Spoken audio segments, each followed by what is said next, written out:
1. The literature of a danger zone.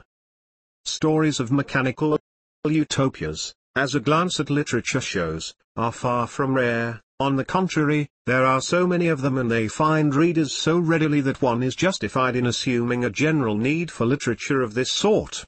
It could be asked why it is that the machine in particular furnishes so much stuff to the mind of utopian turn.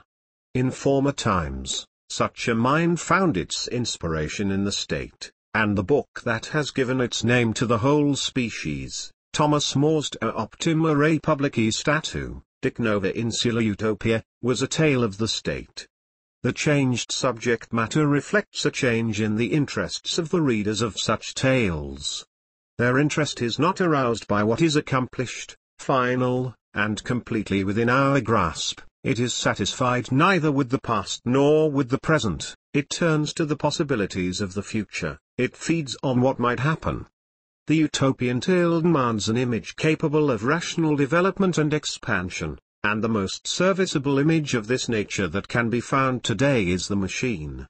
There is no other that could offer competition. For even a social utopia would lose its glamorous appeal if it were not based on technical progress. Without this basis, it would carry no conviction. The utopian writer is neither prophet nor visionary, not even when his predictions have come true. No one will look for prophetic gifts in a Jules Verne or a Bellamy, for they lack almost everything that makes a prophet. Most of all, they lack the vocation, the call, and with it also the necessary wisdom, and the language in which this wisdom speaks. At best, they make a lucky guess that something will happen. They play with the imaginary. They play with the future, but it can never have for them the certainty it has for him who thinks and lives in religious terms. What they project into the future is merely a possibility emerging in the present, expanded by them in a logical and rational manner. Nor would it be fair to demand more of them. From prophecies and visions we expect infallibility, that they come true with absolute certainty. But of a utopian tale we demand no more than a certain appearance of credibility. It must satisfy our intellect by a measure of probability. For what is entirely incredible and unlikely produces only boredom and discomfort. It is not worth bothering with. The fantasy, therefore, which would attract our notice and our interest will do well to appeal to our intellect. It must sway us by its coherence, by its consistency, by the intellectual detachment of its argument. He who wants to lend probability to the improbable must do it by his soberness of presentation and by the baldness of his style. And those, indeed, are generally the means by which the writers of utopias lure us, whether they carry us to the moon, or to the center of the earth, or to some other spot. In order to conceal the fantastic nature of their fantasies, they call in science. Just what, then, makes a tale utopian? It is the blending of things that cannot blend, the going beyond limitations, the drawing of unjustified conclusions from premises that clash. The rule, a posse ad esse non vale consequentia, a conclusion from the possible to the actual is not valid, is not respected here. But when we examine such a utopia, a technological novel, for instance, we find that its utopian nature does not lie, as one might think, in the technical theme which the author develops. A writer who tells us of cities with moving streets where every house is a perfect residential mechanism, every roof has an airport, every housewife receives provisions in her kitchen through an unfailing system of tubes, who assures us that these cities are built of a substance which glows gently in the dark, and that the silken garments worn there are made from refuse, or from cottage cheese, that writer is not yet truly utopian. For all this, whether it will be achieved or not, lies within the possibilities of technical organization. We are content to state that such contrivances are possible, and disregard for the time the question of what would be gained if such a state were reached. The tale becomes utopian only when the writer leaves the sphere of technical organization, when, for instance, he tries to make us believe that these cities are inhabited by better and more perfect human beings, that envy, murder, and adultery are unknown, that neither law nor a police force is needed.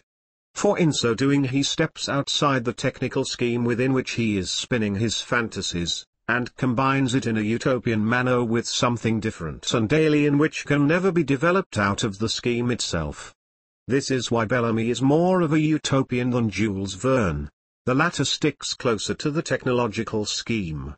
A social utopian like Fourier believed in all seriousness that, if only his theories were accepted and applied, the very salt water of the sea would turn into sweet lemonade and the whales would cheerfully harness themselves to the ships. Thus he ascribed to his ideas power mightier than the song of Orpheus, and this even after his model community, La Réunion, had broken down. Such exuberance of the mind is ridiculous, unless one happens to be among those who are ruined by it. And yet, any system rounded enough to awaken a response in our minds needs a grain of utopian salt. The theory of Comte furnishes an example. We see it more clearly today when positivism is everywhere on the retreat and even has to surrender its hereditary possessions in the various sciences. Apparently we have already passed through that third and highest stage of human evolution, the positive one, which Comte pretended to have achieved for himself and for his theory, and his motto, see, in order to foresee, in order to forestall, is no more valid today than the whole natural hierarchy of sciences he erected. There is something separatistic about Comte's theory. At its bottom, there is a certainty that we have lost. When life enters into new zones of danger, all things change, the observer as well as the observations. Positivism is always an occupation for settled times. 2. The delusion of the saving of labor.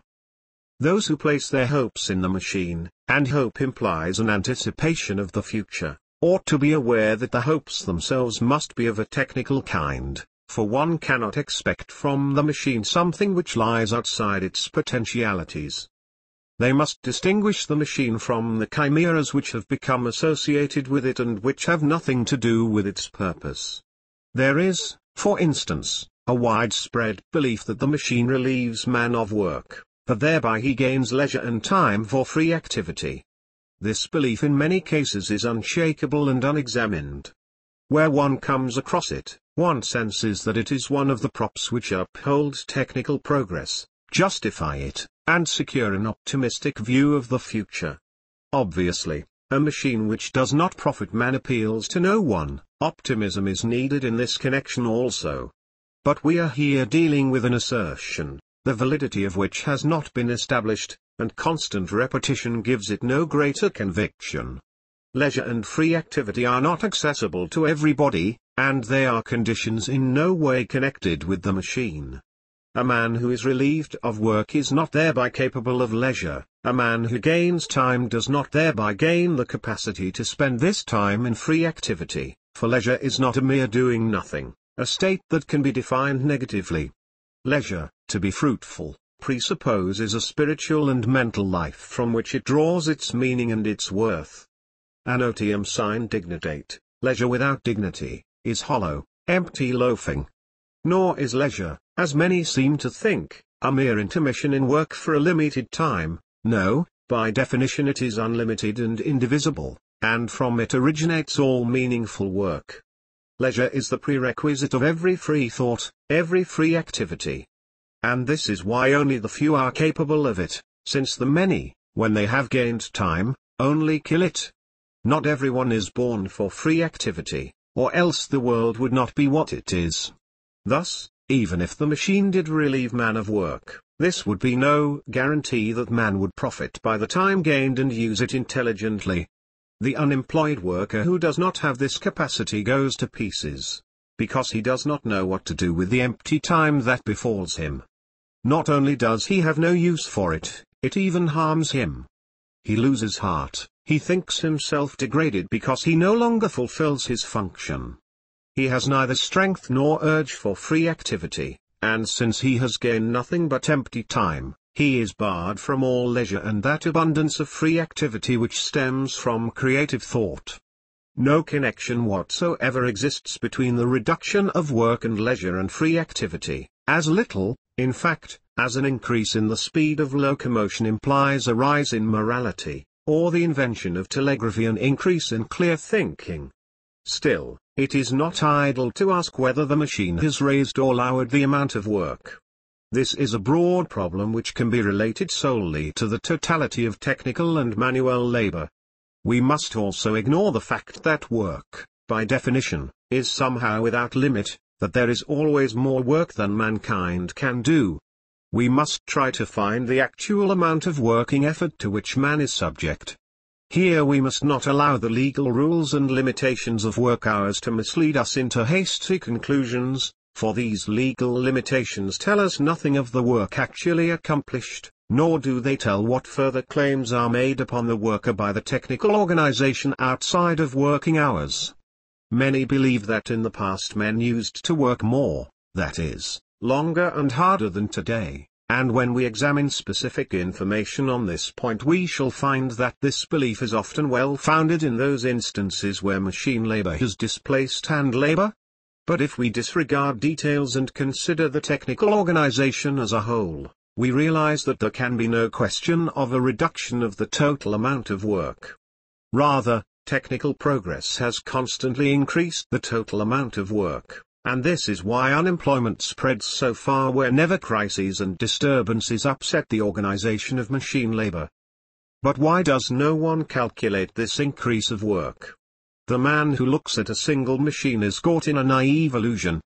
There can be no doubt that a bottle-blowing machine produces incomparably more bottles than did the bottle-blower who used to make them laboriously by hand. A power loom does incomparably more than did the weaver with his hand loom, and one single worker in a mill can attend to several machines at once. A threshing machine does the work more quickly and more smoothly than the peasant who beats his grain with a flail. But such comparisons are childish and an insult to intelligence. The bottle-making machine, the power loom, the threshing machine are only the end product of a vast technical process which encompasses an immense amount of work. One cannot compare the performance of a specialized machine with that of one craftsman, for the comparison is meaningless and futile. There is no machine product which does not involve the entire technical organization, no beer bottle and no suit which do not presuppose it. Consequently, there is no work process which can be treated as independent and isolated from this organization, as if it existed by itself like Robinson Crusoe upon his desert isle. No one has any doubt that the amount of work done by machines has grown.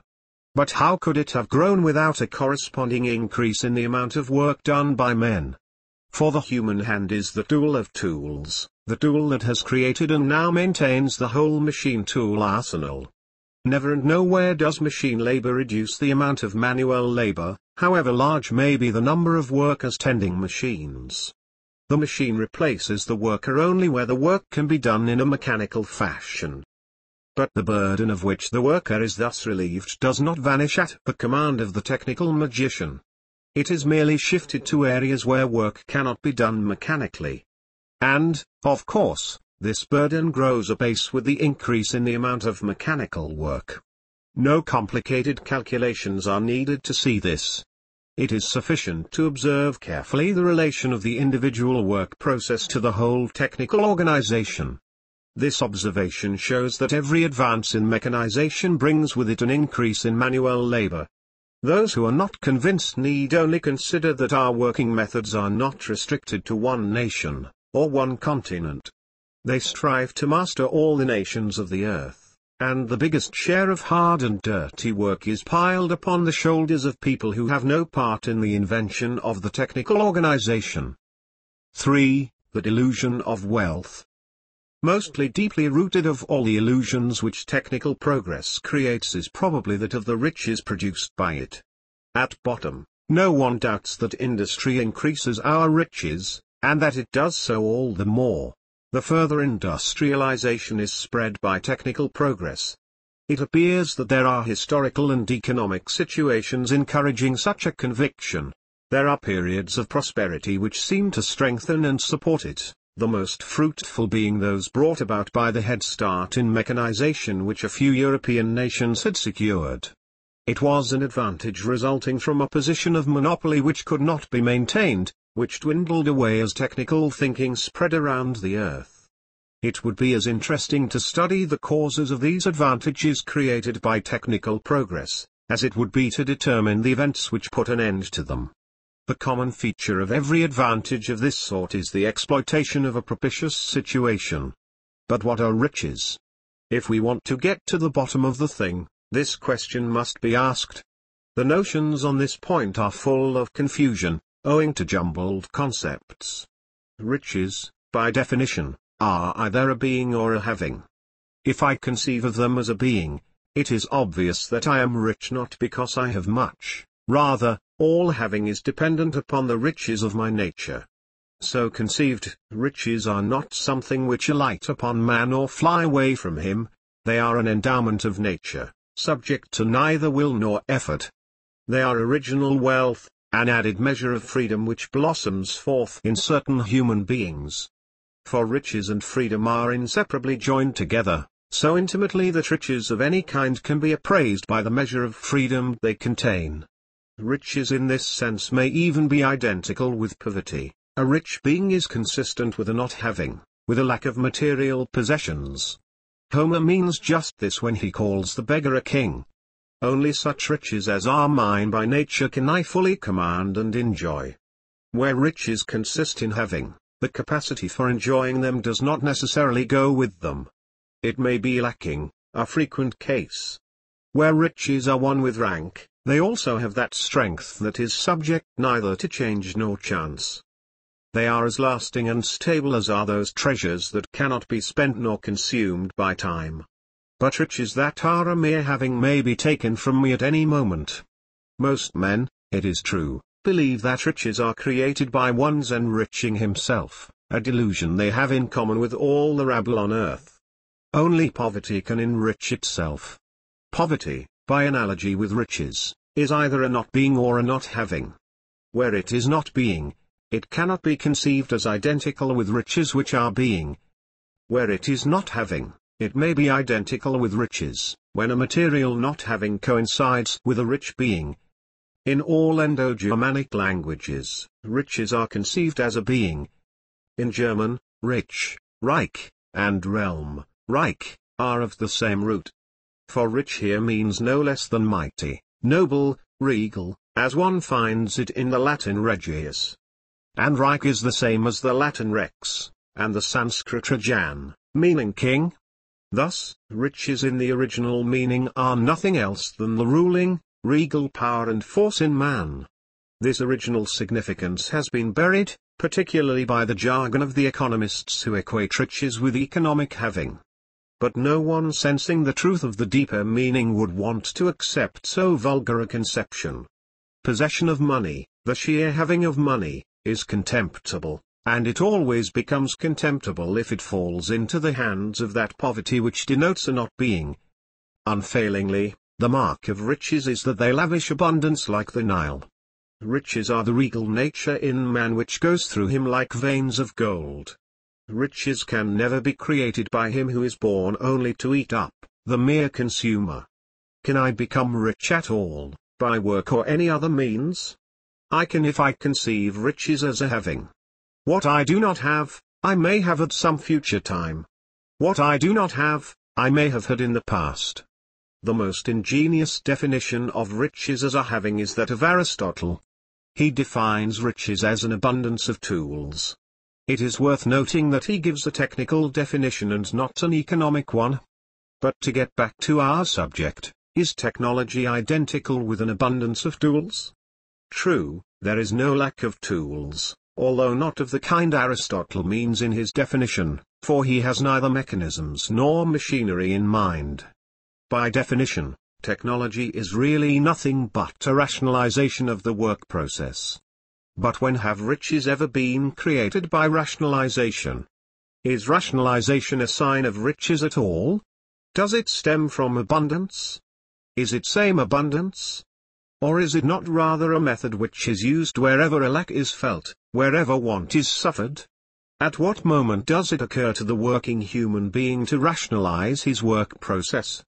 At the moment when he wants to save labor, when he becomes aware that he can get the fruits of his work in a quicker, easier, cheaper way. But how can the endeavor to cheapen things create riches?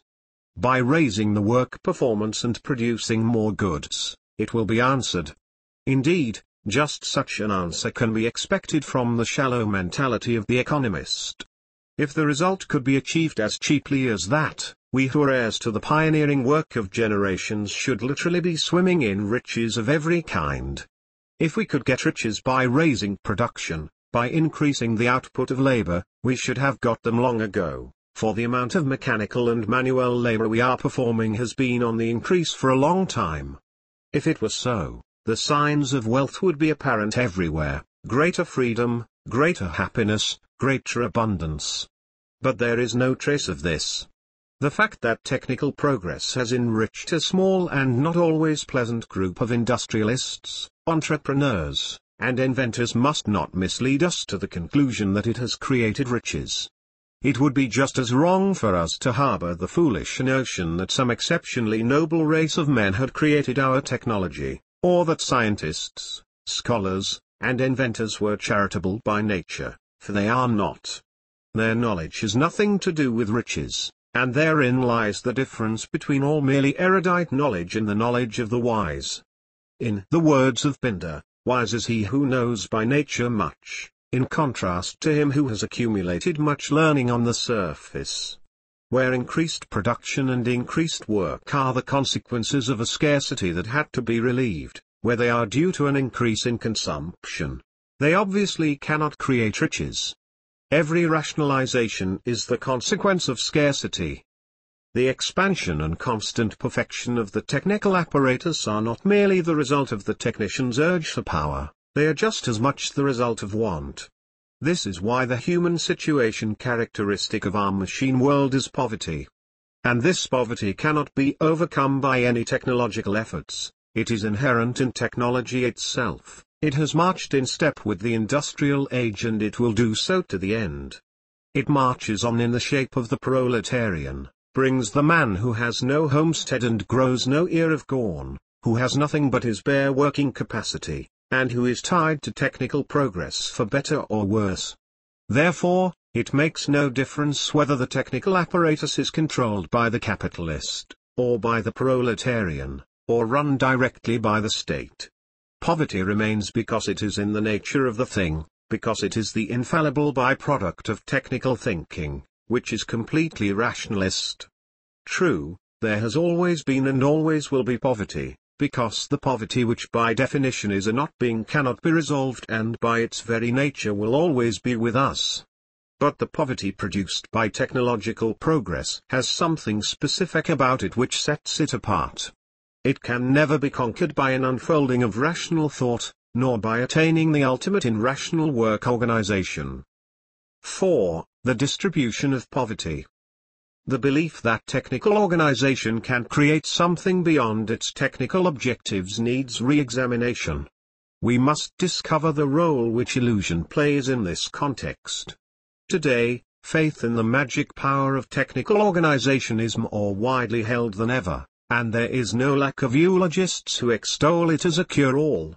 But every process of organization has two sides, and if we want to count its cost, we must first understand its double-edged nature. There is no need to deny the advantages of technical organization, or the extension of power it brings, but it will be well to recognize clearly the limits of its effectiveness. We are using here the concept organization in the definite and limited sense it is in the vocabulary of technical progress. It comprises all the influences which the development of the machine exerts upon man. If we look at a large automaton such as a 30,00-ton liner powered with diesel engines, we find that the ship's crew is subordinate to an organization which is a functioning of the ship's mechanism and is determined by that mechanism's size, structure, and technical equipment. This relationship between the technical apparatus and the organization of human labor is a ubiquitous feature, we shall come back to it shortly. To find the limits of technical organization, the question must be asked, what is its object? It will not do to answer, man, and all the resources at his disposal. A distinction needs to be made between what is organized already and those things which have not been organized because, So far, the technical organization has not absorbed them fully, or not at all. Obviously, the object of the organization cannot be what is already organized. The organization must necessarily seize upon the things as yet unorganized, for only they offer the means to keep the organization alive.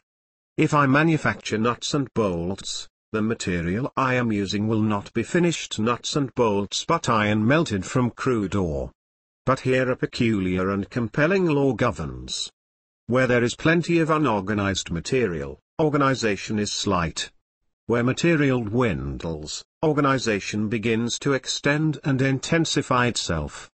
Clearly one cannot forbid ocean fishing, because the ocean is so big and full of fish that an organization placing ocean fishing under definite regulations would make poor sense. Wherever such regulations exist, as in the international agreements on whaling and sealing, they are due to an anticipation of scarcity, the fear that ruthless and excessive hunting might reduce or wipe out the stock of game. The purpose of such organization is obvious. Its salient feature is not that it increases riches, but that it distributes poverty.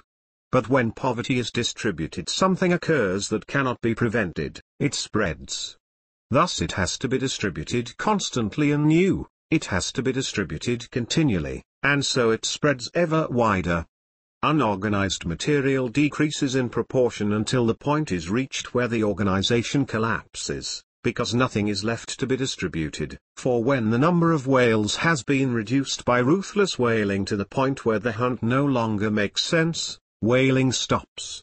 It is not at all certain that whales will become extinct in just this fashion, but if they do not, it will not be due to any merit of the whaling organization, whose technical equipment approaches perfection in the same ratio as the number of whales dwindles. This exact proportion applies to all organizations which are based on exploitation, whether they are concerned with whales, or oil, guano, or what have you. We have chosen the example of whaling simply because it is a singularly revolting case, for it is revolting that man chases these great sea mammals, embodiments of the might, the abundance, the loveliness of their element, thinking only of turning them into train oil and soap. No one would consider rationing wealth and plenty, but scarcity and want immediately call forth regulation. The mark of these scarcity organizations is that they neither produce nor increase anything. They only mine the wealth already existing, and they do it all the better, the more rationally they are contrived.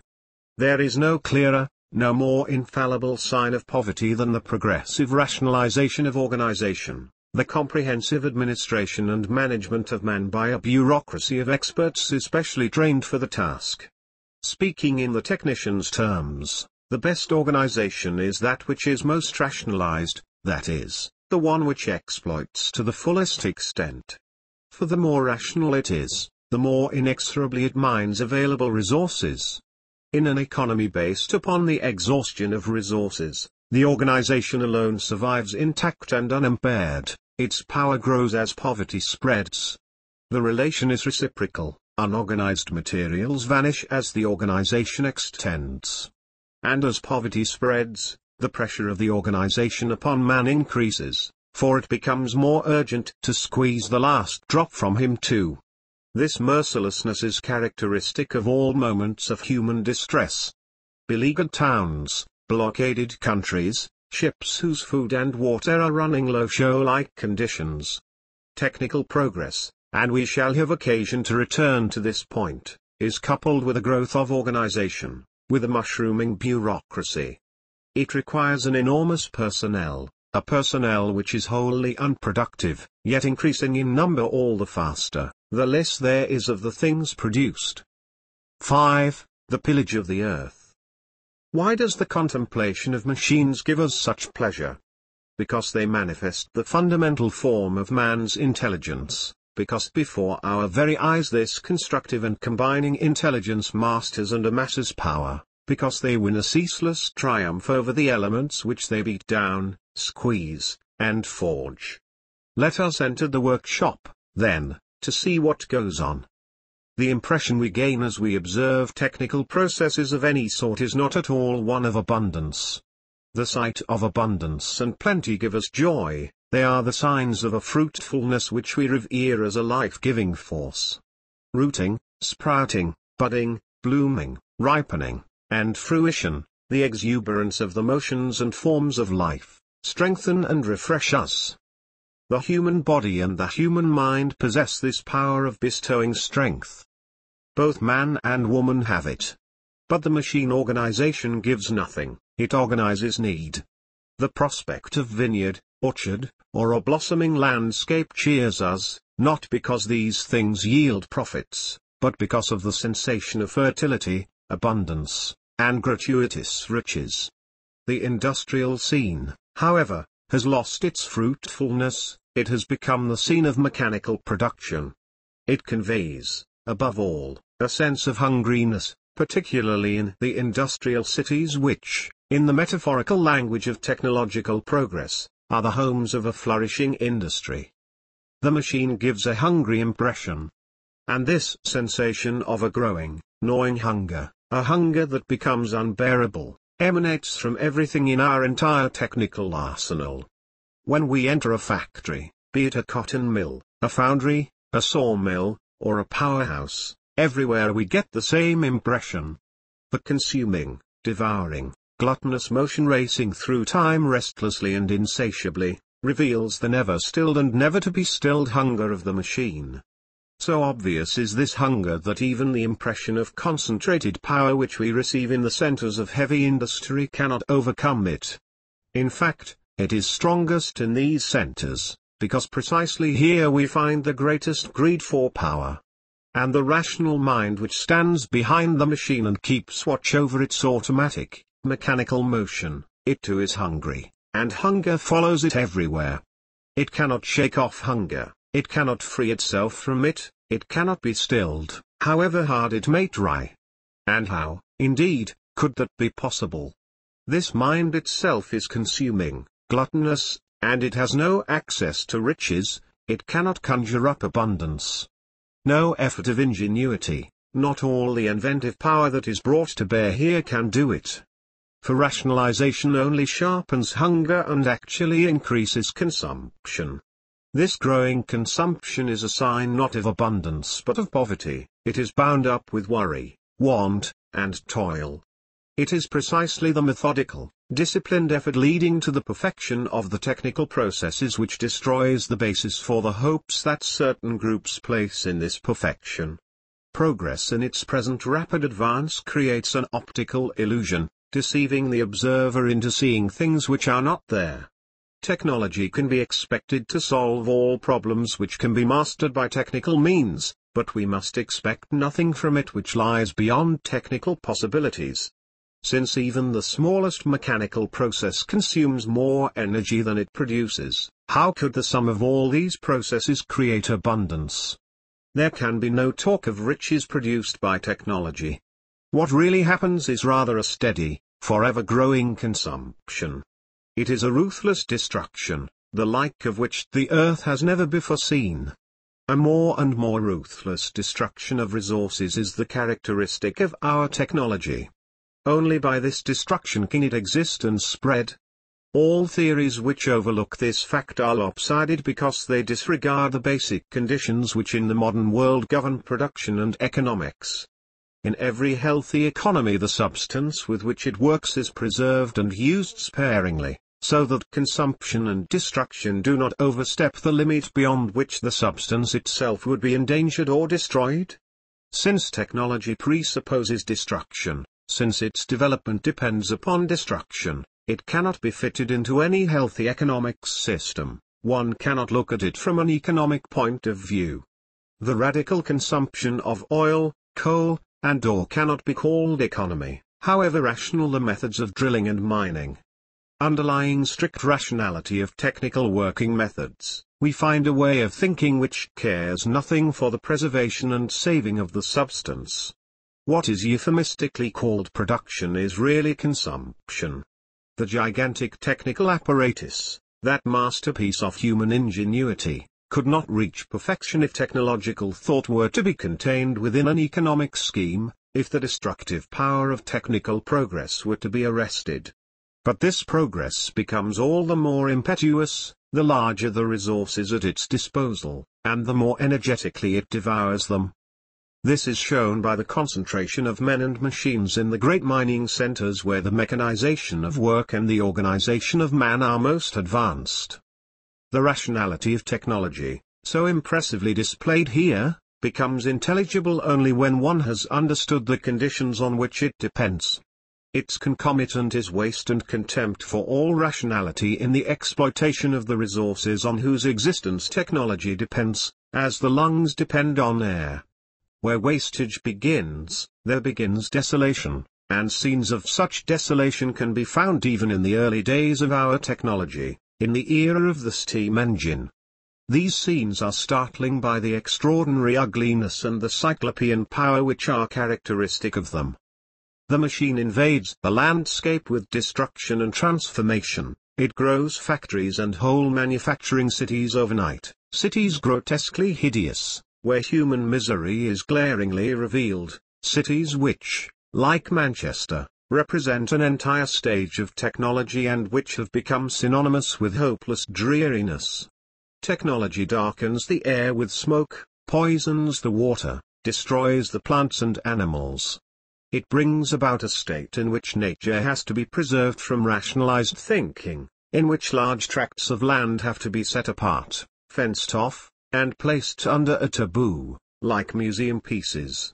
What all museum-like institutions make evident is that preservation is needed. The extension of protected areas, therefore, is an indication that destructive processes are at work. Mining centers, in particular, are the focal points of organized pillage, where the riches in the earth are exploited and consumed. Human pauperization begins with the proletarization of the masses, who are indoctrinated to factory work and kept on a low level of existence. The exploitation of the factory worker, about which socialism is indignant only so long as it is in the opposition, is an inevitable symptom of the universal exploitation to which technology subjects the whole earth from end to end. Man no less than ore deposits belongs to the resources subject to consumption by technology. The ways in which the worker tries to evade this exploitation, associations, labor unions, political parties, are the very methods which tie him forever closer to the progress of technology, mechanical work, and technical organization. The obverse side of technology is a pillage which becomes constantly better organized. This must not be overlooked when one speaks of technical progress. True, we have made a technical advance if by means of artificial fertilizers we succeed in squeezing uninterrupted crops out of our overburdened plough and pasture land. But this advance itself is at the same time the consequence of a calamitous deficiency, for if we did not have the fertilizer we should no longer be able to feed ourselves at all. Technical progress has deprived us of the free choice of nutriment which our ancestors possessed. A machine which trebles the output of a previous model constitutes a technical advance, for it is the result of a more rational design. But for this very reason it also possesses a more intense consuming and devouring power. Its hunger is sharper, and it consumes correspondingly more. In this way, the whole realm of the machine is full of a restless, devouring power that cannot be satisfied. Closely linked to this is the rapid wear and tear the machine suffers. That most of our machines become junk so soon results from their design and purpose. Their durability, strength, and usability are lessened, restricted in the very degree to which technology approaches perfection. The consumption brought about by technology extends even to its own apparatus. The repairs and replacements these mechanisms constantly demand represent an immense amount of human labor. And the machine falls quickly into that state of disrepair in which we see it around us everywhere. Technical progress covers the earth, not alone with its machines and workshops, but also with junk and scrap. All this rusty tin, the twisted girders, these bent and broken machine parts and cast-away tools, they remind the thoughtful observer of the fleeting impermanence of the process he witnesses. Perhaps they keep him from overestimating all this progress and help him to improve an understanding of what really goes on. Wear and tear is a form of consumption. It manifests itself preeminently where plundering goes on, and so we find it in particular wherever technology is at work. If 2,000 years hence there should still be archaeologists, which is rather unlikely, who were to undertake excavations, say, in Manchester, Essen, or Pittsburgh, they would find but little. They would discover nothing as enduring as Egyptian burial chambers and classical temples. For the stuff with which the factory system works is not here perennius, more lasting than bronze, Horace. These archaeologists might even be surprised at the paltriness of their discoveries. The earth-spanning power of technology is of an ephemeral kind, a fact easily overlooked by those engrossed in it. Everywhere it is threatened by decay, given over to decay, and decay follows upon its heels all the more insistently and closely, the faster it marches on towards new triumphs. The machine does not create new riches. It consumes existing riches through pillage, that is, in a manner which lacks all rationality, even though it quickly employs rational methods of work. As technology progresses, it devours the resources on which it depends. It contributes to a constant drain, and thereby again and again comes to a point where it is forced to improve its inventory and to rationalize anew its methods of work. Those who deny this, claiming that it is the wealth of new inventions which made the existing apparatus obsolete, are confusing cause and effect. Inventions presuppose a need for improvement. Their purpose is the rationalization of work.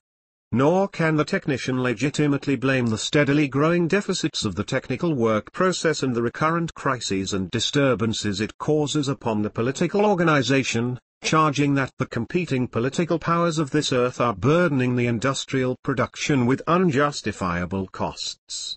Such is indeed the case, for the principle of competition is a political and economic rather than a technical one. However, even if the world were one single state, even then the machine would push the process of rationalization to the extreme. The process of rationalization would manifest itself in a free economy no less than in the kind of planned economy that goes hand in hand with technology. When the engineer destroys free economy, that is, the economy in which the businessman rules autonomously, then he forces the economy to adopt a plan designed by the engineer. To any such planned economy there applies what we have said before about the end effects of organization. When economic crises can no longer be overcome by economic means, human hopes turn towards stricter rationalization of technology. The idea of technocracy arises. But first we should examine whether it is not technology itself which brings about such crises. We should examine whether technology is capable of putting our economy in order and whether such in-ordering falls within the scope of its tasks at all. What does technocracy mean? If the word has any meaning, it can only be that the technician rules, that he takes over government. But the technician is no statesman, he has no talent for politics. His knowledge is one of technical, functional effects. All technical knowledge is marked by an impersonalism that necessarily results from the purely material facts that it deals with. This impersonalism is reason enough to doubt whether the technician is capable of taking over and running the affairs of state. 6. Technology versus the profit motive. It cannot be denied that technical thinking is rational, and that technical methods of work are shaped and ruled by rational considerations. Rationalization is a demand made on every single technical work process, a demand it cannot escape. The incessant effort to improve the apparatus of technology through rational thinking expresses the drive for the perfection of the work process. The process has to be freed from its imperfections in order to fulfill its given task in a perfect manner. But it is imperfect, not so much because of the factors which render it expensive and costly. Such imperfection is economic, it is imperfect rather because it does not fully achieve its purpose in technical terms, because it is not yet purely technological. To make it so is the goal. A machine that converts heat into work is imperfect not because it is expensive to build, but because its efficiency stays below the possible maximum as determined by Carnot's law of thermodynamics. So far, Hardly any attention has been paid to the fact that technical and economic rationalism do not coincide, that they differ in purpose and in aim. The aim and purpose of all intelligent economy, whether of an individual or of a community, is that it yield a profit. But the aim of the technician is technical perfection. What concerns the economic man is whether a work process is profitable.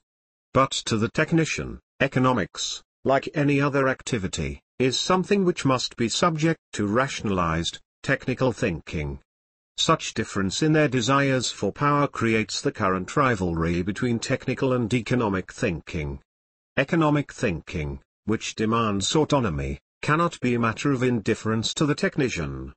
He will not accept the fact that technical progress is made subservient to, and remains dependent on, the purposes of business. This battle breaks out everywhere, and the superior power of the technician is evident in his fighting, not by means of ideologies, but by inventions. The economic man who buys up a technical patent to keep it locked in his safe is already on the retreat. His use of delaying tactics shows his inferiority. He is even forced to furnish the technician with new weapons for his attack. The fact that an installation is profitable is no reason for the technician to give up his striving for technical perfection. He will ruin even a profitable enterprise if it refuses to give in to his demands for technical rationalization. He ruins the manufacturer by unpredictable inventions. It is he who overnight creates new industries and new technical equipment. He cares no more for the welfare of the capitalist than for that of the proletarian. He is not concerned with incomes, or interest rates, or the standards of living they afford. This indifference to prosperity, to economic profit, may well be called ideal inasmuch as it is an expression of his superiority over the economic man, whose doctrines he overthrows without qualms. It was he who, by his invention of the power loom, drove the craftsman from his hand loom and forced him to become an operator in a mill, a proletarian.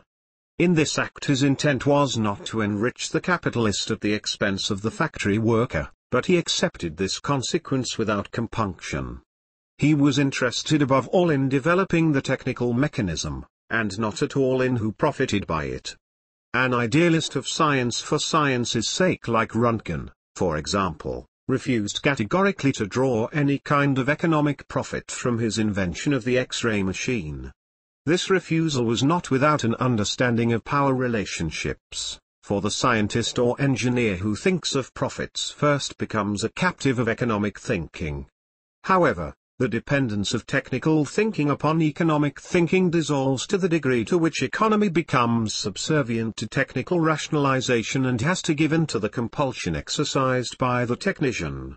Economic man can no longer escape the technician's drive for perfection. Wherever he tries to, he is choked by technology's firm leash. The technician determines the form of the working process and thereby gains influence upon the actual work itself. The superiority he maintains is well-founded. He is superior because he thinks in terms of absolute rationality, whereas the economic man thinks only on the inferior level of functional rationality. Religious, political, social, and economic considerations are excluded from technological thought processes to which they have no necessary relationship. We see here a striving for power that is successful and terrifying precisely because it keeps aloof from monetary rewards. Technology does not work according to economic laws. It is economic life that becomes ever more subservient to technology. We are approaching a point, here and there we have already reached it, where technological rationalism in production is more important than the profit produced. In other words, technological improvement must go on even if it spells financial loss. This symptom of economic distress is also the sign of growing technical perfection. Technology as a whole has absolutely no interest in dividends and can never develop any. It grows at the expense of economy, it increases economic emergency. It leads to an economy of deficit which grows the more strikingly obvious, the more triumphantly the perfection of technology progresses. 7. The invasion of life by automatons. By what sign can we distinguish most clearly the striving for perfection, that leitmotif of technology? By what phenomena can we best measure technical progress as it has developed from crude and uncertain beginnings? No doubt the change from the steam engine to electricity presents such a landmark.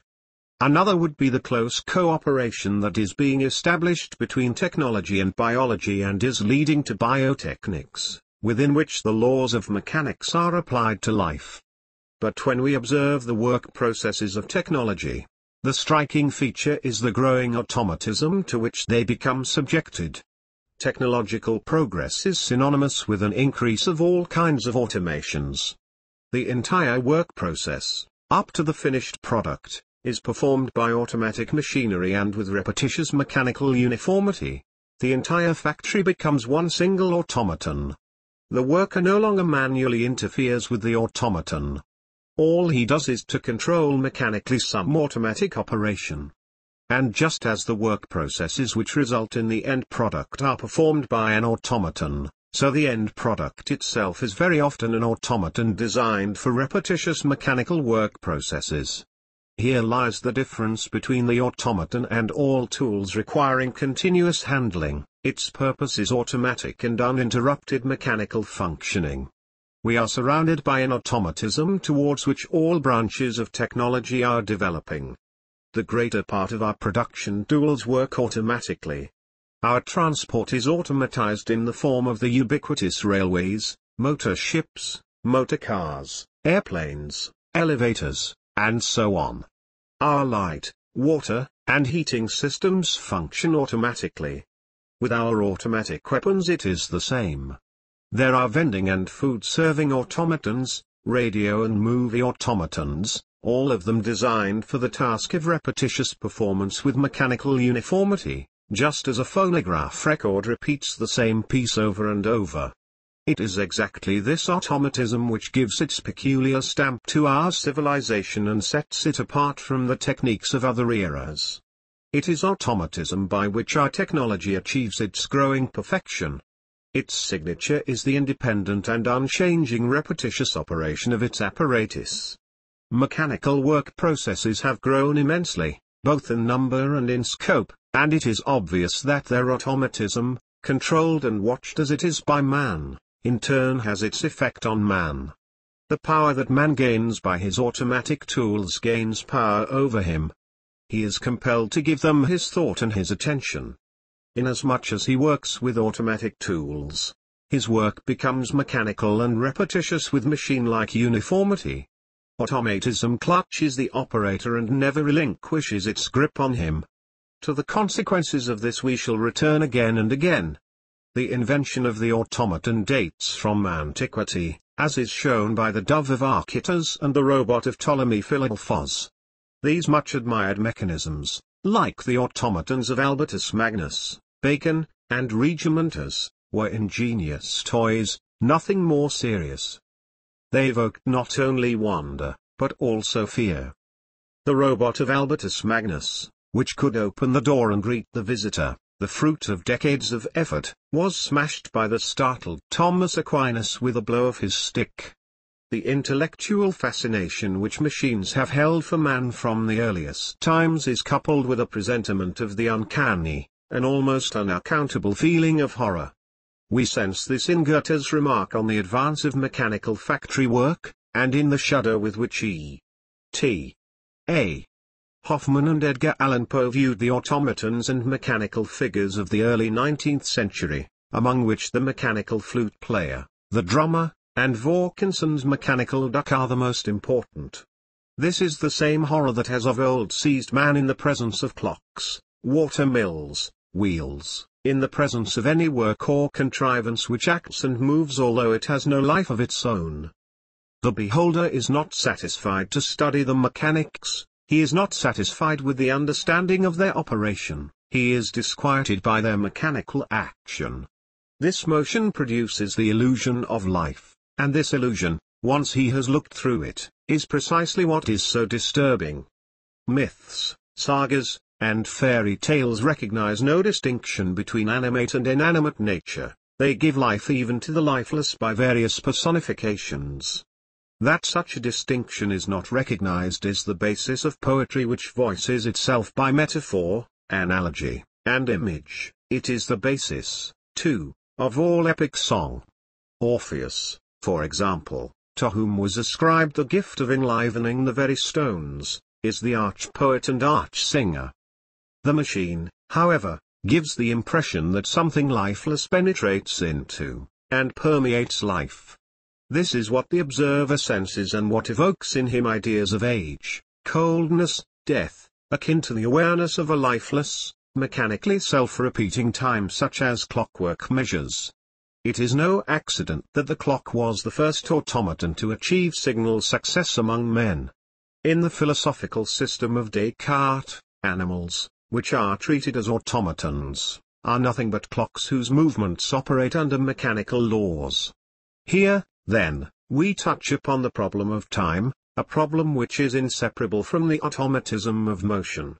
At this point, therefore, we shall have to deal with those theories about time which have had an influence upon technology and, next to that, with the role which the various methods of measuring time have exercised. 8. The invasion of life by dead time. According to Galilean and Newtonian mechanics, time is an absolute. The time that Newton describes is a general and universal time, tempus absolutum, quod equabilita fluit, absolute time which flows at an even pace. According to Kant, time has no absolute reality, neither subsistent nor inherent. As a subsistent reality, time exists only in the myth, where Kronos unsexes his father with a diamond scythe, or in the heads of people who make time, the non-thing, into a thing. Nor does time have a reality inherent in things. Since time is an a priori concept, the connection between time and things is cut, experience cannot gain admittance. Kant uses his premise that the concept of time is given a priori to deny it absolute reality, either subsistent or inherent. This time, which neither represents anything in itself when I subtract objects from it, nor is inherent in things, is therefore an ideological concept, a form without content, an intellectual pattern. This pattern is not like an empty box or, as has been said, an empty apartment house. It can be likened to the emptiness of a box, without the box. If, then, time is not inherent in things, one must conclude that all the dying, wilting, withering has in reality nothing to do with time, and that the language of all peoples, as it expresses the inherence of time in things through countless words, idioms, phrases and proverbs, is on the wrong track. According to Kant, holidays are contained in time, but time is not contained in holidays. Rhythm is in time, but time is not in rhythm. It follows that all this being born and dying, all this movement remains outside of time. Time is merely an idea, an intellectual pattern which has nothing to do with things. For what have life and death, what has all this movement to do with time in that case? Even though Kant denies the absolute reality of time which Newton asserted, he does agree with Newton on other properties of time. He, too, has the notion of a single, universal, infinite, and infinitely divisible time that is irreversible and cannot be measured by itself but only by the time-space movements of bodies.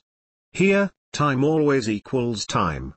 The relation of time particles is quantitatively measurable, but all these particles are alike in quality and form.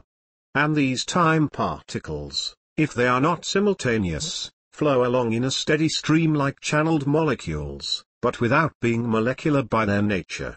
Or one could liken them to a reel which rolls off from infinity to infinity with unchanging, uniform speed.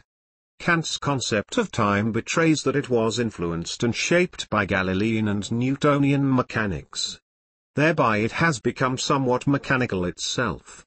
For obviously, time is here understood as something lifeless, something rigid.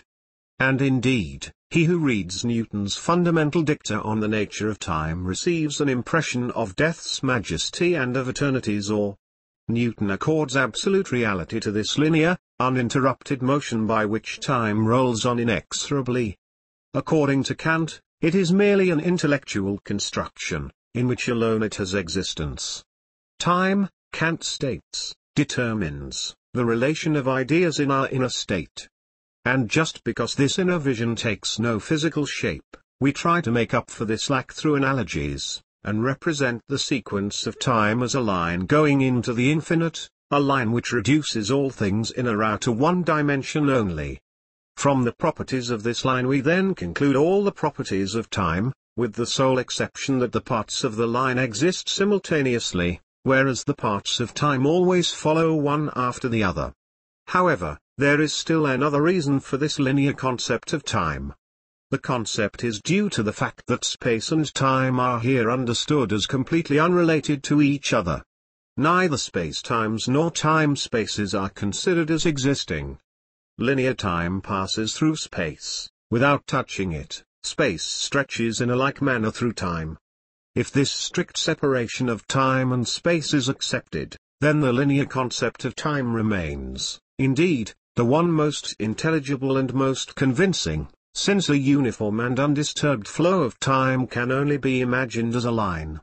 We mention this in view of those modern theories of physics in which this separation is replaced by an indissoluble union between time and space, a concept that leads to quite a different interpretation of the universe. To most people it is immediately convincing that there should be a single, infinite, and infinitely divisible time.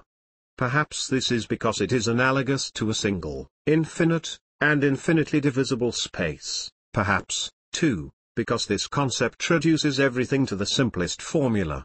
Could it be that there are two, several, or an infinite number of times?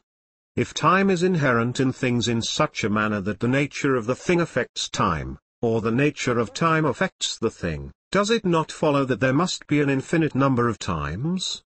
Apart from the relations between things, must not there also be relations between times which are distinguished not only quantitatively by measurement, but qualitatively, according to their structure? Only so long as our theoretical perceptions remain limited to the field of the mathematical and physical sciences can we content ourselves with a mechanical definition of time. But if we break through these limitations, can such mechanical definitions continue to satisfy us? Can we then content ourselves with such statements as, for instance, that time exists a priori and is to be imagined as a line?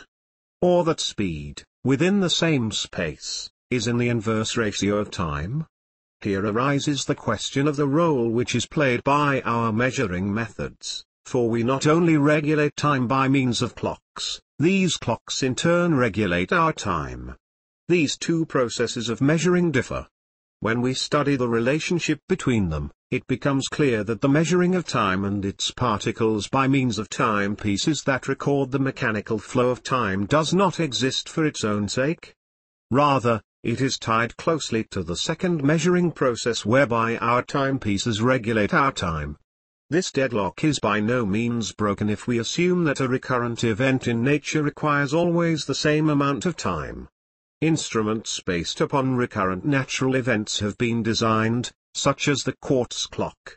By such instruments time measurements can indeed be made independent from the rotation of the Earth, the uniformity of which is doubtful. But the question still remains whether there are any uniform repetitions at all, whether in all nature there could be found two events which are exactly alike and different only in the moment of their occurrence. We shall not dwell upon this question which is only of theoretical interest here.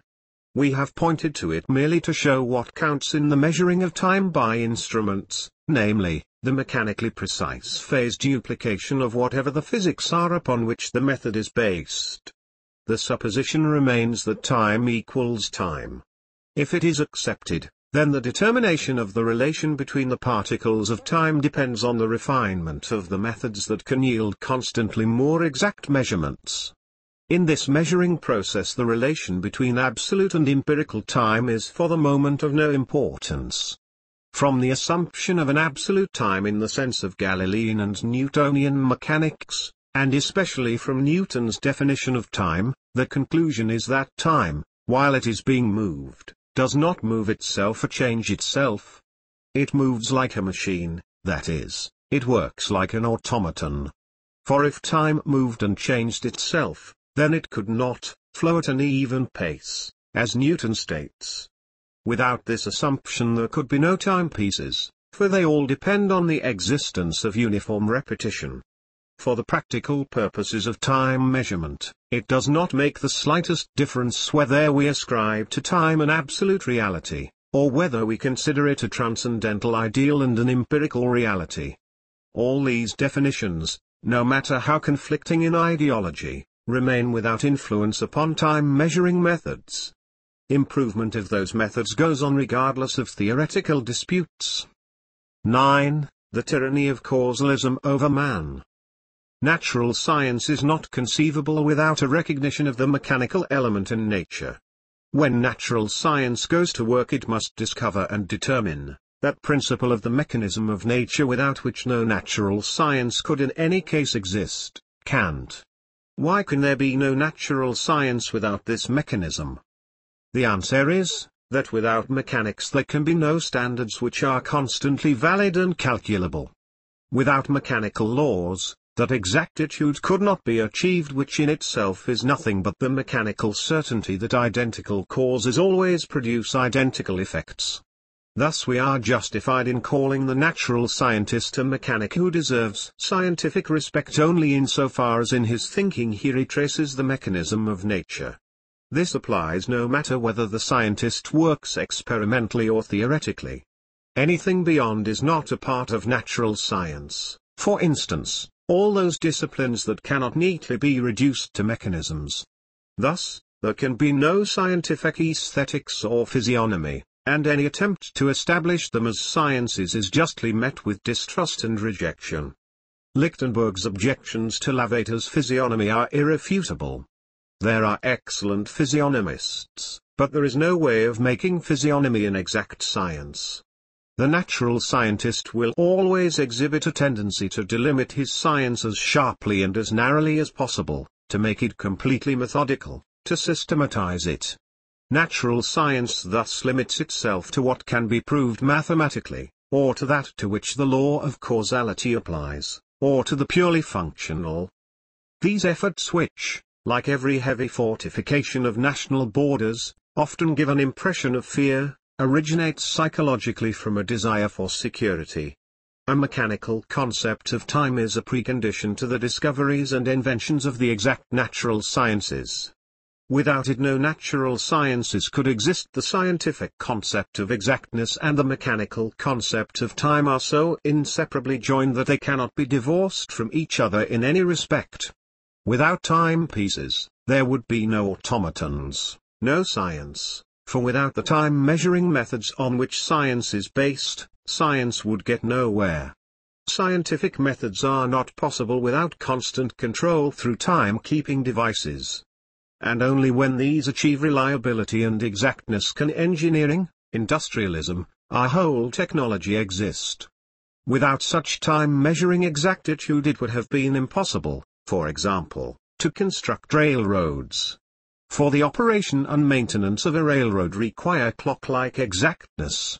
They presuppose the precise calculation of a schedule that recurs with mechanical uniformity. Is not the railroad itself a clockwork of which we demand that it be, on time, that is, punctual to the minute? When we study the apparatus and the human organization that have been created by our technology in step with its evolution, it becomes clear that they too depend on the mechanical concept of time, the only concept which can guarantee technical progress. How clockwork-like is not the whole order of modern civilization, how relentlessly does not technical progress strive to subject everything to this clock-like precision, man's sleep, his work, his rest, and his pleasures.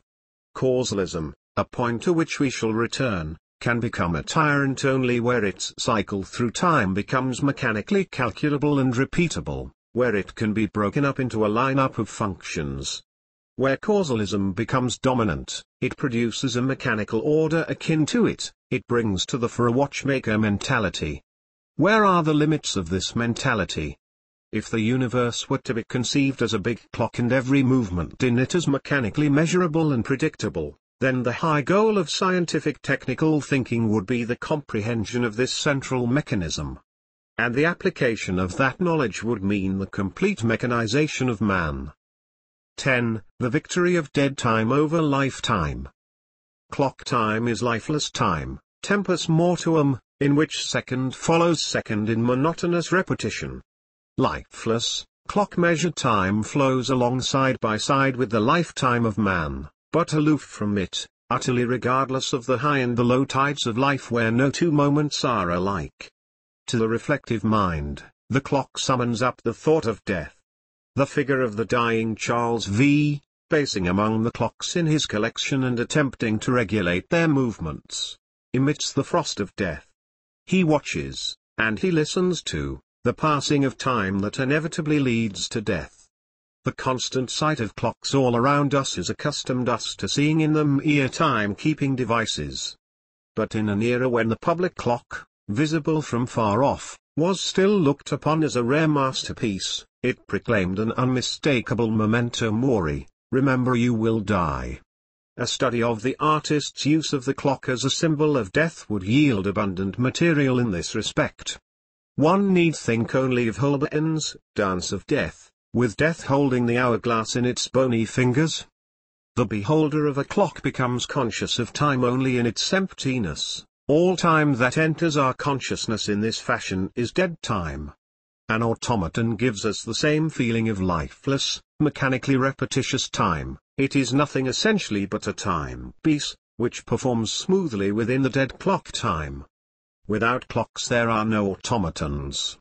Thus, a connection, indeed, exists between the triumph of Calvinism in Geneva and the establishment of the watchmaking industry of that city in 1587. Calvin had developed the idea of predestination with an inexorable logic, with a consistency never matched in the Catholic Church, neither by Augustine nor by Gottschalk, nor by Wycliffe, nor by the Jansenists. The doctrine of God's decree of reprobation, placed prior to man's fall by the stricter school of Calvinism, reaches in its more ardent advocates a mechanical severity. In reading Calvinist theologians, one cannot escape the impression that they conceived God as the great watchmaker, and that Calvinism even more than Lutheranism constitutes a starting place for causalist thought.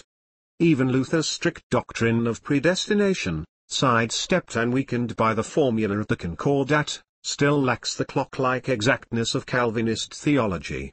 We may recall here that Rousseau was both a Calvinist and a watchmaker's son. He became a Catholic, returned to Calvinism, and dedicated the second of his prize essays, Disques zur Linealität, to the Great Council of Geneva. The history of the origin and gradual development of clocks tells us how the measuring devices that control the flow of time have become progressively more refined and more exact. The precision of chronometers and chronometric methods shows the increasing importance accorded to them. Let us remember the almost simultaneous invention of the pendulum clock by both Huygens and Hevelius, an invention based on Galileo's studies of falling bodies. Such simultaneity gives a fine illustration of the determined thought at work for this development. Today, the minutest particles of time are measured with precision. Technical centers furnish and equip man with the exact time. More and more clock-like traits invade man's life and man's work. The question must be asked now what all this is driving at. Time-measuring methods are not ends in themselves.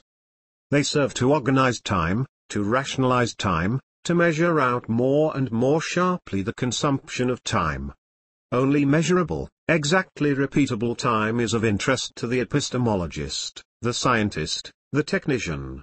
For such time, and into such time, he builds his chronometers, his automatons. And with this lifeless time one can do a lot of things. Measuring methods can subdivide it at will.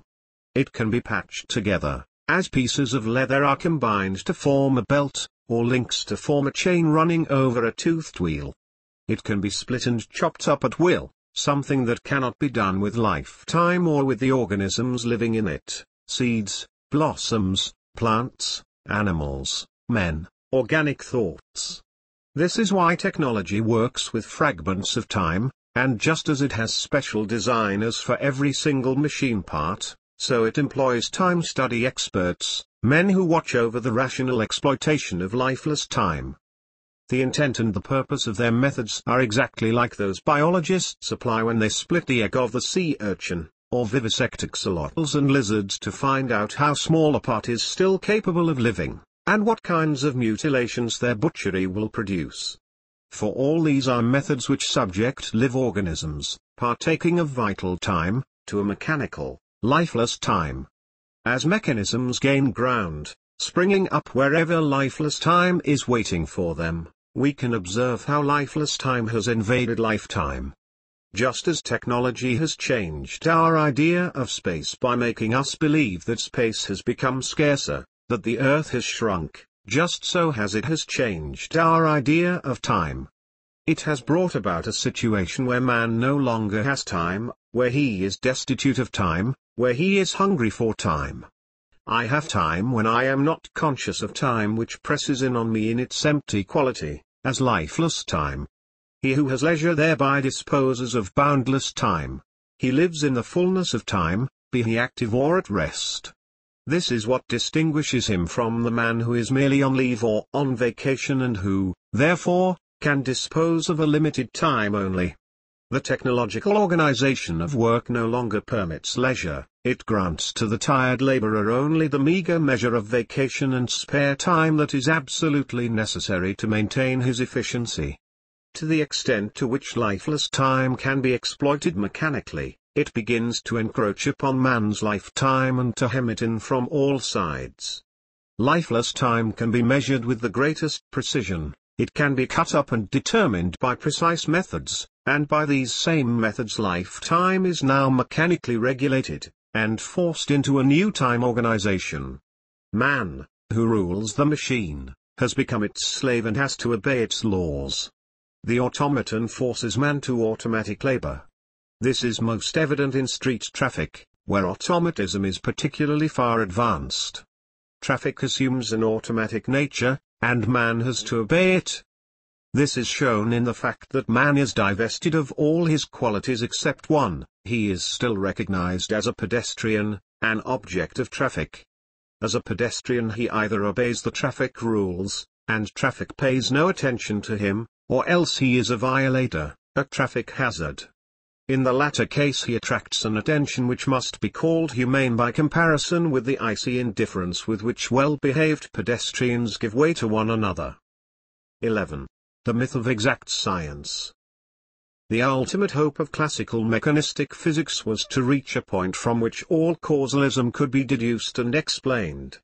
The methods of classical physics, in other words, were aimed at the discovery of some universal law. This mechanistic determinism reveals itself most clearly in the theory of Laplace, which describes the world as a system of material points having fixed relations to one another. If these relations are known, if the positions and motions of the material points are known for any specific movement, then it is possible, by integrating the differential equations backward or forward, to determine the state of the world at any past or future moment. For example, if we meet the conditions of Laplace's theory, we should be able to rediscover the lost works of Praxiteles or of the Greek painters. We should be able to anticipate at will any moment of the future, or to reconstruct any past. Noteworthy in this connection is the fact that, to make these calculations, the material points themselves have to be assumed to be completely rigid and unalterable. It is also obvious that this fiction would allow us only to approach both the beginning and the end of the world, but not to reach them, since the determinations recede into infinity in both directions. The problem of the limits within which physical laws can be applied is never mentioned, nor the question whether the laws of nature may not be changing in the course of time. This strict determinism is at present disappearing because the laws of physics, in theory, appear to be no more than the results of statistics.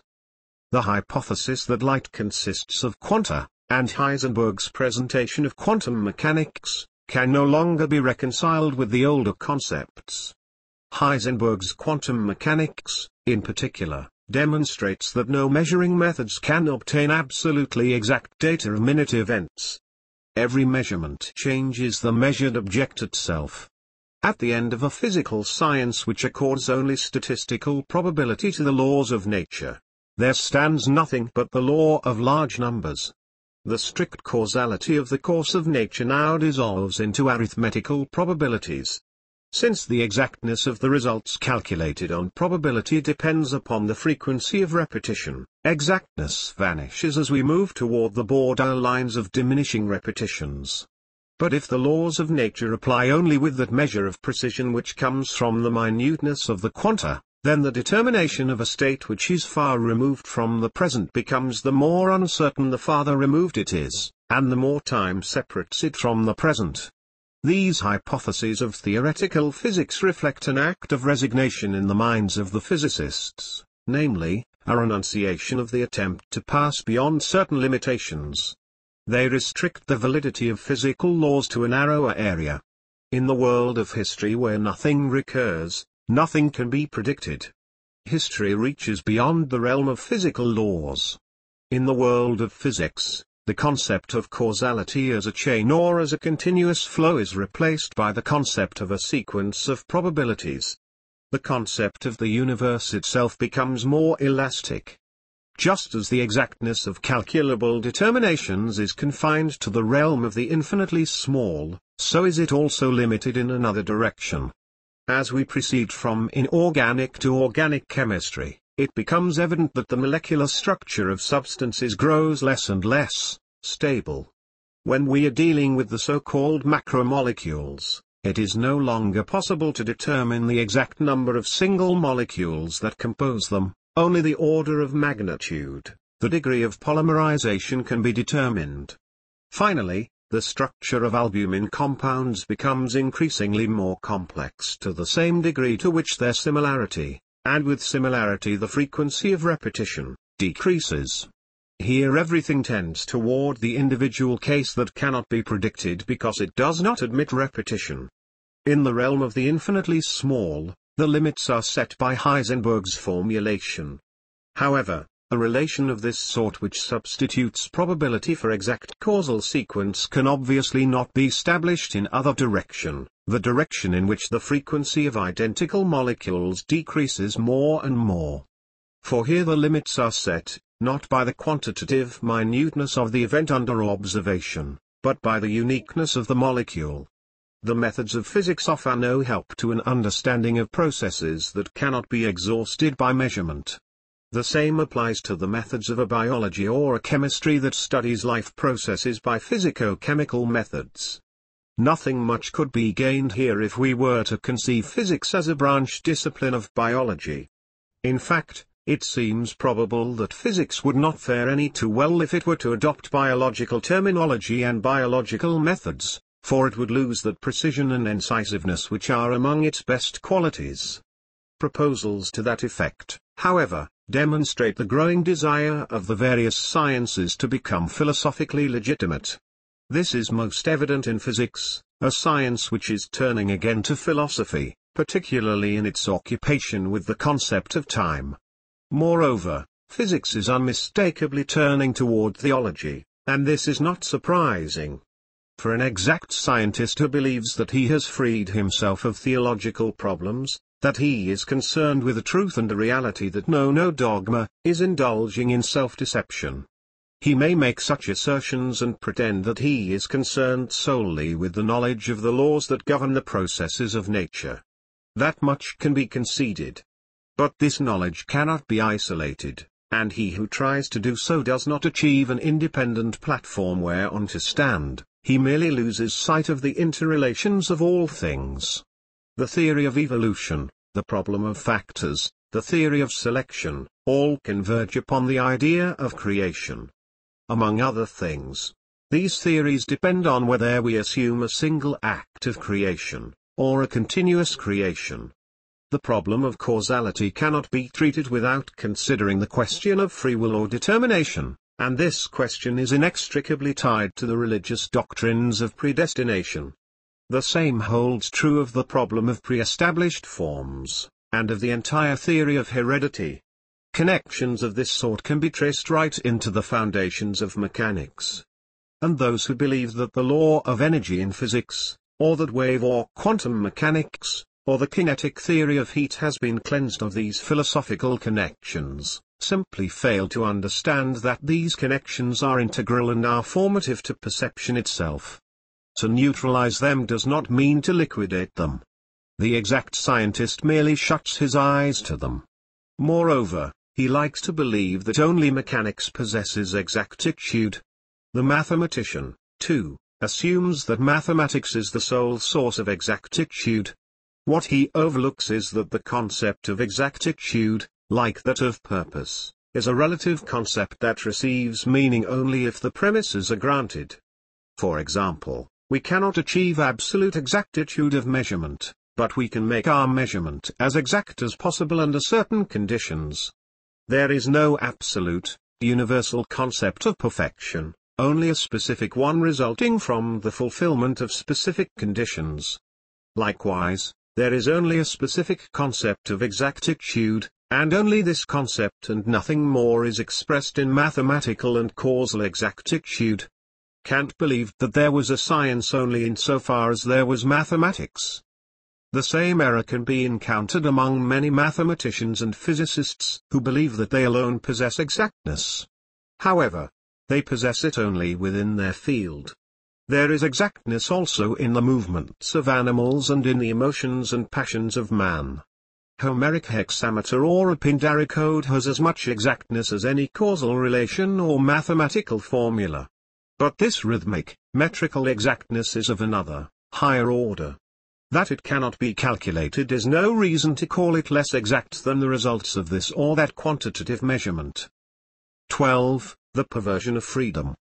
What is the difference between the mechanical causality assumed by today's scientists and technicians and the denials of free will as they have been expressed in the religious dogmas of predestination and in the philosophical doctrines of predetermination? Free will exists in neither case. Neither is it possible. For he who assumes that man possesses free will is forced to assert indeterminate determination. But this presupposes the existence of an indifference or equality of intention, which leaves unexplained how any decision is ever reached. Such complete equality must lead to a paralysis of the will, by which all decision ceases, because the two sides of the scale on which decision is weighed are in perfect equilibrium.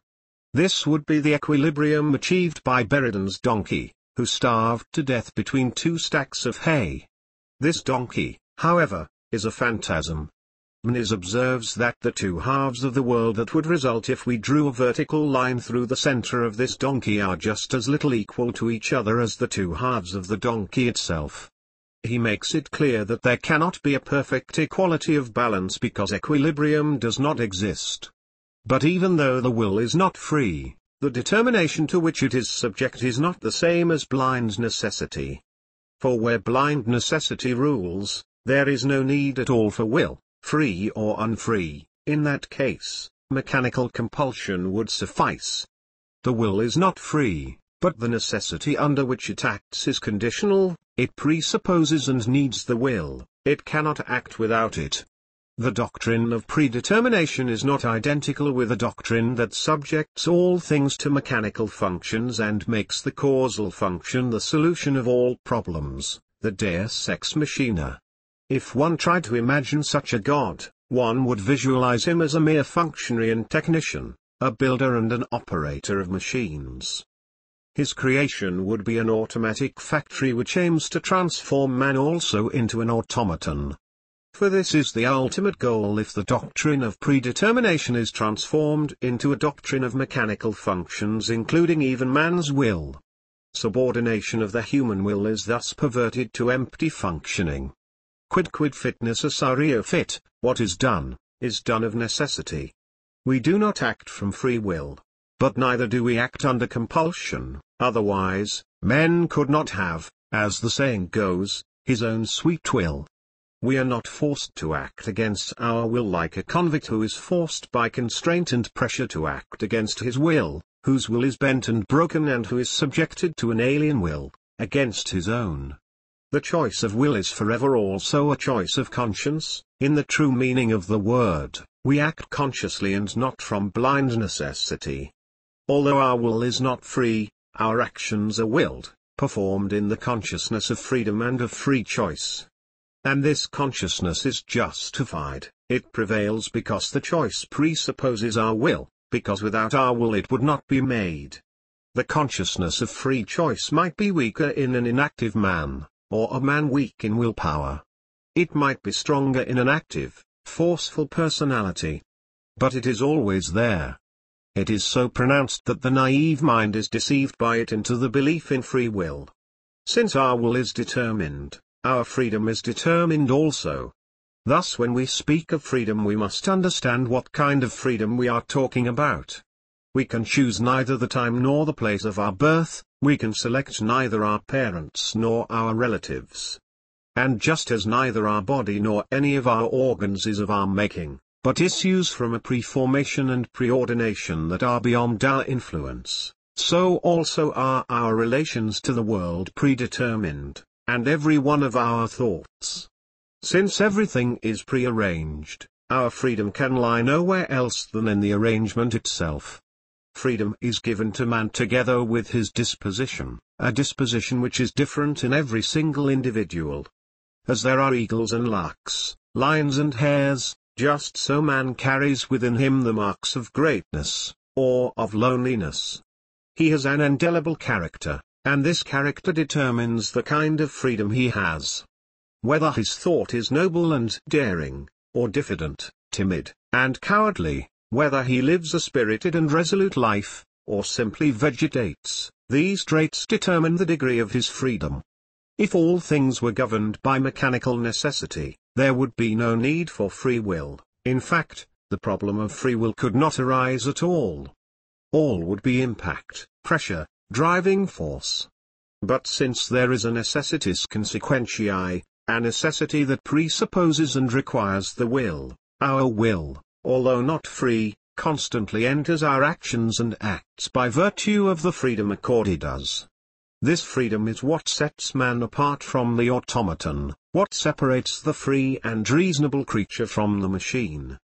The machine has neither free nor unfree will, it has no will at all. Therefore, it is a false and misleading comparison which likens the preformation and preordination of the world and all that happens in it to a mechanism, where everything happens mechanically. For a mechanism which repeats the same motions rigidly and uniformly can in no way be compared to the universe, where no two things could be found that are alike, no two causes that could produce the same effect. Since there are no two things that are completely alike, there are no two causes that are completely alike. Hence, the world is not a mill inhabited only by millers, to grind corn is not its only purpose. But mills there have always been in it, among them treadmills of the worst sort. There is no doubt that the advance of technology has constantly increased the number of these treadmills, especially by its insistence on the division of labor, for this increases the functionalism of labor while achieving greater mechanical efficiency. Inescapably, such mechanization impairs human freedom. For mechanization brings to the fore the doctrine of mechanical functions and with that a growing conviction that man, too, is subjected to mechanical necessities. Marx has likened the Hindu weaver to a spider, and this comparison expresses his scorn for manual labor, just as he attributed a certain dullness and stupidity to the life of the peasants whose work, at the time, was predominantly done by hand. But is the factory weaver any less a spider? Judged by its basic assumptions, Marxism is a modified Spinozism, and it suffers from the errors of Spinoza's system. The notion that manual labor is monotonous and that this so-called tedious monotony is eliminated by technical progress, this notion is false. The opposite is true. Nor does the heavy, dirty work that man has to do grow less, for there is no decrease in the number of rubbish piles and sewers in the world. Manual labor does not at all decrease with the advance of the machine, rather it increases and, so far as it is in the service of the machine, it changes in its nature. From the human hand all things originate and into it they all return. All mechanisms have evolved from, and are controlled by us. Even the most ingenious and accomplished automaton is far from allowing our hands to rest, much less replacing them, for it is not a separate mechanism working by itself, but a part of a vast technical apparatus whose constant development entails an increase in the amount of work. No one who postulates that all work that can be done mechanically must be done mechanically should support his claim with the assertion that mechanization gives relief to the worker. For mechanization not only increases the amount of mechanical motion and the wear produced by this motion, it also increases the amount of labor. The technician is forever intent upon extending the dominion of the machine, and this is the cause for the demand that all that can be mechanized must be mechanized. But, to take an extreme example, should pedestrians be abolished because we have mechanical conveyances that relieve us of walking? 13. Socialism as surrender to technology. In the early days of the machine age, the days when the amount of work done mechanically was small, it was not recognized that mechanization must lead to a new organization of work, a planning to which man himself would be forcibly subjected. But with the advance of technology, the consequences of increasing mechanization of work become more and more apparent. Not only are more and more men employed mechanically, but their work also becomes more and more specialized. To scientific specialization is added technical specialization. The growing specialization of the sciences, which creates artificial isolation and departmental walls, has its counterpart in technology as it breaks down and cuts up human work. It is one of the characteristics of mechanized production that every one of its parts is replaceable and interchangeable. The apparatus can be taken apart, and it can be put back together. Parts that are worn or damaged can be repaired, old parts can be removed and new parts substituted. And it marks a step forward in the organization of technology that these replaceable, interchangeable parts themselves are subject to rationalization, standardization, that they can be typed and standardized in a fashion that extends into every branch of technology. The advantages of standardization are so obvious that they need not be discussed. Standardization is one of the methods which adds to the simplicity, the flexibility, and the perfection of the technological apparatus. But just as the machine itself can be divided and taken to pieces, so that its parts become replaceable and even interchangeable, so also the work that is done with and by this machine can be divided and taken to pieces. Work can be broken up into functions, forming a chronological chain of mechanical operations, and this in turn leads to the functional employment of the laborer. Mechanized work loses that physical coordination which characterizes all purely manual work. When we study the typical hand tools, we find that they are adapted to the human body. Shovel and spade are basically nothing but extensions of the digging hand and the digging arm.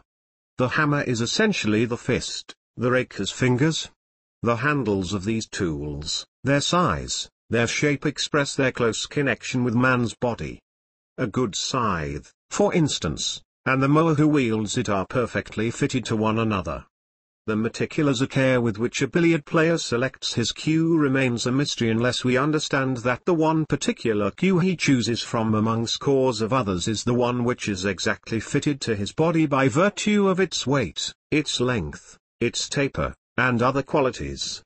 Only if we understand this relationship can we understand why all play, why all work is beneficial, provided that it is appropriate for our body. This congeniality, however, is eliminated to the extent to which the machine penetrates and becomes mechanically autonomous. Work is split up mechanically and dissected into minute segments. An immediate impression of this specialization of the work process can be gained by looking at the specifications of the help wanted ads of industry, and the terminology used to describe the type of work. There are market researchers, calculators, supervisors, time study experts, part designers, filing clerks, tolerance checkers, efficiency experts, production layout specialists, group work organizers, model makers, blueprint translators, time study clerks, and production cost calculators of all kinds. What is the meaning of all these preparatory work activities? They break up the total job into fragments, into the smallest possible units of work. Often it is just one single motion, one single uniform twist of the hand which the worker repeats day in, day out, year after year. Such a worker is no longer a hand worker, no, handyman, a term that denotes one capable of doing more than one job and doing it completely. He retains a function only, a functional task prescribed by the mechanism. The more technology advances, the more it specializes, and the larger becomes the amount of purely functional labor. To the extent to which this happens, the work becomes detached from the workman, separated from his person, it becomes autonomous. There is no longer a vital relation between the worker and his work, as in the case of the artisan. This relation is purely functional. The machine operator is as interchangeable as are the parts of his machine. The worker can be switched to any other function, with ever greater ease as the functional character of the work becomes more general, that is, the more specialized the work becomes. As the standardization of machine parts brings greater usefulness, just so does the operator become usable for any other machine operation. But it would be a mistake to think that this greater usability means a higher degree of freedom. The opposite is true. Functionalism of work, which means that the work becomes autonomous, leads to the dependence of the worker upon the apparatus and the work organization. For now he loses the right and the power to determine himself what work he is to perform. He is more mobile, but precisely for this reason he is more easily harnessed to the organization. Since his work is no longer in any manner related to his person, the work can be more highly organized. The worker, being interchangeable, can be put anywhere. He must now expect also to be put to work against his will, that is, to do forced labor. For the more widespread and complex the apparatus, the more inescapable becomes the compulsion it exerts upon man. He cannot escape this compulsion.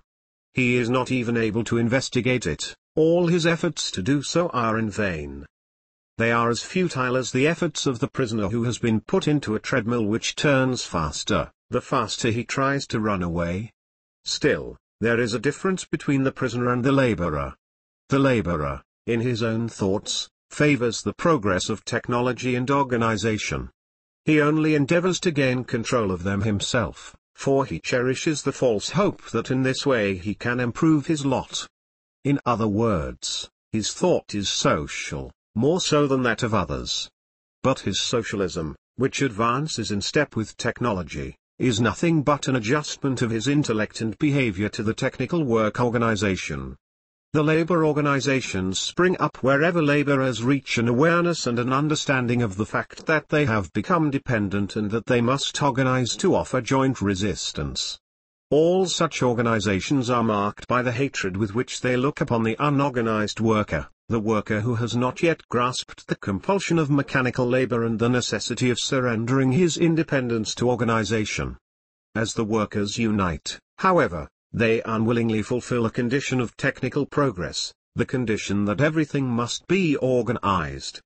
Workers, thinking they are acting on their own volition, work with enthusiasm, but their organization into unions is only an expression of the mechanical compulsion to which they are subjected.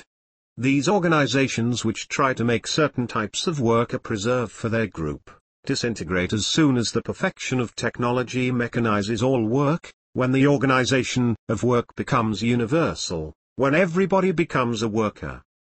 14. Technology serves not mankind, but itself. The mechanists refuse to consider the causal and the teleological viewpoints as equally valid.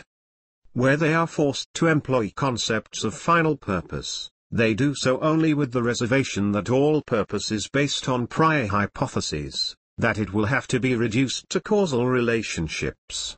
As they are nominalists, universal concepts to them are something that rank behind facts, universalia post rem, and they do not accept any purpose they cannot lay their fingers on.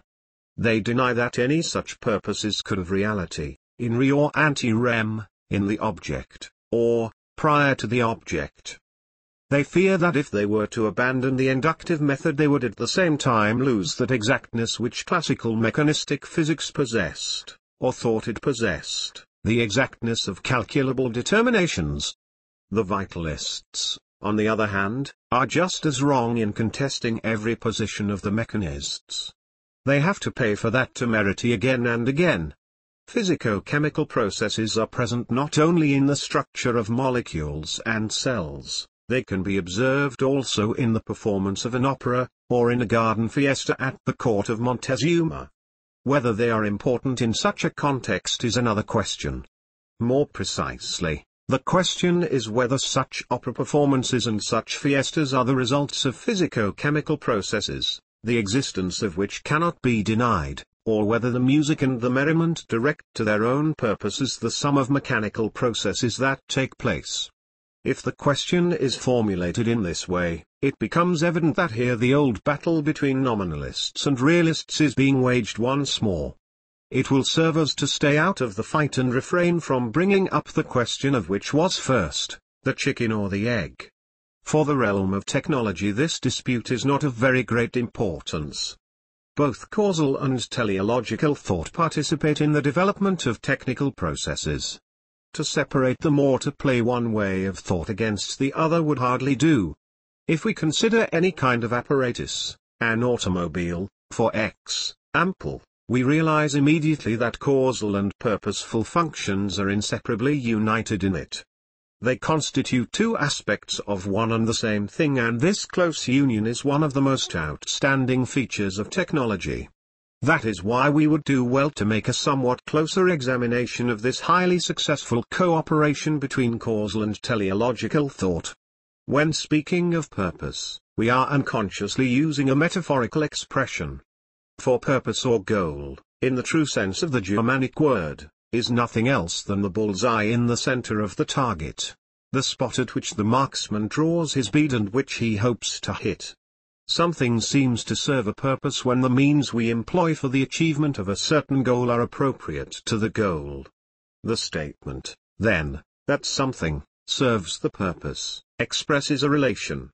When we say that something serves a purpose, we express a judgment derived from our reason, and such judgment presupposes the knowledge and the understanding of the means and the end. It follows that we can only apply the concept of purpose with regard to men, animals, plants, or any other created thing that is not our creation in a very limited sense. For we do not know, and cannot determine by reason, the final purpose which men, animals, and plants serve. Whatever may appear purposeful to us in their behavior, we cannot draw valid conclusions about their final and basic purposes from mere adaptations of their organisms for certain functions. Whenever we draw conclusions about final purpose from the effects we see before us, we are in danger of deceiving ourselves, particularly when we misunderstand the relation that is inherent in the concept of purpose. The concept of technological purpose makes good sense, insofar as we can plainly survey the means which our machine tools combine to serve a given end. Their efficiency can be understood and tested. But we must never forget that this efficiency always and everywhere concerns the means only, and not the end that is achieved. Only when the end that has been achieved constitutes in its turn a means to a further end does the mechanism become a means itself, and assume a purpose. This relation can also be expressed by saying that within the realm of technology there exist solely technical purposes. Much has been gained when we have recognized that the increasing efficiency of mechanical means stands in an exact relation to the advance of causal thinking. Perfection of the machine would be impossible if this type of thinking were not incessantly at work. For its field and testing ground is preeminently our technology. The relation of means to ends corresponds to the relation of causes to effects. They are not identical, but they work together like chain drive and sprocket wheel. Every extension of the law of causality must have its effect on the relation of means to ends. Thus, the concept of technical purpose is directly influenced by causality. Since this is the case, the machine and the social organization are linked together, and one cannot be conceived without the other. They work like the blades of a scissors or the jaws of pliers. These similes are not chosen at random, they describe the process, and they also allude to the incisive pains and pressures that man here undergoes.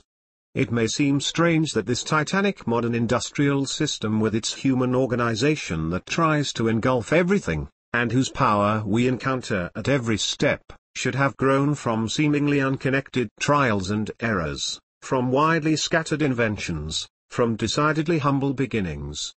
But the convergence of these inventions is only an expression of the convergence of a way of thinking which is absolutely uniform no matter what its point of origin. Wherever this thought goes to work, its every manifestation contributes to the mechanical arts all over the world. 15. The fallacy of specialist thought. It goes without saying that the technician rejects everything that does not correspond to his ideas of efficiency and purpose. He will not doubt that what is technically purposeful is also desirable and advantageous. An inefficiently constructed machine gives him discomfort and disgust. In this it may be said that he is motivated, not only by mechanical rules, but by professional honor and self-esteem as well. For a piece of slipshod engineering is not only inefficient, it also shows its designer in a bad light, it exposes him as a bungler. But this concept of efficiency needs examination. We must find the limits within which it makes sense. An example will make this clear. A well-constructed automobile is efficient because it fulfills the purpose it is meant to serve. Let us suppose that 5 million cars had been built according to such a well-constructed model, and that they were all in use. Nothing is changed thereby in the efficiency of the model, rather, it could be said that such extensive use is sufficient proof of its efficiency. We could go further and suppose that this automobile, manufactured in some large plant, had been so successful that every adult in a large country makes use of it. Its efficiency is demonstrated by this even more clearly. But we must not forget that this efficiency is a matter purely of design and of production, that is, that it is a specific efficiency. Whether it serves a purpose that every adult in the country owns and operates an automobile is, however, quite a different question. It is obviously of a more general nature, and as we go into it, we shall find that it takes us beyond the realm of technology. This is why technicians have never asked it. The technician derives a direct benefit from the fact that a maximum number of automobiles are in operation, for the mechanization of traffic answers his needs and his desires. He thus brings the automobile to technical perfection without a thought of the non-technical consequences which an incessant increase in the number of automobiles must have. He will even demand that everybody should own at least one automobile, and we all have heard the jubilations with which this demand has been greeted. But whoever approves of anything like the 2 cars in every garage idea, by implication grants to every person an additional use and consumption of metals, oil, gasoline, coal, rubber, and other materials, which, applied to the whole earth, would lead to an extreme squandering of resources. To the direct consumption produced by such mechanization there must be added that other consumption which is a byproduct of mechanization. Production and processing plants for all the raw materials, such as mines, steel mills, rubber plantations, are only part of this additional consumption. Enormous expansion of road networks, traffic organization, services of all kinds are other immediate necessities. Motorization may be considered as a result of the technical organization of work or, vice versa, the technical work organization, a result of motorization. Both are like the jaws of a pair of tongs, pressing down with equal force. All technical organization extends the technical apparatus, all mechanization in turn increases the rationalization of the social order. As long as the technical organization grows, its apparatus must grow, and vice versa. If we consider, on the one side, the technical organization as a whole and, on the other, the whole apparatus with which it works, we gain a complete picture of the giant tongs and of the tremendous pressures which they exert. It would be a grave mistake, However, to think that we are dealing here with an orderly process, a process which produces or performs anything beyond its own expansion. Appearances to this effect are deceptive. He who makes such an assertion will have to bear the burden of proof. The fact that some apparatus furthers the organization of certain work, or vice versa, is inconclusive in this context. For this is a mere tautology. Nor can any ultimate profits for mankind be proved by the rational production methods of technology.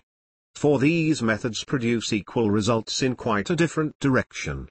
They promote the squandering of resources.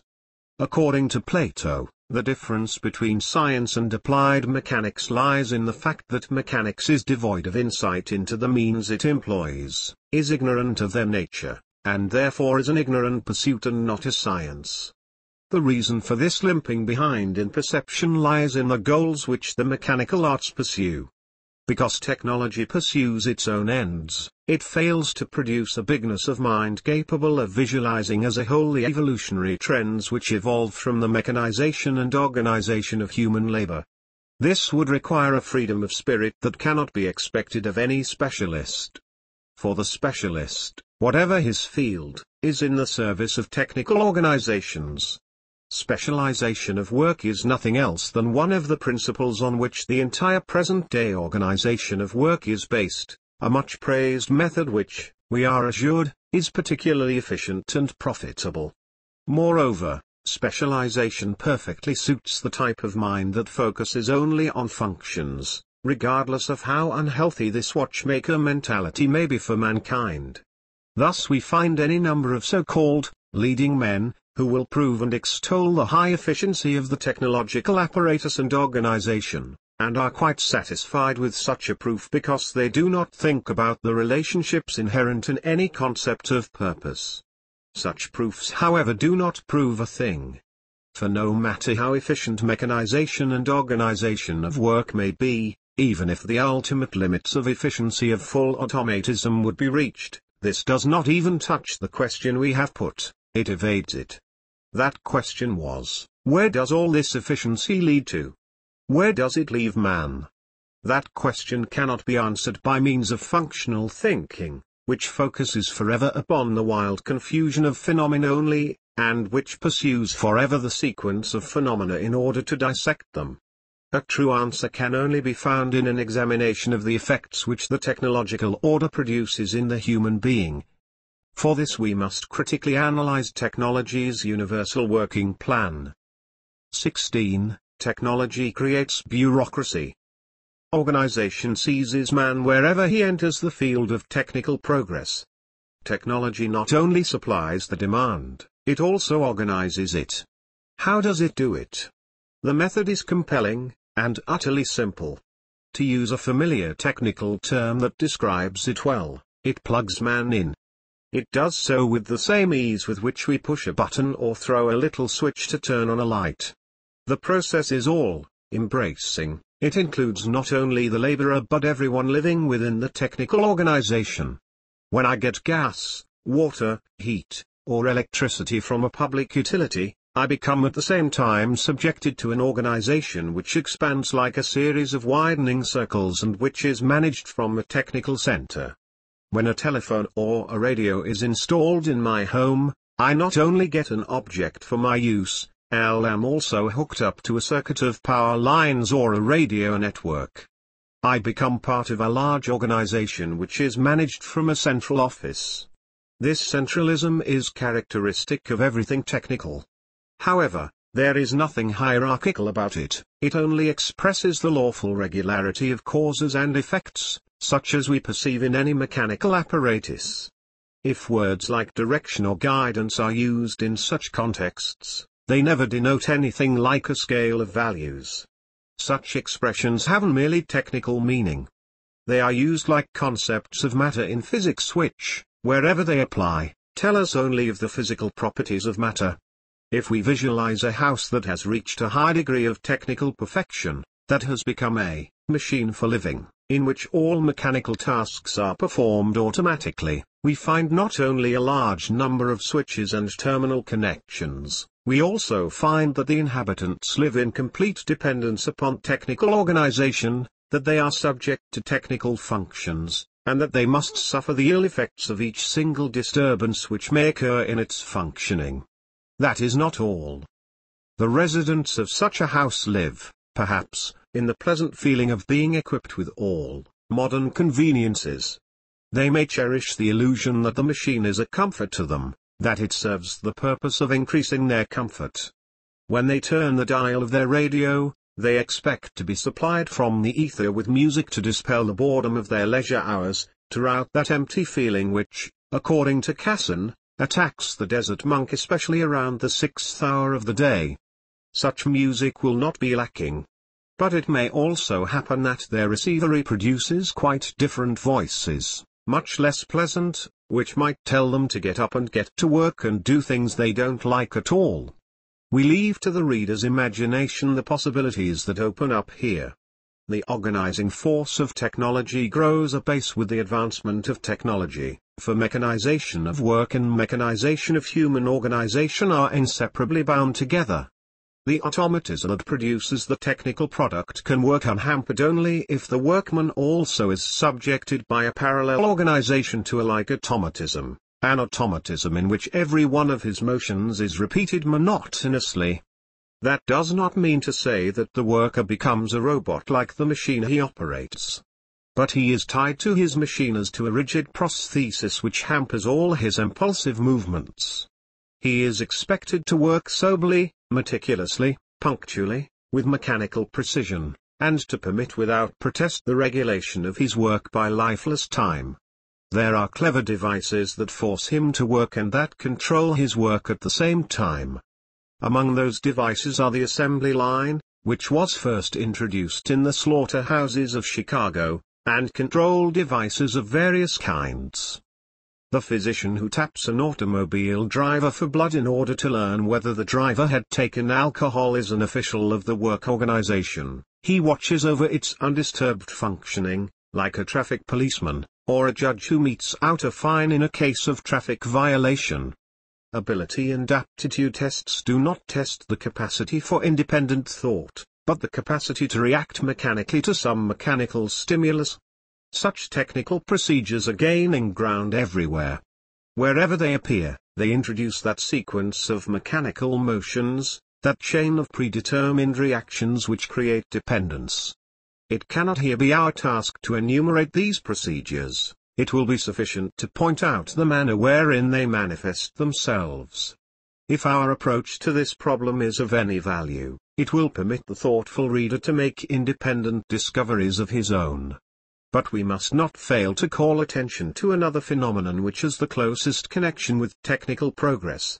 This is the growing influence of statistical thinking, and the forever more detailed analysis of the material which statistics supply to the technical organization. The precision of statistical methods, in which concepts like volume, index, representation, substitution, inclusion, and generalization are among the most important, increases as the technical organization extends its causal mechanism. This restless counting over and over of the available resources, down to the minutest details, and the importance attached to statistical findings, all this speaks a clear language. A Bismarck, a Mark Twain, felt a distrust for statistics, the distrust of the statesman or the artist for the mechanical determinations on which this science is based to the exclusion of all else. It was the distrust for the quantitative results supplied by statisticians working with quantitative units. This distrust is not unfounded, for statistics have ever had a close relation to rational humbug. Therefore, it is wise to receive statistical findings with some grain of salt, never to forget the question cui bono? Who profits? Who is asking the question, and what interests are served by the answer? It can be observed everywhere that mechanization enforces the organization of work. Technical thinking, imbued with an unlimited drive for power, acts imperiously and recklessly. Full of unshakable faith in organization, It promotes and expands organization in all directions, and engulfs unorganized life wherever it finds it. That is why technical progress is accompanied by an ever more mushrooming growth of bureaucracy, for the extension of the organization necessarily requires a parallel extension of bureaus. One of the inevitable consequences of this is the swarming of the payrollers. 17. The ravages of functionalism. The exact scientist is exact only in one respect: his causalism. Only in this respect can he be called exact. Every other form of exactness is beyond him. His activity is primarily descriptive measuring, and its results are expressed in terms of numbers. Hence the Kantian statement that, in every investigation of nature there is only as much real science as there is mathematics. But when we consider this extraordinary importance of numbers, what else does it signify but that the endeavors of science are imitative, that the task of science is exact imitation, and that only by imitation does it succeed in wresting the secrets from God and nature? An experiment, for example, must produce the exact conditions which make possible the exact imitation. Such intuition as the scientist possesses is of an uncovering and imitating kind. In the realm of technology, where application and exploitation of mechanical laws and their reconstruction are the task, scientific activity consists in copying nature's inventions. The machine is an imitative invention. Obviously, what appears to be mechanical in nature is most open to imitation. The mechanical aspect of nature thus becomes the opening wedge for successful causal thinking.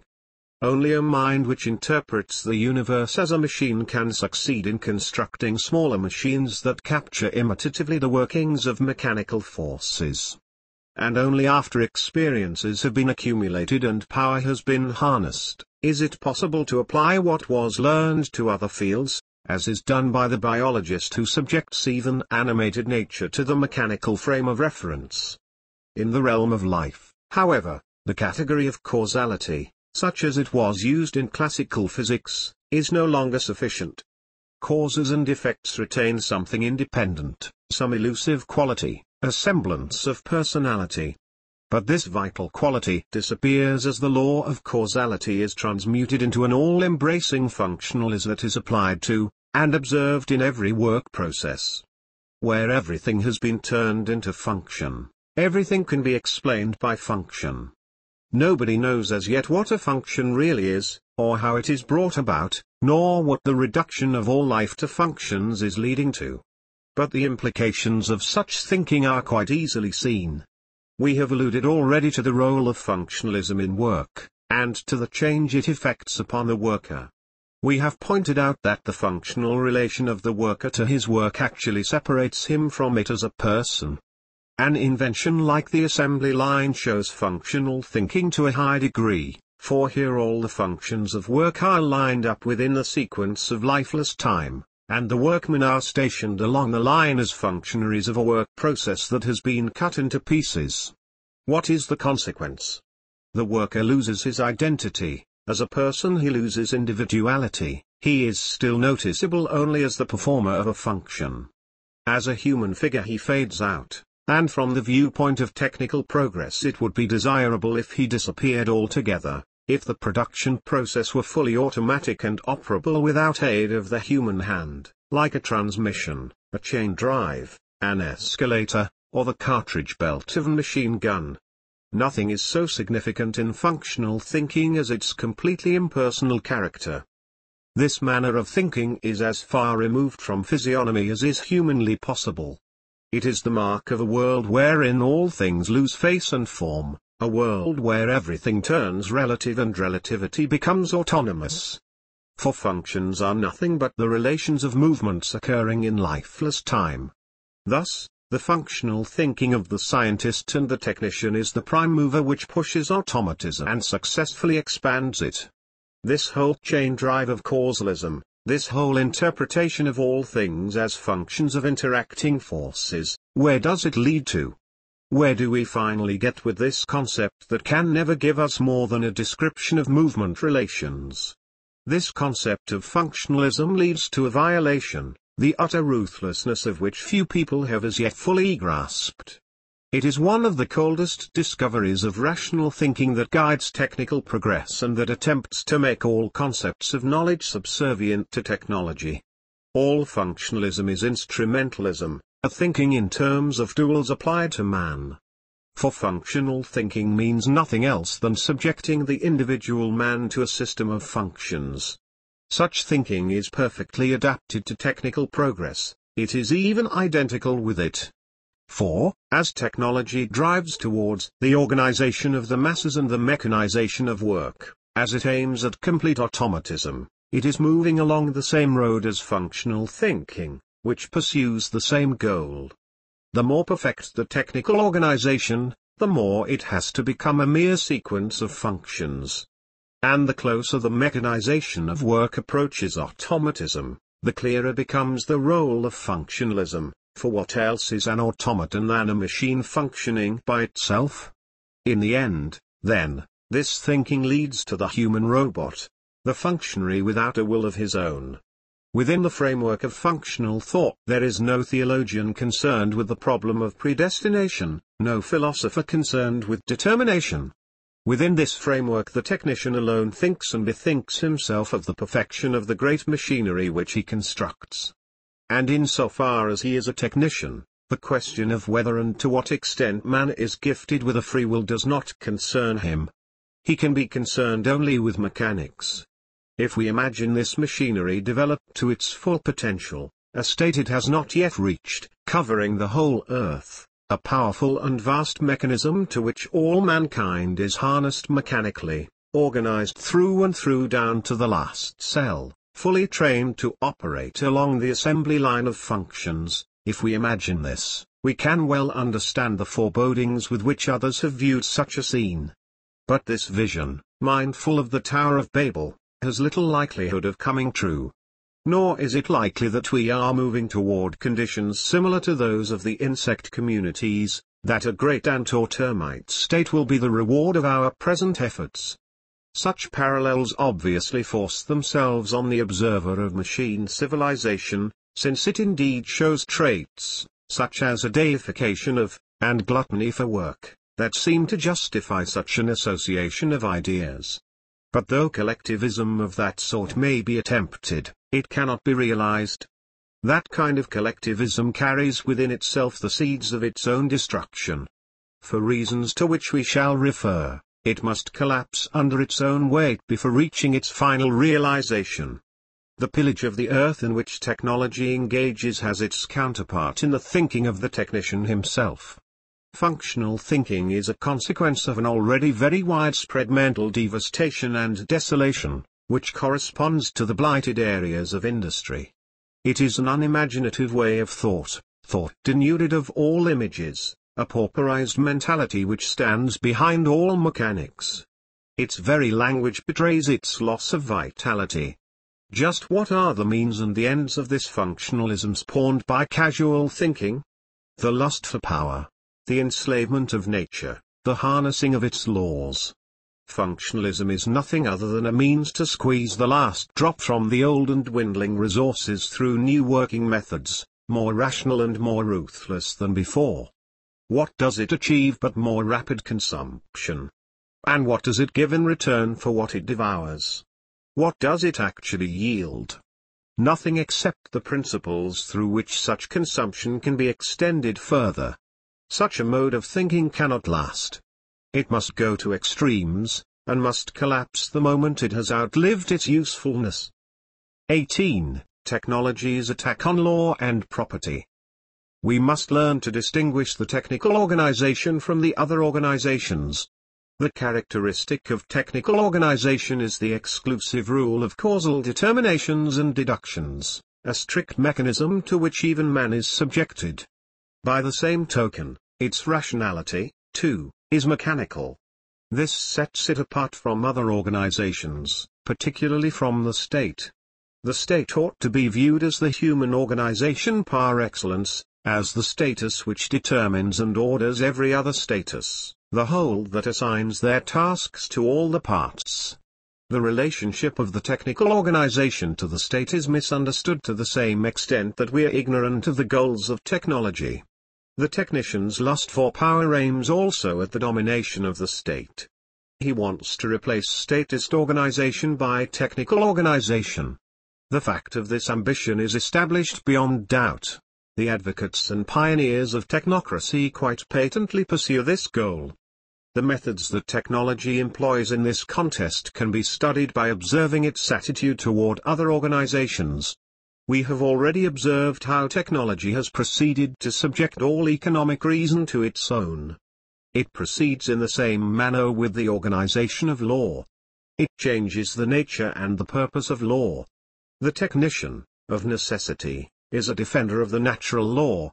He must oppose the historical school because technical thinking can harmonize only with the concepts of natural law. Here again, he tries to define natural law in technical terms, by substituting a technical norm for the juridical norm, by attacking the specifically judicial quality of natural law, and by transforming both the lex ferenda, that is, the law in the making, and the lex lata, or the established law, according to his technical normative frame of reference. He destroys mechanically the opinio necessitatis, the feeling of rightness, the superseding power of common law grown from the customs of the people, the vital force of the law. He cannot understand that laws are not only abolished by vote of the law-making body, but also through disuse with the tacit consensus of all, ut leges non solum suffragio legislatoris, set etiam tacito consensus omnium per disuetu dinem abrugenta. This tacit consensus is beyond his understanding. But even the formal statutory law, valid by the authority of the state, goes against his grain. The technician pushes the subject matter of the law into the foreground everywhere, and in the place of statutory law he puts technical regulations. This is the explanation for the boundless flood of legislative matter, for the machine-like production of laws and regulations that are characterized by their technical, normative nature. The technician fights the specific, concept-forming force of jurisprudence, the force that masters the wildly sprouting legal matter by logical procedure. The technician is the first to attack conceptual jurisprudence. And these attacks are all the more effective insofar as they find support in those trends of thought that assert the existence of a basic opposition between the formal statutory law and the opinio necessitatis. Such trends aim at the dissolution of all law and consequently of justice generally, and at the subordination of law and justice to the dynamic will of the people, which is supposedly in eternal opposition to formal statutory law. And so we witness, for instance, that the so-called directives, executive orders, the departmental decrees of bureaucracy, the practices of business empires, begin to exert a destructive influence, begin to void and absorb formal statutory law. The rights of the individual are turned into the rights of the technically organized person. Property, for example, defined by jurists as the exclusive right of a person over a thing, completely loses its meaning when it falls victim to technical organization. Now property is no longer independent, no longer exclusively subject to the will of the proprietor. It becomes technically organized property over which disposition can be made from outside, that is, from a sphere not defined by the right of the owner. To the technician, law is that which serves a technical purpose. Wherever he intrudes into the legal organization, be it in its legislative, its juridical, or its administrative branches, he either supplants the law by technical rules and regulations, or adapts it to his end by means of interpretation. Where the technician appears as the opponent of the letter of the law, where he makes himself the popular champion of equity, he does so, not because he is more concerned over equity than the jurist, but because equity serves him as a back door through which he can sneak into the legal organization. He opposes everywhere the strict formalism of the jus cogens, the law that cannot be modified by private agreement, privatorum pactis mutari non potest, in favor of the jus dispositivum, or flexible law, for the technical regulation is flexible and causal at the same time. By his manipulations he attempts to change and transform the entire legal status of persons and of objects.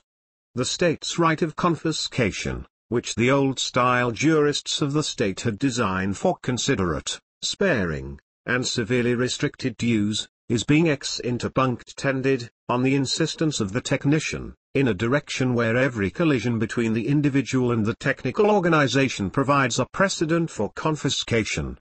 The technician fights property, not on theoretical grounds, as does the social agitator. He actually transforms it by subjecting it to his all-powerful organization which disposes of it freely from rational points of view.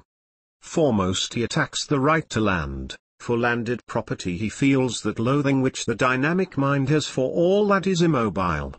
It may be said in general of the transgressions into the realm of the law, as of the transgressions into other realms, that technical progress attacks everything that is at rest, everything that possesses permanence and stability, everything that does not lend itself to technical progress or withdraw from it. Technical progress attacks everything that denies it the resources, whether human beings or dead things, which it craves to devour. The quiescent reserves which, as the resources of our children and children's children, we must preserve and use sparingly like conscientious guardians, are a thorn in the technician's side. By the same token the technician attacks the independent life of all non-technical organizations. These he tries to force into dependence upon the mechanical apparatus he has created. 19. The subjugation of science. As technology progresses, the relation between science and technology undergoes a change. Science becomes the servant of technology. It is a symptom of this shift of power that the scientist becomes increasingly an employee in the institutes and laboratories of industry, where his knowledge is exploited for technical uses. The disciplines of science become auxiliary disciplines of technology, and they fare the better the more willingly they submit to this role. Pure science declines because the important thing is no longer an understanding of the laws of nature, but, first of all, the application, the uses, the exploitation, of those laws. Discovery and invention are today the handmaids of this exploitation. Therefore, if today inventors are called upon and exhorted to give new proofs of their genius, to forge ahead, to deliver more quickly, the purpose is to increase the pillage of the earth through a rationalization of the methods of plunder. A science now making rapid progress is biology, for biology has identified itself completely with technical progress. The present methods of biology would have no sense otherwise, nor would its results be of this high practical use and value. For the yardstick is precisely the immediate technical and industrial usefulness of every biological research, usefulness to some corporation manufacturing pills, or to some other technical organization. Obviously, the discovery of ferments, hormones, and vitamins is not only a scientific but also a technical advance. The effects which we ascribe to these substances are of mechanical and functional nature. The uses to which we put them betray that concept. Either they are introduced into the body in the form of technical preparations, supposed to produce specific mechanical effects, as are all drugs manufactured by the technicians, or else they are consumed in vitamin-enriched food. This whole pharmaceutical arsenal is the product of technical specialists who think of the human body as a machine. However, those are the methods of our day. It is not difficult to understand the shortcomings of such methods, but it is exceedingly difficult to evade them. We can reasonably assume, for example, that an apple contains a number of substances that so far have eluded the chemist and the biologist. It is likewise quite certain that even if all these substances could be synthetically reproduced in a pill, they could not replace the apple. For the apple embodies a principle that is higher than the sum of its parts. It is not a lifeless preparation, like the substances that have been, or could be, extracted from it, but an expression of life that grows and smells and ripens and has fragrance. No doubt the wise thing to do is to eat the apple itself rather than swallow the vitamins which may be extracted from it. And I shall also show wisdom by eating the apple not for the sake of all the vitamins it contains, but because it is an apple. The difference is fundamental, for in the first instance I am acting like a sick person, in the second like a healthy one. In matters of food we act wisely if we avoid the technician wherever we can. But if I cannot get the real apple, then not even common sense can help me over this deficiency. And this apple which I cannot get is just one symptom of the constantly growing difficulty in feeding the masses that live within the technical organization. It is clear beyond a doubt that all the biological theories of nutrition and nutritional practices spring up precisely where nutrition is most difficult, that is, in the large cities where technical progress in biochemistry has made the greatest headway. The biochemical industry typically claims its products will cure prevailing disturbances and blights, not by offering fresh, healthy, strength-giving food, that it cannot give, but by supplying substitutes. A conscientious, humane physician is in a difficult position today. If he abandons his mission of healing the sick, he is no longer a physician. But how problematic is the task of a physician who finds himself the employee of an organization whose interests are often diametrically opposed to those of the patient? What strange notions about the nature of health must not of necessity prevail in a technical setup which defines as healthy only that which works for its own benefit? And the technical organization controls with growing strictness the whole field of medicine. It dominates the physician as well as the patient, it also controls the methods of the cure. Modern medical theorists, with the exception of a few outsiders, favor and further this mechanization of medicine and collaborate with it. The understanding of the true causes of diseases is sadly neglected today.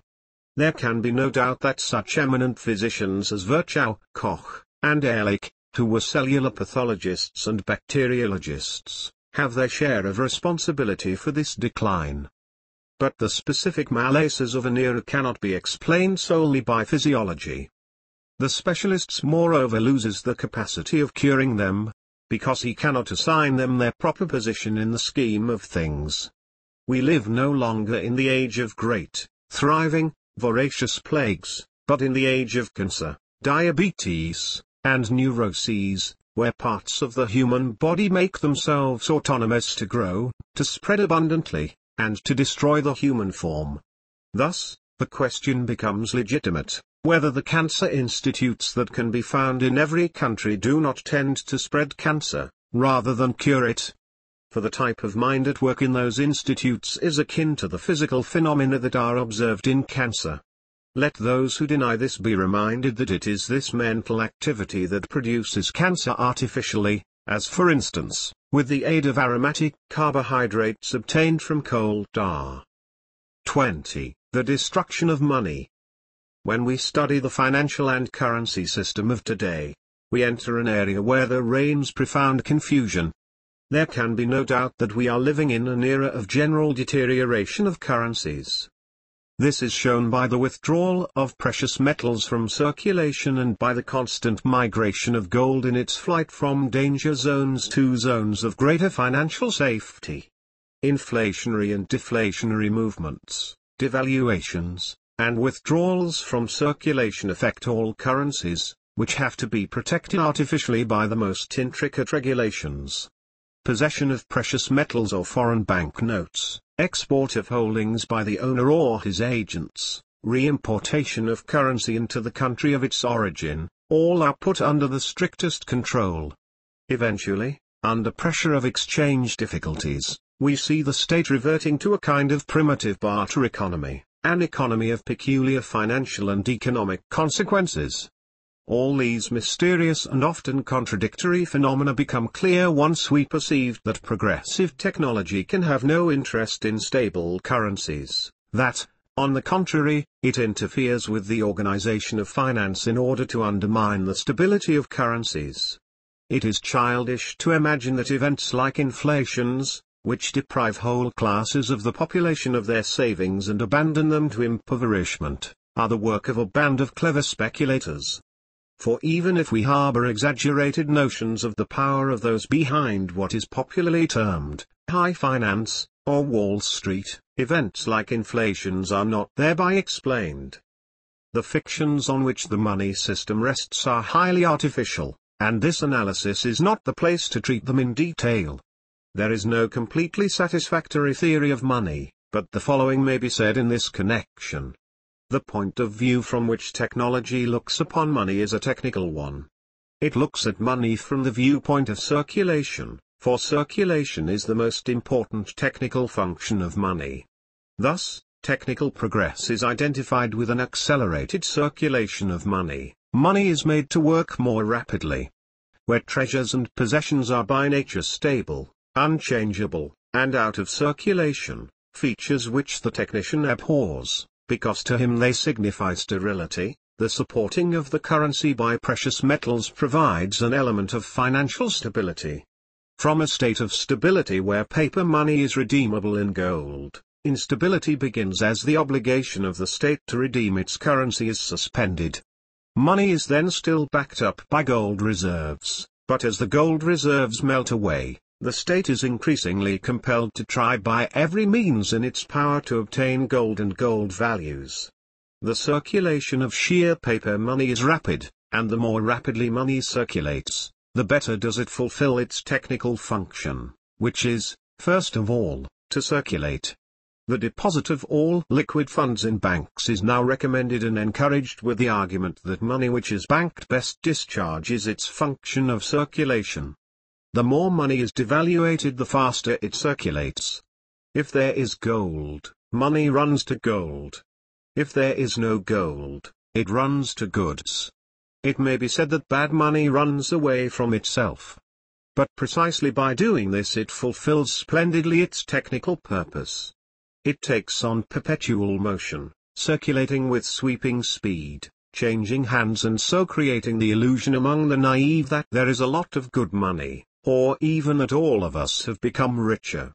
The decay of currency is neither local nor transitory. It is a symptom of a certain phase of technical progress. It occurs at the precise moment when the financial needs of the technical organization go beyond those limits within which an orderly financial economy can be conducted. 21. Technical training versus education. Let us study the relation of technology to quite another field, the organization of schools and universities. As the technician enters this field, he converts all institutions of learning to his interest, that is, he promotes technical training, which as he claims, is the only up-to-date, useful, practical knowledge. The significance of reforms in this direction must not be underestimated. They constitute a direct attack against the idea of a rounded education, encyclios disciplina, that prevailed in classical and medieval times. The consequences of this attack do not, obviously, consist alone in the decline of the role of grammar in education, in the retreat of astronomy and music, in the disappearance of dialects and rhetoric. This slashing, whereby of the 7 classical, free arts, only arithmetic and geometry have survived, is by no means all. The technical science which comes to a position of supremacy is both empirical and causal. Its inroads into education mean the victory of factual knowledge over integrated knowledge. The study of ancient languages is pushed into the background, but with them there vanish also the means to understand a culture in its entirety. The logical capacity of the student, his capacity to master the form of knowledge is weakened. Factual knowledge is empirical and thereby as infinite as are the endless rows of causes and effects whereby it is described.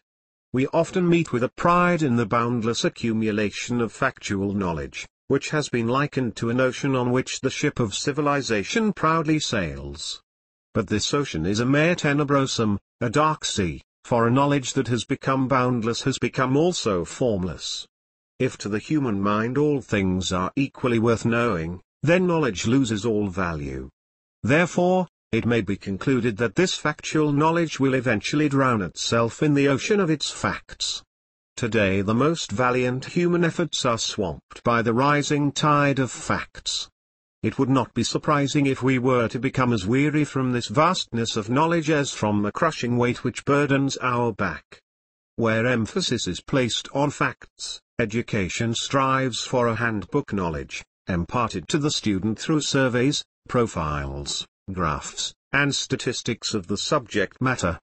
True education is incompatible with this kind of knowledge and with this method of instruction, for the crude empiricism into which such training has fallen is a purely mechanical piling up of facts. This training lays no foundation. It contains no forming principle, which would be superior to, and would master, the subject matter. That dubious adage which says, knowledge is power, is less valid today than it ever was, for knowledge of that sort is the very opposite of mental power. Actually, it completely enervates the mind. Universities decline in the degree the technical progress spreads into them from the secondary schools. The university becomes a technical training center and servant of technical progress. Technology, in turn, does not fail to lavish endowments and new institutes upon the universities and to work strenuously for the transformation of the universities into conglomerates of specialized laboratories. It should here be noted that the classic idea of rounded education, confined as it was to the formation of culture and wisdom, stands in sharp opposition to the idea of an encyclopedia of sciences, that is, to a knowledge which is arrayed alphabetically like a dictionary or encyclopedia. The idea of an encyclopedia of sciences belongs to the 18th century. Knowledge of that description has been the forerunner of all modern technical science. It is the knowledge of a Diderot, a d'Alembert, a La Mettrie, who declared all philosophic thought to be null and void, who in works such as Histoire naturelle de l'homme and L'homme machine advocated an empiricism in which everything is explained in terms of causal reflexes between brain and body.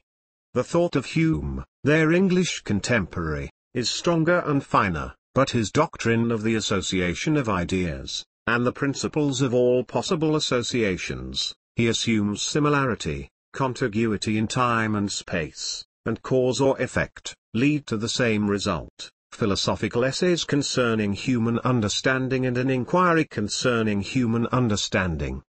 According to Hume, perceptions are not in need of a substance that carries them, for all substances are merely composites of simple concepts and thought. These theories of associative thinking always tend to make the associations materially independent. However, to associate is not yet to think. In fact, the special capacity for association characteristic of many a clever head appears to be rather a substitute for independent thought. Hume may be considered the spiritual father of Joyce's Ulysses, a book that makes association independent, and destroys every intellectual order so radically that nothing is left but a great garbage pile of associations. 22. Scientific nutrition, a fraud. Wherever we turn, whatever field we survey, we find that technical progress attempts to shape it to its liking. Turning, for a last example, to the field of nutrition, we find the extraordinary organizing power hard at work even here. In medicine, technical progress aims at transforming all medications into technical preparations, and to establish mechanical theories about the human body and about the treatment of diseases. In like manner, in the realm of food, technical progress tries to transform all animal, plant, or mineral products that serve as human food into technical products, and where this is not feasible, to give them the uniform appearance of standardized technical products by means of sorting, packing, coloring, and labeling. As foodstuffs turn into uniform trade brands, that is, into technical products, they become subject to technical organization. They lose their inherent quality. This inherent quality becomes accidental and, accordingly, its presence in the food has to be reaffirmed explicitly by the manufacturer's propaganda. The colossal growth of advertising and propaganda in the technical era is due to circumstances of which only very few of us have a clear idea. Let us recall here that in the year 1939 we were celebrating the 70th anniversary of the invention of margarine. It was in 1869 that Napoleon III commissioned the chemist M. G. Moriès to produce a butter substitute that was to be cheaper than natural butter. Since then, technical progress has smuggled into our fare an endless number of substitutes, synthetic concoctions, and artificial products. Technical progress has practiced adulteration of foodstuffs on a grand scale. Not only has technical progress changed the qualities of our foods through mechanized farming, scientific meat production, and the fertilizer industry, it has not only created the canning industries, the cold storage and freezing methods, it also has brought to the fore theories of nutrition which parade under the labels of biological or scientific nutrition. However, modern biology, as both its methods and its terminology betray, is only an appendix of technical progress. Biology has become one of the disciplines of technical progress, characterized like all others by the fact that it is subservient to mechanist thinking in terms of cause and effect. A man who has lost the instinct for proper food, who, moreover, could not possibly follow the old rule of Celsus, sanis omnia sana, all is healthy to the healthy, because he has no way of knowing the contents of the substitutes that get on his table, such a man must indeed fall for scientific and biological nutrition. For even taste and appetite, the infallible counselors of old guide him no longer. And the technician, most inveterate of rationalists, has still another objective in mind. Where he succeeds in transforming foodstuffs into technical products, he regulates and standardizes them. He subjects them to the same techniques as machine parts. In short, he evolves a standard nutrition. In this endeavor he tries to determine everywhere the minimum requirements on which man can exist, as is shown in all the nutrition tables and doctrines of calories that have been put forward. This striving becomes understandable once we realize that technical progress goes hand in hand with curtailing of the food supply, that is, the difficulties of feeding the masses increase sharply as technology progresses. To the pangs of metaphysical hunger that we feel in the presence of the machine there corresponds an actual physical hunger. Food gets scarce. 23. Technology usurps the state. It is an error to suppose that advancing technology merely narrows the sphere of individual freedom, a sphere that to some rigorists appears to be too large anyhow. That formulation would be too simple and too rash. It does not do justice to what is actually happening here. Technology binds and sets free at the same time. It emancipates human thought from all transcendentals, but at the same time it confines this thought to all that is practical and mechanistic. Technological thinking is obviously collectivistic. But such collectivistic thinking presupposes an individual freed and cleansed from all conflicting considerations, an individual that will abandon itself unreservedly to the collective. Technology has no objection to the individual as such, so long as he surrenders unconditionally to the technical organization. It is as indifferent to the individual as, for instance, the mail carrier must be to the religious, political, or moral traits of the recipient of the mail. If this were not the case, the technical organization of the mails would quickly fall apart. On the other hand, technology does not only interfere with individual freedom where it eludes technical organization. In the field of law, technology not only turns against such individual rights as are still independent of its organization, it also turns against the right of association, the right of organization wherever the groups thus formed are contrary to its interests. Neither does technology stop short of public law, constitutional law, or the state itself. On the contrary, it is precisely here that we can observe the most monstrous inroads by which technology permeates the whole life and the law of the state. These spreading infractions are made with a forceful consistency so great that it gives the impression of inherent necessity. The situations are many where it is difficult for us to determine whether we are dealing with a statist or with a technical organization. The state is reduced to a choice of evils. For the sake of its own existence and survival, it must promote and protect the progress of technology. But while the state is doing this, technology infiltrates and usurps the governing and administrative activities of the state. It begins to transform the whole military and civil service organization.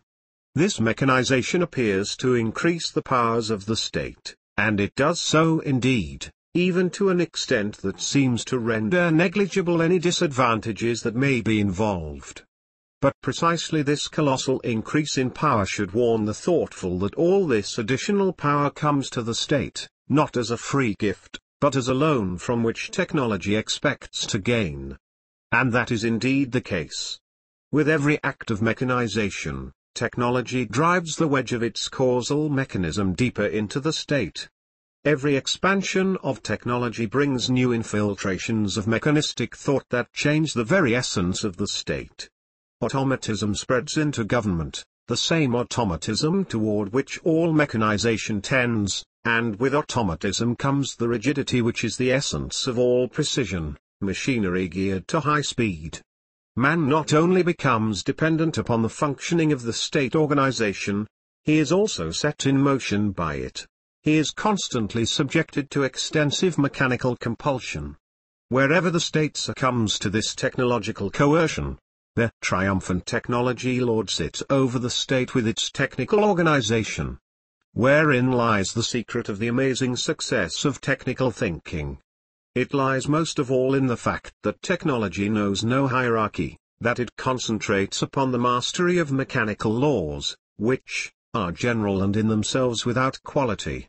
Neither are technical products imbued with genuine quality, for such qualities as are ascribed to them are merely incidental and not determining factors. The characteristic of standardized technical products is not their quality but their mechanical uniformity. 24. The disintegration of nature by scientific thought. There is a type of intelligence which might be termed naked. In it reason considers itself absolute and refuses to admit any concepts not established by itself. All non-intellectual concepts are held to be unreasonable and are discarded. All our perceptions are put to this test. In this process, all that cannot be resolved and explained by reason is eliminated. It is precisely by this methodical effort that our knowledge becomes scientific. Man's knowledge of nature becomes pure and exact to the extent that his relations are limited to reason. By this effort science has grown to its present stature and has evolved the methods by which to transform the world and to supply mankind with keys that unlock the treasures of nature. However, by the very same process, science ruins itself, for, since reason implies the faculty of making distinctions, scientific progress marches straight toward disintegration. Science is compelled to split up into more and more disciplines and its claim to universality is destroyed by the growing isolation resulting from its concentration on minutiae. In place of the great concepts which stand at the beginning of scientific development in which intuition held mastery over reason, we find them mechanical, ant-like industry characteristic of modern laboratories, that nakedly utilitarian cleverness which aims to trap the phenomena of nature. The scientist, now in possession of a tremendous arsenal of tools, begins to squeeze and torture nature and to compel it by the use of force to reveal its secrets. Pure mathematics and pure natural sciences, according to Kant, are those sciences that are based upon synthetic a priori perceptions, upon propositions, that is, which are apodictically certain, partly by pure reason, and partly by general consensus based on experience, yet recognized as universally valid even in the absence of experience. This a priori purity of science which has no need of experience may here be disregarded, since science also possesses an empirical purity. Science can also be termed pure only in so far as it deals with nature exclusively by means of reason. But the very fact that science serves knowledge and makes knowledge an end in itself does not make science pure. Pure science in this sense does not exist and cannot exist. The striving for knowledge cannot be isolated so as to achieve an independent existence separated from everything else. It is precisely the type of intellect which thinks in terms of cause, effect, and purposes which cannot achieve any such independence. This intellect does not confine itself to the sphere of pure knowledge but reaches beyond. It wants to change the world, and change it does. That is why science is never satisfied with mere knowledge of the laws of nature, and why it does not leave these laws alone. All scientific perceptions aim from the beginning to imitate such laws, to apply them, use them, exploit them, To the extent to which this aim is pursued, science fuses with technology. The existence of techniques and industries which have originated from scientific research and are entirely based upon it is proof in itself that there is no such thing as a pure science which strives solely for knowledge and for nothing else. Science is positive when it is concerned with that which can be described and defined precisely.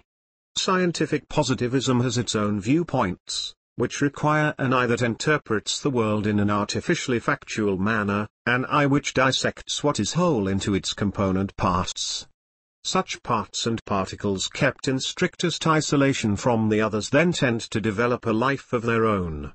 Only that which can be established and proved by rational experience is considered positive, and not what stands to reason. What stands to reason lies outside the fortress of positive knowledge, based as that knowledge is upon intellectual distinctions alone.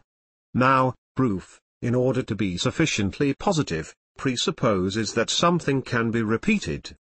For nothing that is incapable of recurrence can be positively proved. That is why any experiment must be repeatable if it is to prove anything. It is by experience that we learn to distinguish things. The concept of experience, however, is ambiguous, for it relates first to that which we want to find out, but it also stipulates that whatever we find out must be repeatable and capable of being reproduced. The quest for experience asks first of all, what can be made the object of experience, and how can we experience that object? In other words, the quest is for the organs and the causes of experience. But in addition, the concept of experience also implies repetition. For once acquired, an experience can be reproduced and passed on more or less like a finished product. Not all experiences, however, are suitable for the use of science. Memories, for instance, are experiences, but they are not of the kind produced by the intellect alone. Science is concerned solely with intellectual experiences because only with them can science operate.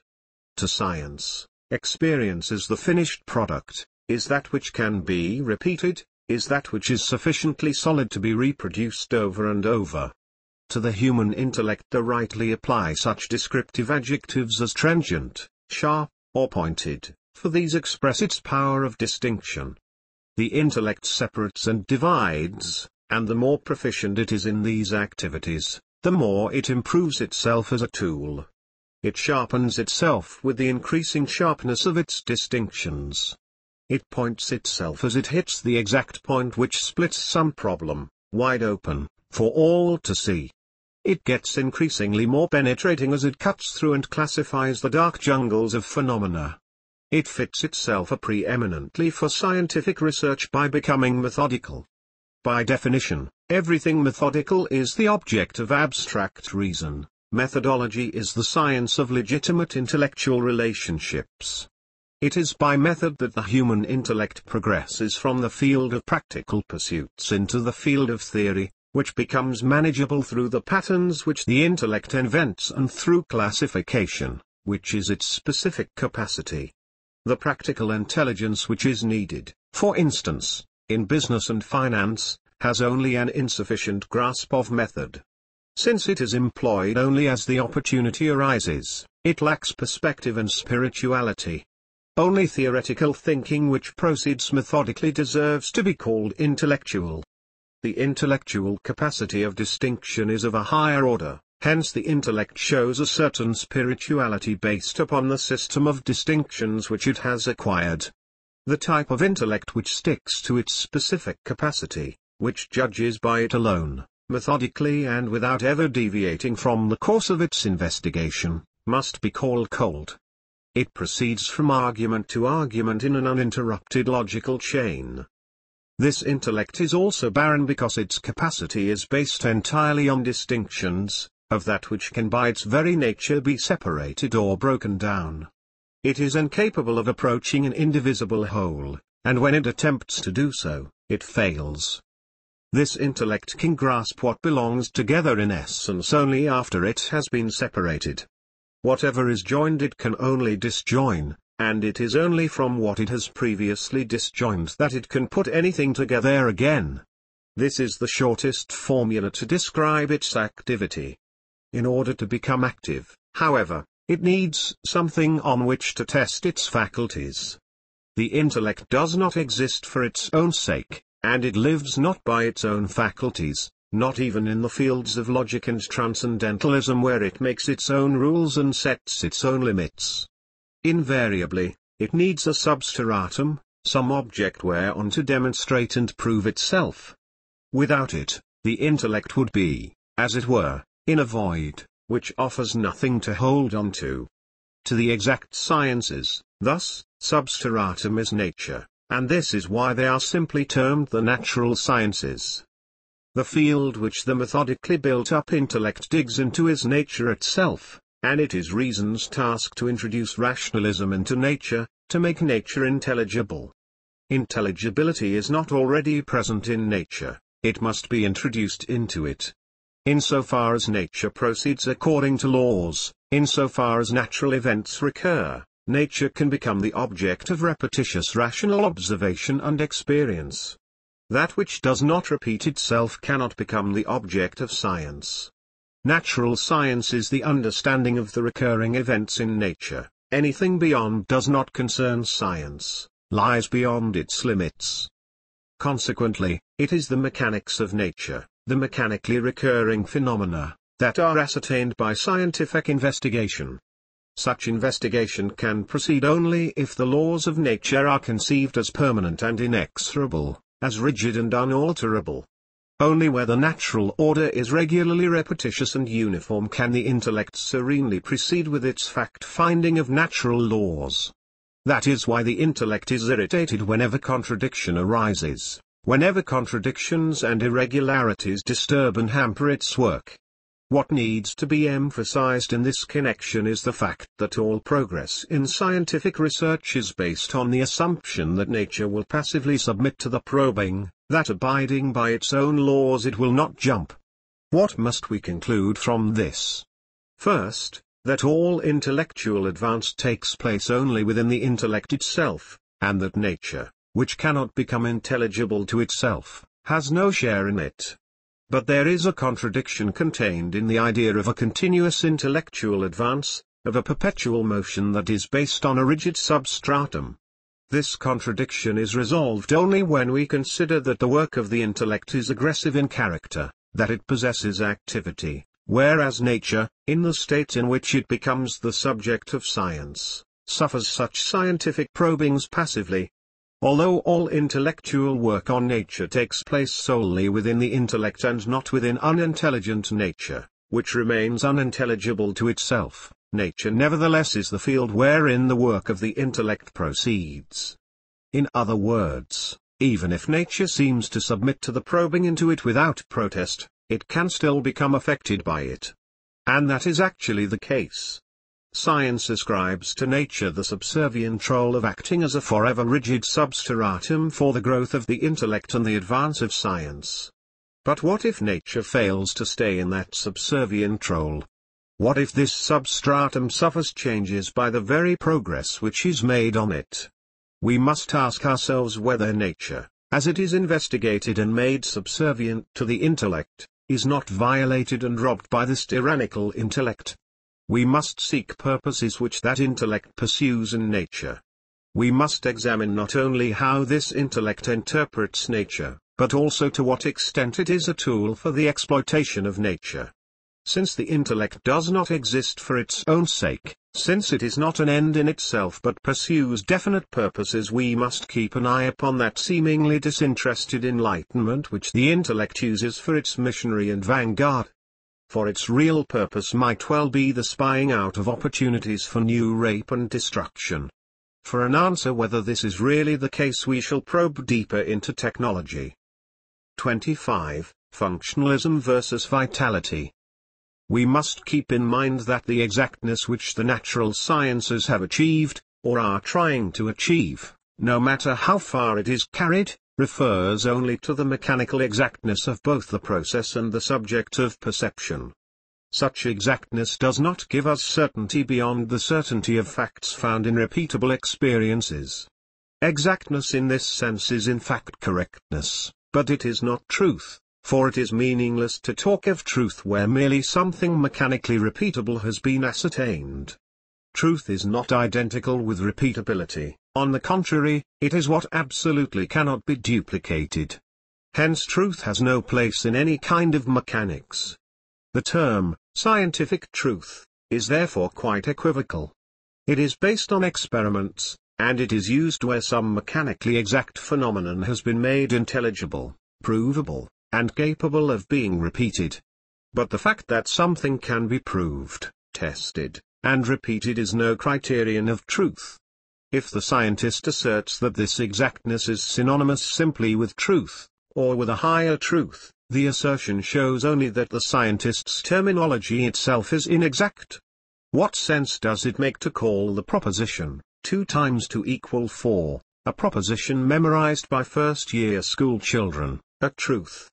Truth is not learned. One does not become more truthful by learning and by knowing much. Nor do we become truthful by exact thinking. A mathematical proposition does not become true just because it describes a fact with exactness, not even if it gets repeated 1,000,000 times. The apodictical certainty of mathematical propositions lies entirely and completely within the field of exactness and correctness, but their content of truth equals 0, like that of any arithmetical proposition. Scientific truths are not higher truths.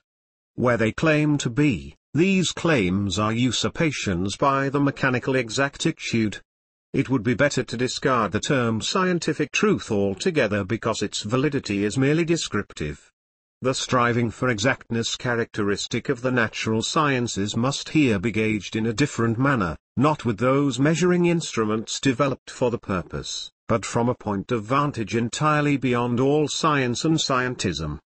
No one will deny that it is needful and legitimate to seek such a point of vantage, unless, of course, we make science our religion, surround it with walls of dogma, and sanctify all its methods. But this would render all investigation and analysis impossible. We will start from an observation which no one who has ever made it can forget. For to observe our modern civilization means to raise the question, is there not a direct connection between the increase of knowledge concerning mechanically exact processes and the fact that modern man, in a strange manner, loses his individuality, loses his balance, his grip upon life, feels increasingly endangered and susceptible to attack in the security that is his due? This inner security, of course, means something different from the security which can be bought by any kind of measurable method. For it concerns man's place and role in life and is related to human freedom.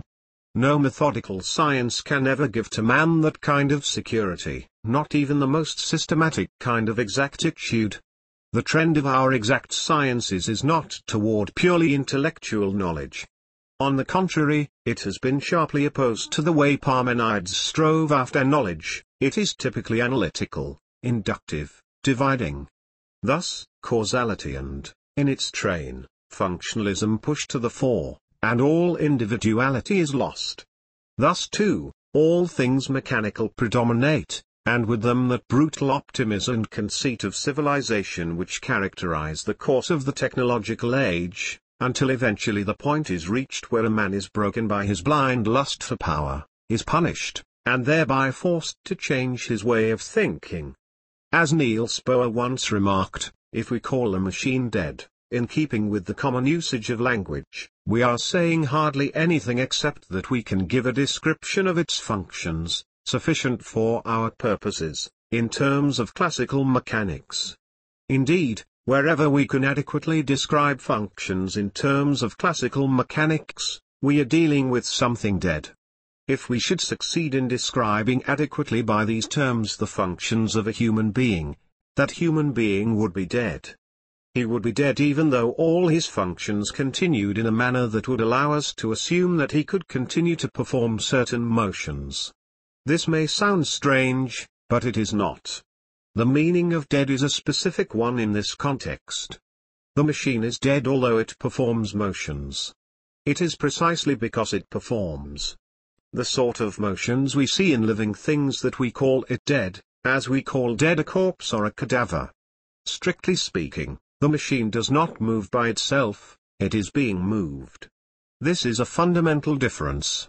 All functions are processes of motion by which something is moved. Preconditional to all functioning is the capacity for passive motion, mobility. Whatever moves by itself, whatever possesses the capacity to direct its own motions without obeying any mechanically explicable compulsion, and even plants have that capacity, moves in a manner that cannot be adequately described in terms of a sequence of functions. Wherever the vitality of any living thing manifests itself, the study of mobility is not enough, because all functionalism can be studied only in passive motions, that is, independent motions. Functionalism can describe only causal relationships but not identities, only determinations, but not what pre-exists or coexists. It cannot describe the simultaneous and contiguous being, nor any of the non-causal relationships. Thus, when the functions of man, animal, or plant are described, they don't tell us anything vital about that man, that animal, or that plant. This remains true no matter many functions may be discovered, for functions always refer to passive mobility only, to an interdependence, which means to say, to something dead. In the same sense then that a machine may be called dead, a man may be called dead. This use of the term is metaphorical, because it describes as dead something that never has had life, and that therefore lacks polarity to living things. When the terms dead and alive have polarity, one is the corollary of the other, neither is independent so that it could exist without the other. A machine is dead although it never lived. It is dead because its motions are subject to functionalism throughout. And there can be deadness of the same kind in a living man, a deadness that never had life and therefore cannot die, but can only disintegrate, vanish, or erode. Such a human being has dead spots, dead parts, dead sections in him. He shows a lifelessness that is manifest even in the midst of activity. His youth is without vigor, his age synthetic, maturity is lacking. No physiognomist can fail to notice such things. As there are mechanical motions, so there are mechanical faces. A man is dead inasmuch as his expressions and movements reveal functionalism of the type which can be served in machines. The mask-like quality in the face of such a man reveals that here life is merely being imitated, that its movements are imitations of a non-existing vitality. A study of this can be made in the faces of actors, but not in them alone. Many masks and larval beings are moving about among the living, and there is no lack of those vampire-like beings, endowed with a semblance of life, who may justly be termed human automatons. Their influence increases at the same pace as functionalism gains in power. To the physiognomist this type of human often gives the impression that they do not age, and that they cannot die. True aliveness, in contrast, means the stamp of polarity, and the stronger the vitality, the more pronounced is also the polarity of life and death. 26. The vengeance of the fettered elements. Let us now turn to that aspect of technology which touches and rests upon elemental nature. This association is unconditional and indissoluble, since all technical work requires some natural element with which to operate. Whatever power technology produces, it draws from nature's reservoir in the same fashion as one draws a pint from a barrel. This holds true regardless of how ingenious the means may be by which technology taps the sources of its power. The technician has lost the age-old awe that restrained man from injuring the earth, from changing the shape of its surface. This awe in the past was very pronounced, its traces are found everywhere in the history of agriculture, and it reaches well into historical times. With the great masterpieces of architecture there is always associated the idea of a colossal presumption. The Tower of Babel is a typical example. Even Cologne Cathedral was held to be built with the devil's aid. Certain ceremonies during the building of a house that have survived until our days are acts of conciliation and consecration, implying that there has been an act of desecration. The technician, however, proceeds without awe, as his methods show. To him, the earth is an object for intelligent and artful planning, a lifeless sphere subject to mechanical motion and exploitation by him who understands its mechanics. Ruthlessly the technician conquers the earth in his quest for power. He confines the elemental forces in engines where they must obey and deliver power. Elementary nature and the man-made mechanisms controlled by human intelligence will clash, and the outcome is an act of enslavement which presses elemental forces into service. Their free play is ended by force. We gain a clear idea of this process if we imagine it as an act of tapping or bleeding. Man taps elemental nature and drains her forces. The wells and shafts driven into the earth everywhere to get at her underground treasures, those factories which extract the nitrogen from the air, radium from pitch blende, or simply ways of transforming clay into bricks, all these are taps and drains. We find them wherever technical products are manufactured. We also find them where the finished technical product gets into consumers' hands. Thus the expansion of motorized transport goes hand in hand with the constant growth of road networks, service and repair stations which cover an ever larger portion of the earth. Mechanization vastly increases the number and size of those plants by which nature is tapped and drained. With the progress of technology, the sum total of the contributions which it exacts from nature grows bigger and bigger. Elemental nature, through mechanical work, is being mastered, it is being conquered and exploited by man-made tools. But if we thought this to be the whole story, we would understand but half of it. We would have only a one-sided idea of the process. For all this seemingly one-sided pressure and compulsion, this engineered extortion of nature, has a reverse side, a counterpart. Because the elementary now floods with its powers all things mechanical, it permeates and expands all over the man-made world which has conquered it. In other words, mechanization and elementarization are merely two aspects of the same process. They presuppose one another. The one is unthinkable without the other.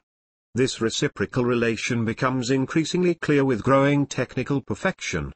From this infiltration of the elementary, there stems the torrential dynamic motion typical of the progress of technology. The elementary is the source of its rolling speed, its vibrations and tremblings, its explosive impact. It is indeed strange that rational thought, poor as it is in elementary power, could have set these tremendous forces in motion. But let us not forget that this mobilization was effected by compulsion, by aggressive and violent means. As we look around today we feel that we are living in a giant mill which works day and night at a furious, feverish pace. In blast furnaces and converters the fires blaze and roar, everywhere the streams of molten metal are pouring forth and huge ingots are glowing cherry red. This is the workshop of the Titans. The industrial landscape is volcanic in its character, and thus are found, especially in the areas of heavy industry, all the companion signs of volcanic eruptions: lava, ashes, fumaroles, smoke, gases, night clouds reddened by flames, and devastation spreading far and wide. Titanic elemental forces captured in marvelous engines are straining against pistons and cylinder walls as crankshafts are moving and delivering an even flow of power. All the elements are racing and raging through the jails of man-made apparatus. All those boilers, pipelines, gearboxes, valves are steely and bristling with reinforcements, as is every jail designed to keep its inmates from escaping. But who can remain deaf to the sighing and moaning of the prisoners, to their raging and ranting, to their mad fury, as he listens to the multitude of new and strange noises which technology has created? Characteristically, all these noises originate from the meeting of the mechanical with the elemental. They are produced by the outflow of elementary force from the constraining might of the machine. If they are rhythmical, their rhythm is automatic, regulated significantly by lifeless time. And all these noises are malignant, shrills, shrieking, tearing, roaring, howling in character. And they grow more malignant as the technology approaches perfection. They are as evil as the visual impressions which technology supplies, such as the eerie gold light of mercury, sodium, and neon lamps, which invade the nights of our cities. Likewise, it is a significant fact that sound and light signals are increasingly employed as warning signals against dangers. Traffic lights, rail torpedoes, stoplights, foghorns belong to that category, as do the sirens whose mighty mechanical screams announce the approach of bombers. An automaton always presupposes man. If it were otherwise, it would not be a lifeless mechanism, but a demon endowed with independent will. The old superstitious idea, however, which held that some man-made apparatus might acquire a demoniacal life, might unfold a will of its own, a rebellious and destructive will, this idea is by no means as erroneous as we now suppose. Although this idea may seem absurd, owing to its form of presentation, it still contains a measure of truth. For inertia, the passive resistance of matter, grows under the mechanical coercion inflicted upon it, and, from this resistance of matter against its fetters, collisions result, followed by destructions. At a certain stage of technological progress, the individual begins to become aware that he has entered a danger zone.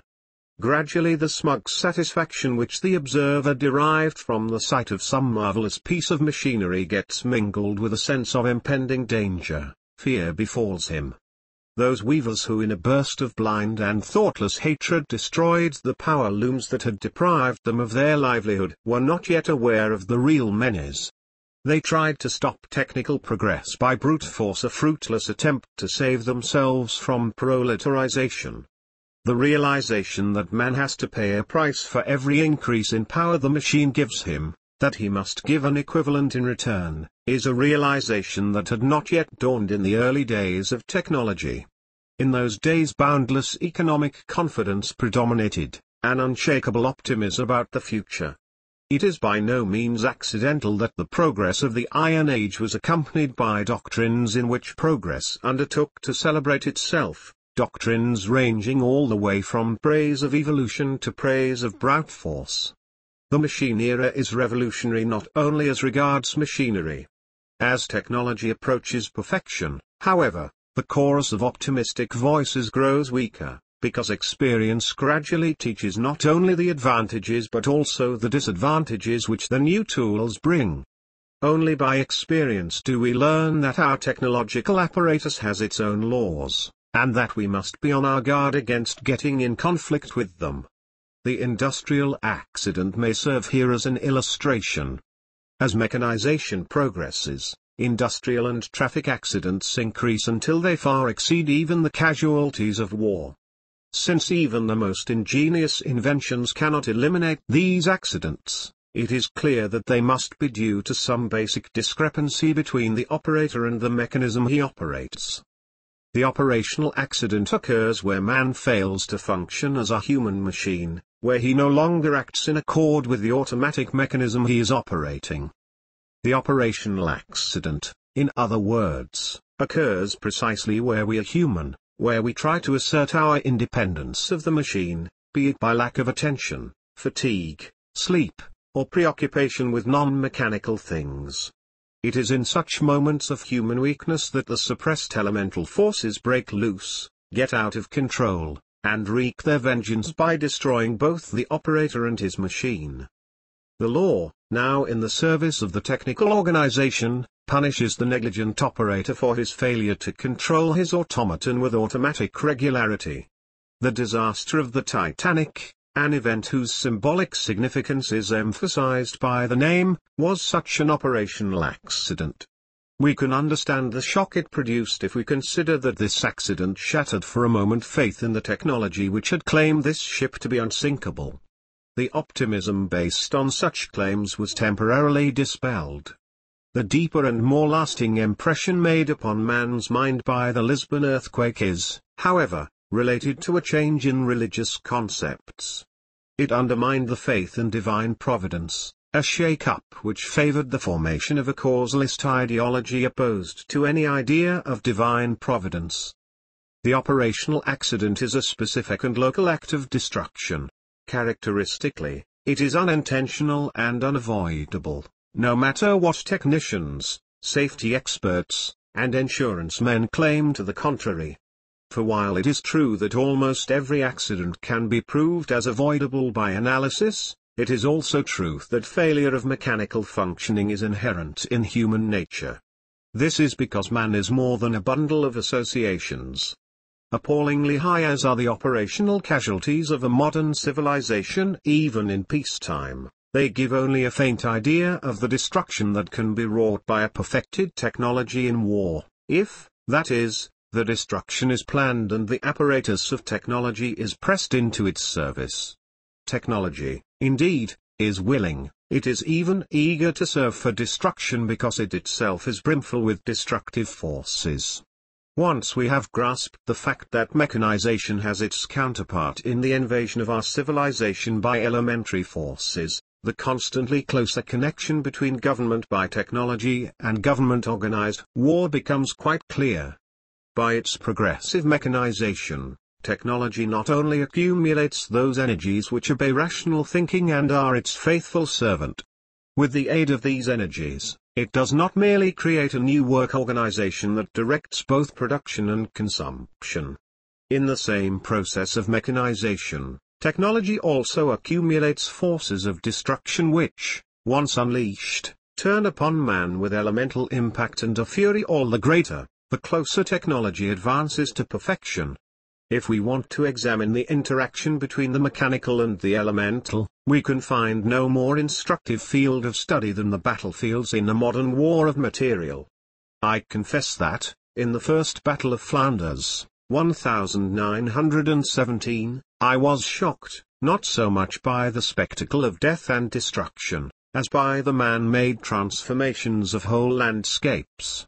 Without a doubt, the fields of earlier battles, at Cannae, for instance, were littered with more impressive heaps of dead men and horses within a smaller space. In Flanders, the battlefield was very wide, in it the armies were dispersed and were entrenched to an extent that made the field seem empty. The artillery barrages which had hailed down for weeks had turned this theatre of war into a sort of moonscape covered with craters. Its volcanic character was unmistakable. It would have been hard to find a single object that had not been most violently mangled.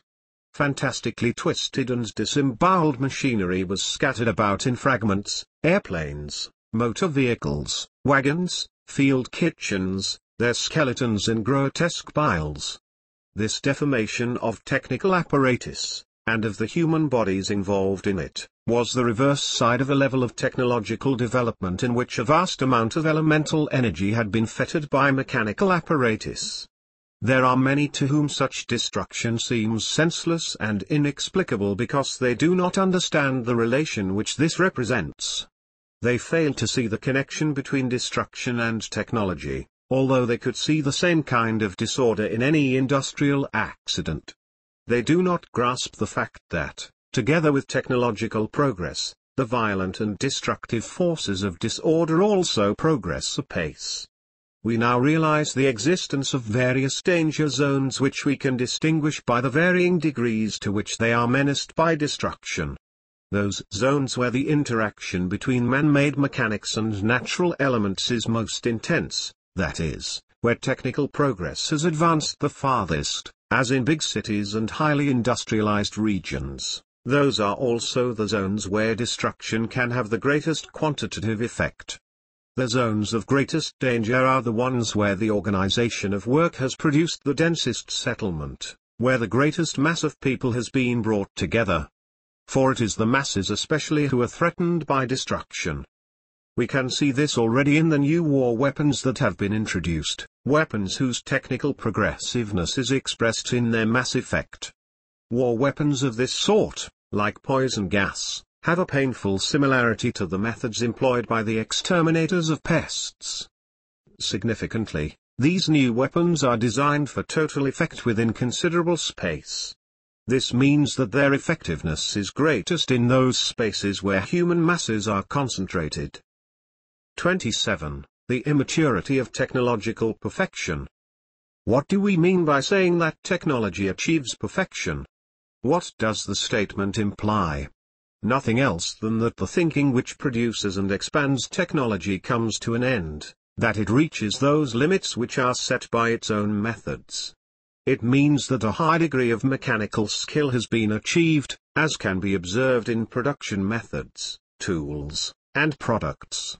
When we study an engine, such as the diesel engine, from the first model built according to the inventor's calculations, to the latest model as it leaves the factory brand new, we observe the step-by-step advance of technical thought, testing itself, redesigning, improving, overcoming resistances.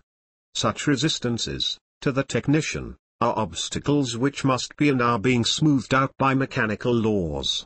However, these bugs in any new design point at still another element. These resisting elements arise wherever forcible methods are applied, and they increase in the degree in which these methods become general. It is a mistake to think that the resistance is dissolved by its mechanical solution. Actually it remains, no matter how subdued, it is still there watching in ambush, forever ready to burst into destruction. That is why in countries with a highly developed technology we find the same state of nervous tension and uneasiness which marks empires having a large and malcontent slave population. On the surface the slaves may appear submissive enough, but one senses that their thoughts and dreams are centered on revolt, insurrection, and havoc. But in such countries we shall not find that patriarchal relationship that was still evident in the slave states of the South. Within the modern, technological order, there is neither the kind master nor the devoted slave. All this is gone, as neatly as bark stripped from a tree. Patriarchal relations are replaced by mechanical relations, human relations are turned into power relations pure and simple, as are the laws of force and counterforce in physics.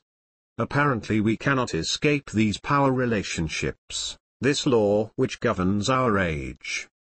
Significantly, however, the human race never has and never can resign itself to be governed by mere power relationships. Its rank is higher and its destiny transcends by far the realm of mechanics because man is more than a machine.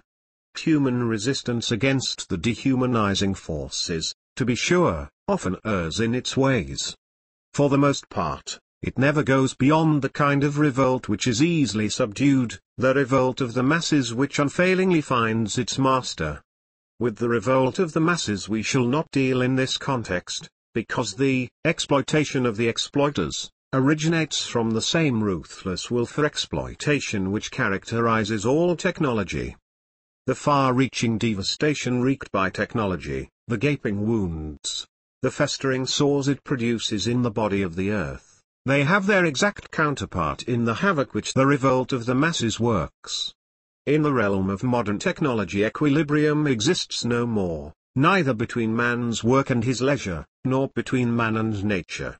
What today we term love of nature is mostly the emotional sentiment, the pity one feels for something that has been wounded, bled white, and needs protection.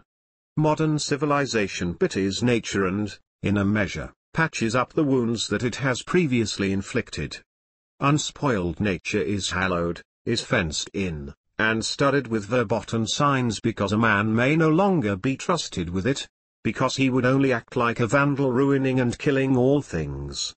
These measures to protect nature are somehow offensive to our human vanity, but they are also ironically comic, considering that nature is by no means a passive victim of our exploitation. For, as we have seen before, nature answers the conquest of technology by a counter-invasion of its own. As we destroy it, it destroys us with the elementary forces we think we have captured. To think in terms of causes, effects, and purposes means to think one-sidedly. To see things in their whole context cannot be learned, no more than one can learn rhythm or the periodicity from which all rhythm stems. Correlations and contexts are noticed only by those minds which think in universal and reverent terms, minds which therefore reject all pillage and exploitation. Is there a counterpart in life to that ripping intrusion of machinery which always results in the deformation of nature? It can best be seen where machinery tears itself apart, where it is ripped open, where, in destruction, It loses its mechanical form, just as man who is tied to it is torn apart with utter disregard of his organic form and structure, which is to say, mechanically. He is not even cut up like an animal that is taken to the butcher, nor neatly carved and disjointed like a chicken. He is blown to pieces, crushed, torn to shreds. This aspect, to which we must not shut our eyes, teaches us that technology may reach perfection, but never maturity. To ascribe maturity to a mechanism means using a metaphor which is quite out of place. Mechanisms may give the impression of the highest streamlined perfection, but this must not be confused with maturity. Maturity is never forced, nor can it be enforced. If we were to imagine a world based wholly on willpower and the energetic efforts of that will, it would be a world without maturity and forever devoid of maturity, a world of immature things which, nevertheless, might seem to be quite perfect. That is the kind of world towards which technology is marching. That also is why, wherever we look today, we find willpower in action, sectors of new developments, spearheads of progress, but hardly ever will we find anything mature, for maturity lies outside the realm of the machine. The concept of perfection used in this context expresses only that final state of completion that can be measured by those means which here combine to be the end. The concept is useful here because it is completely rational, and thereby it fits the conditions we have described. 28. Technology prepares for invasion by ideologies. What is behind that strange intoxication which befalls us as we are rushing along at unprecedented speeds, or soar up into the stratosphere? What is the meaning of that intoxication of the auto and the plane, which has taken the place of the old wanderlust and the mountain climber's exuberance? What is the real significance of the triumphant headlines which herald records of all kinds in this age of technology? They would remain mysteries if we failed to understand that here a restless striving for power, fully aware of its own means and ends, finds satisfaction and fulfillment. A wise Chinese, imbued with Confucian ideas of harmony, assuming that there still are wise Chinese, might smile at such barbarous exhibitions. He may find ridiculous and even brutal the almost religious fervor with which the masses acclaim such achievements. But there is no doubt about what the masses applaud in the record smashing. It is the victory of dynamics, in which they rejoice as in their own victory. It is the motorized mechanical motion, the conquest of the resisting elements, that elevate their emotions and arouse their enthusiasm. The applause accompanying every new record is applause for the breaking of resistance. It heralds the victory that the machine has won over elemental nature. But to understand the enthusiasm which the masses feel for technology, we must recognize that the formation of masses and technical progress go hand in hand. The enthusiasm itself is already a symptom of this. Technical progress is strongest where the formation of masses is most advanced and vice versa.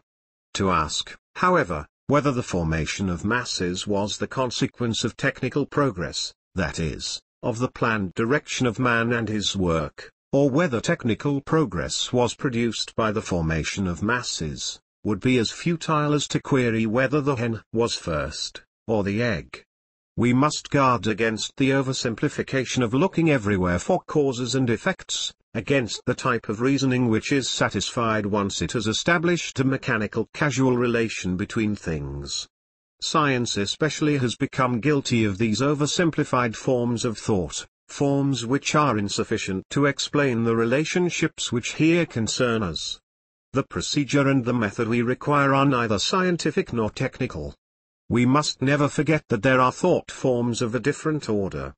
Only by thinking in terms of correlations and reciprocities instead of causes and effects can we approach the phenomenon of simultaneity, a phenomenon which, defying all attempts at casual explanation, still deserves our attention. Technical progress and the formation of masses are simultaneous, they are most closely coordinated. They are in fact inseparable. Far from resisting the struggle for technical perfection, the masses, on the contrary, further this drive. they welcome it, they fit themselves obediently into the automatism of technical operations. The mass is the most useful, the most pliant material of the technician. Without the mass the technician could not carry out his plans. Masses come nearest to the technician's ideal of human material. The more mechanically mobile they become and the easier they can be organized. At all times the habitat of the masses has been in the large cities. Only there do the conditions prevail which favor mass formation, even though mass thinking may reach far out into the countryside. Characteristic of the formation of masses is that it proceeds artificially, that is, by an influx from without. Another characteristic is that both the rise and the fall of masses are fomented by conditions beyond their control. Masses, in other words, can neither sustain themselves nor can they replace genetic losses by their own vitality. Generally speaking, their vitality consumption increases in proportion to their numerical growth. With mass we associate ideas of weight, pressure, and inertness. These associations are meaningful, but we must not overlook the fact that nevertheless it is precisely fluctuating motion which characterizes progressive mass formation. The mechanical, automatic trend of mass mobility is evident especially in our large cities. The increasing dependence of the masses upon rational organizations that administer and manage the mass man in all his functions is expressed in this mass mobility. Thus, the mechanization of traffic, controlled by the technician, compels man also to move mechanically, and to adapt himself to the automatism of traffic regulations. For, roaming through the gloaming, the city proffers neither space nor opportunity, it confines even the freedom of motion itself. We should have an excellent picture of what is going on if we were to think of the streets as conveyor belts that transport men mechanically. But we get the idea even from existing conveyances like mechanical escalators, elevators, or any other mechanical means of transportation. If we watch the passers-by on a moderately crowded street, we recognize immediately the mechanical and compulsory manner of their movements and attitudes, illustrative of how mechanical their life has become. The variety of conveyances also reveals the unprecedented extent to which man has become transportable. The tremendous expansion of traffic and transportation systems is a visible proof of this, but the significance of this vastly increased mobility becomes evident everywhere. For when we say that man himself has become transportable, we indicate, first of all, passivity, an unfree movement, as opposed to movements that are active and show initiative. We may formulate the process as follows: man becomes transportable to the extent to which the machine approaches perfection. Or, vice versa, without this increased human mobility, there could be no technical progress. Man has become mobile, more mobile than he ever was. This mobility is a sign of progressive mass formation, which means the same as technical progress. It is one of technology's characteristics that it releases man from all non-rational bonds, only to subjugate him more closely to the framework of rational relations. The increasing mobility of man is related to the inroads of organization and apparatus into human life. As we get mobile, we also get mobilized. And in the same proportion man becomes mentally mobile, that is wide open to the invasions of ideologies. The susceptibility of large segments of the population to ideologies and the power which the demagogues derive from this are symptomatic of mass formation.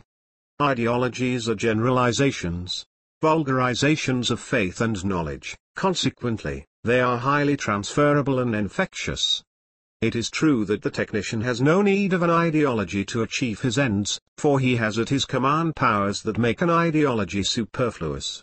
But exactly because the technician does not concern himself with anything beyond his own field, the ideology becomes a most handy tool. As the technician aspires to universal power, yet is interested only in his specialty, the ideology fills a gap, it bridges a vacuum, hence, the alliance between technology and ideology. In this association the ideology gains tremendous powers, and it begins to direct toward a goal all the vast stores of energy that organization and mechanism have accumulated. The alliance between the technician and the demagogue does not come by accident. The technician's knowledge itself is just as transportable as any machine that can operate as well in the copper mines of Katanga as in the gold mines of Brazil.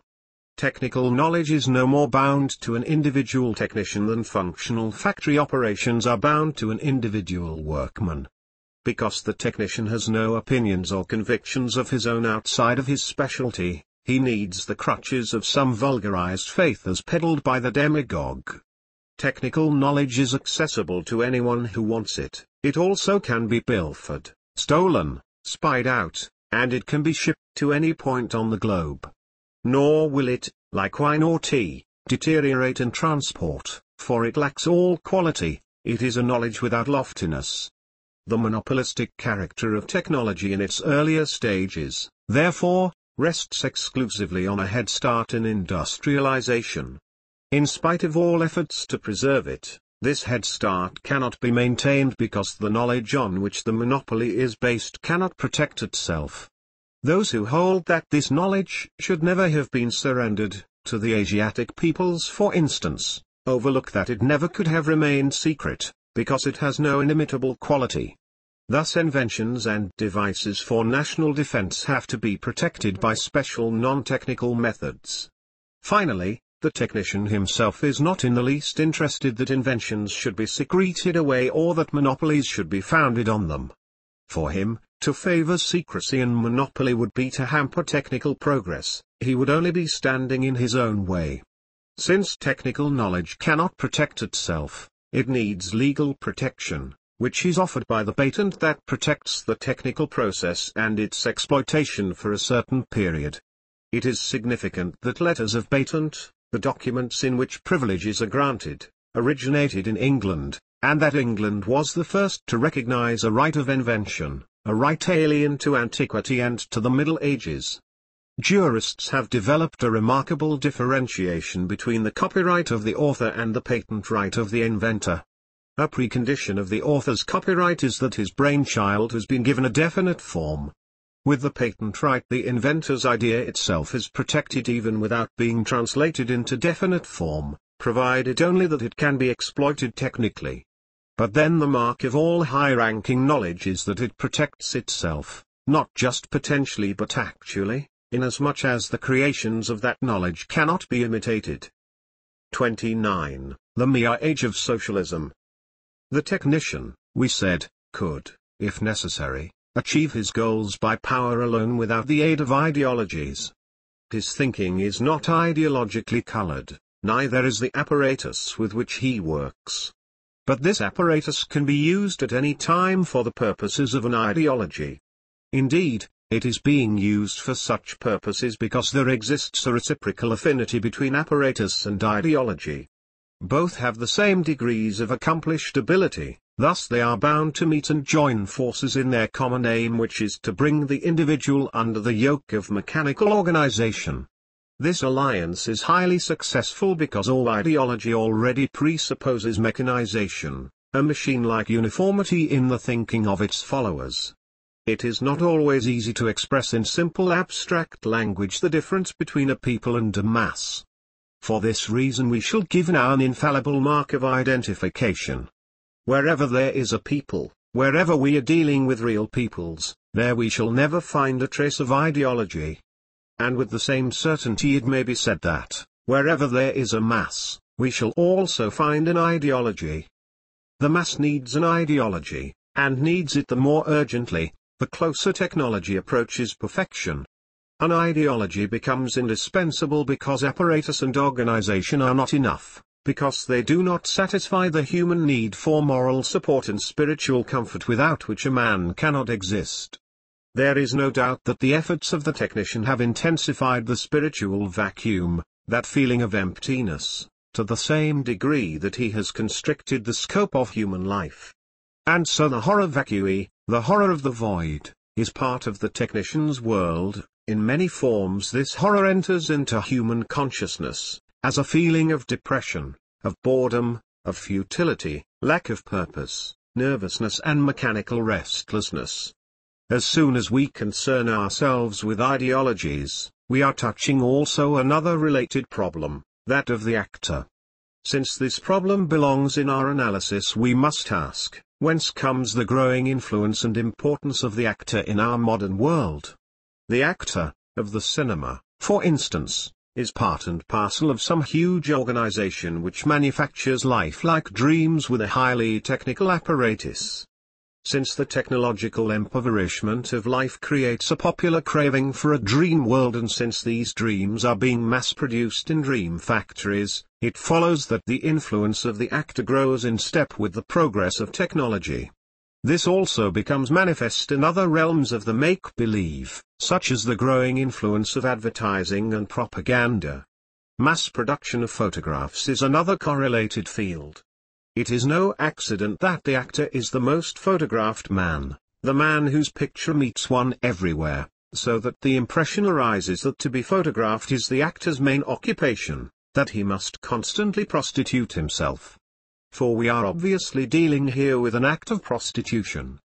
As long as the comedian was a member of a caste, a class, or an order, as long, that is, as there was a hierarchy of society, the actor was always looked upon with distrust. This distrust was nowhere stronger than among the peasant class. Indeed, we might say that wherever there is a peasant class, there is also an insurmountable distrust of the comedian. But masses feel very different in this respect.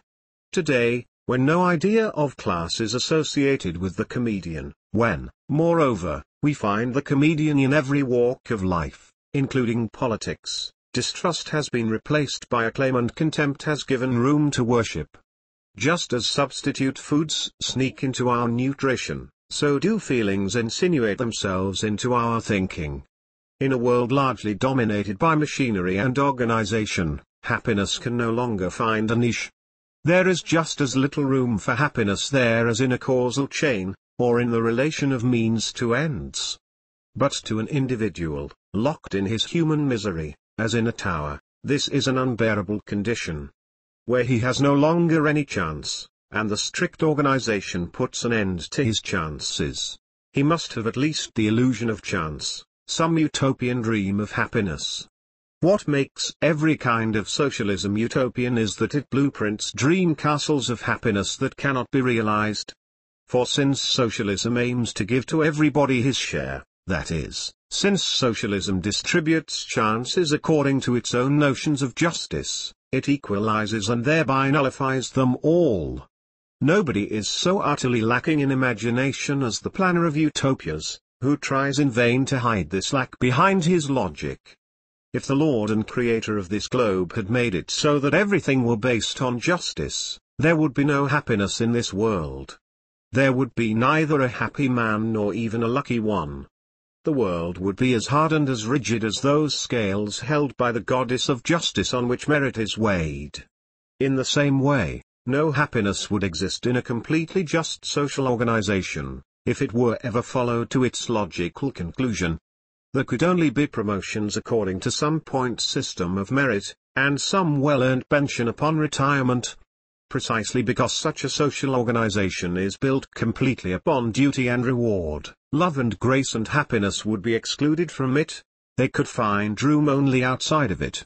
That kind of life is wholly intolerable to human beings, even to those who have conformed to technical organization. Even though mechanized man is not happy, he is unwilling to give up the chance of at least a stroke of good luck, be it only in the sweepstakes. In fact, he clings to this chance the more strongly, the less his prospects of realizing it. And why not give him the chance? There is nothing in this world easier or cheaper than to hand out chances, since they are always distributed in exact proportion to the blanks. If one cannot make man happy, one can still make him a candidate for a hit of good fortune. Moreover, in a state of advanced technology, illusions can be mass-produced by industry. Thus, the movie industry holds out to the tired employee of mechanization the images of happiness and love, of wealth, and of imaginary worlds of gracious living. And is not the comedian the man of chances, the chance dispenser, the chance magician par excellence? And are not the spectators indebted to the comedian as he plays fortune's role for them? The spectators, moreover, identify themselves with the make-believe and the game of chances. The audience needs a symbol, an ideal, a hero, and the comedian who is none of these is at the same time the only one who can enact such roles. The idea of play acting, which means change of role and character, implies that the comedian cannot have much character or stature of his own. Neither is the happy-go-lucky human type of any stature. But this human type, the average fan of the movies and the radio, is perfectly happy to watch his own role being played by those to whom everything happens on the silver screen. As was already mentioned, the meaning of publicity and propaganda is understood by only a very few people. The public by and large sees only their business aspects and explains them by the rules of competition, the economic struggle which is conceived as part of the struggle for survival. But why is it that advertising and propaganda are marching apace with technical progress? Why is it that they are becoming the foremost exploits of that progress and spread all over the earth? Why is it that publicity experts and professional propagandists begin to practice psychology in order to increase still more the penetrating, insinuating, enchanting power of their claims? Finally, what is the greatest obstacle which impedes the success of these endeavors? It is simply that the promises are not credible, and that it is not easy to hide the large portion of humbug they contain. Hence that pasted-on, poster-like quality of these claims, hence also their invariable appearance as fillers of bare spots and empty places. In fact, it seems that the very volume of advertising and propaganda proffers an excellent yardstick for the extent to which our lives have become emptied, have become whited sepulchres, the bare facades of which can be pasted over with anything. How far are publicity and propaganda effective? What are their limits? As we have stated, they can capture only things which are technical products, preferably mass products, and they can influence only those who are susceptible to these things. Everything else remains outside their sphere. To mass production in manufacture there corresponds mass reproduction in the means of advertising. Advertising supplies only the picture of whatever it deals with, together with the promises and incantations it uses for a magic wand. The fact that people also are being advertised and published is by no means a contradiction to this formula. The comedian, for instance, is preeminently suitable for being published because he is playing a role, and only insofar as he plays a role has he that mass appeal which warrants mass reproduction of his future.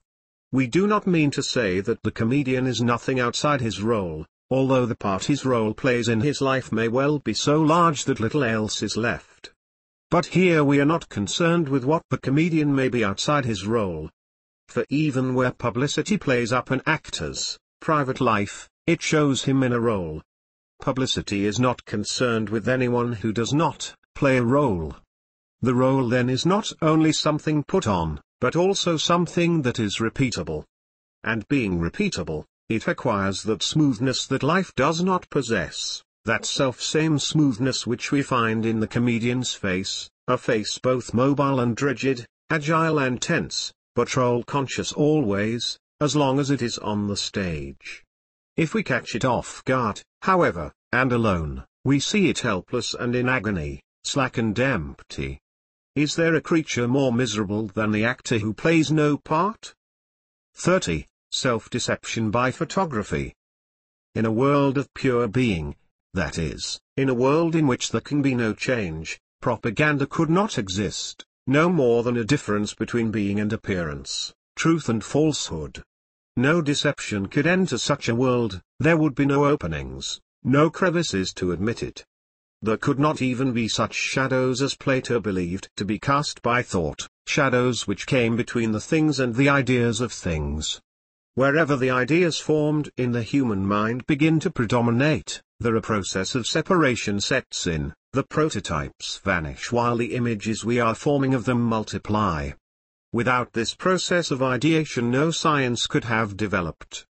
For only as we begin to form ideas of things, does our reason demand to have these things explained.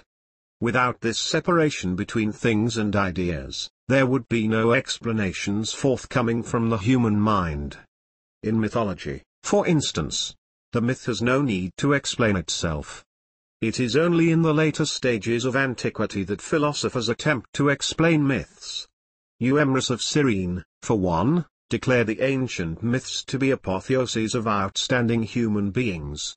Others explained them as symbols and allegories of events in nature or in history. For a modern example of this separation between actual things and the images we form of them, let us consider photography. When we ask, how is this photographic picture made? Any expert or technical dictionary will explain the chemical processes on which photography is based. This explanation does not interest us at all here. What interests us is quite another question, namely, how photography has come into existence. Why is it that only as late as 1802, Wedgwood and Davy invented a method of exposing paper saturated with silver nitrate to the darkening influence of light, and in that way produced pictures? What is the significance of the use of the camera obscura, heliography, or the daguerreotype that first operated with sensitized glass plates and mercury developers?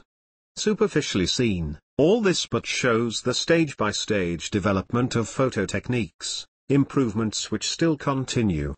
But the significant aspect of this development which goes unobserved is this: at first, it was impossible to make the picture light-proof, to fixate it. The white outline that had been caught kept on darkening when exposed to light, until it disappeared. Next, difficulties arose in the process of mechanical copying. Only by the use of numerous exposures and elaborate processes, Daguerre finally succeeded in making a copy. The problem of mechanical reproduction from the negative was not really solved before the invention of the collodion process.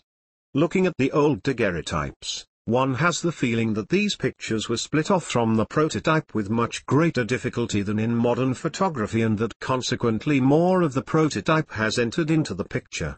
This is the reason why the old photographs seem to us somehow more significant, more faithful, or even convincing. It is as if in those days man had been harder to photograph, and not just because the techniques had not yet been worked out. This impression is not deceptive. For obviously, the photographic process could be invented only after man had become psychologically ready to be photographed. The new invention, in other words, signifies a change of mind. It was in the degree that the human model adapted itself to portrayal by photography that the new techniques developed. The difficulty of making a light-proof picture was not merely a technical one. In order to bring the copying process to the automatic dependability it has today, it was necessary to overcome obstacles, not only of a technical nature, but also obstacles that lay in the human model itself. And, perhaps, it was just these human obstacles which challenged the inventors and made the improvements of technique worthwhile to them. For today, one often has the impression that photography is getting to be boresome. We can no longer escape the suspicion that the rising tide of copied reality contains an element of self-deception. As they are reproduced in millions, the reality behind these pictures wears thin, turns vague, and the old charm evaporates. The photographic techniques continue to function with undiminished excellence and mechanical dependability. But a man changes. It is quite conceivable that we may grow tired of the mere copies of things which alone photography is able to supply. 31. The stampeding of the masses. Although this essay examines critically the rational efforts of technology, the methods of this study should make it plain that it is far from attacking human reason itself. Nothing is further from my mind than the romantic rejection of technology, a rejection that under present conditions would amount to a mere horse and buggy reverie. We do not live in a desert island, nor in a virgin forest. We live within the constant reach of technical machinery and organization. The pedestrian on the street is not the only one who must forever watch his step lest he should get mowed down by the wheels. Such watchfulness, but more comprehensive and more penetrating, must today be practiced by every man of spirit who wants to go on feeling that he is more than a mere cog in a gigantic machine. Likewise, there is nothing further from the purpose of this study than glorification of the irrational. The irrational can be praised only by those who are not aware of the dangers of our position. As we shall see directly, a close connection exists between technical progress and the efforts to turn our rational minds against rationalism itself. This essay is not concerned with these efforts and does not want to have anything to do with them. But the time has now come when we must ask, where does technical rationality lead us? That question is grave because, as we have shown, technical rationality implies a contempt of human reason as such. Everything rational is subject to inescapable limitations and restrictions. The rational can never be its own end. If there was such a thing as rationalizing for the sake of rationalizing, there would be no reason why the helpless, the sick, and the aged should not be killed off. In fact, such action would then even seem advisable. It would be equally expedient to slay those who have retired from business and likewise all pensioners of the state according to the brutal principle that he who does not work shall not eat. Such examples show where a philosophy of sheer expediency leads. Raskolnikov, who slays the old usurer because he deems her completely useless in the scheme of the world, and who sees in her nothing more than an evil-smelling bedbug or cockroach, becomes a murderer by his criminal and extreme arrogance.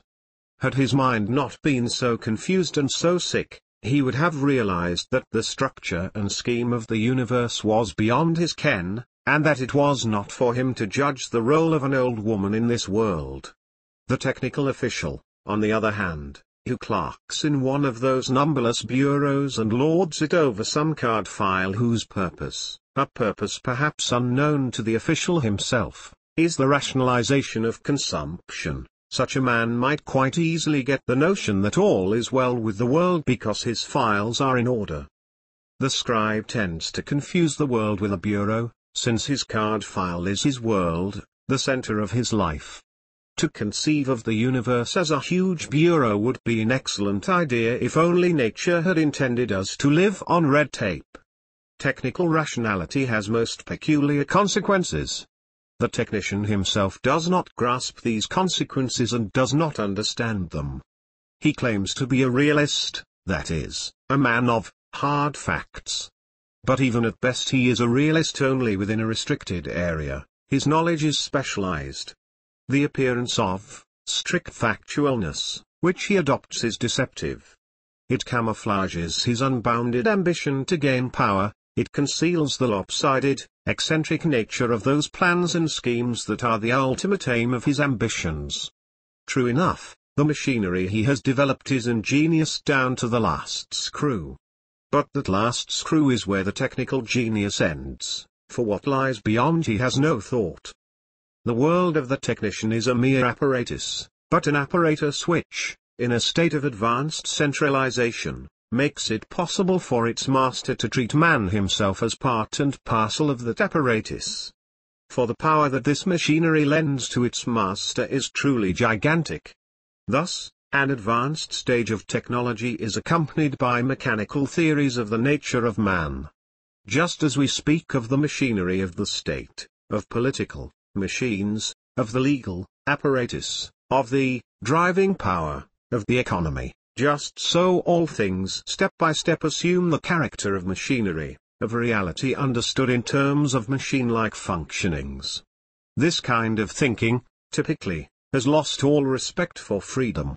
It is precisely these efforts to subject man completely to technical rationality, to a purposeful, all-embracing functionalism, which gradually undermines the resistance that man puts up as he tries to adhere to a more profound, a spiritual order of things.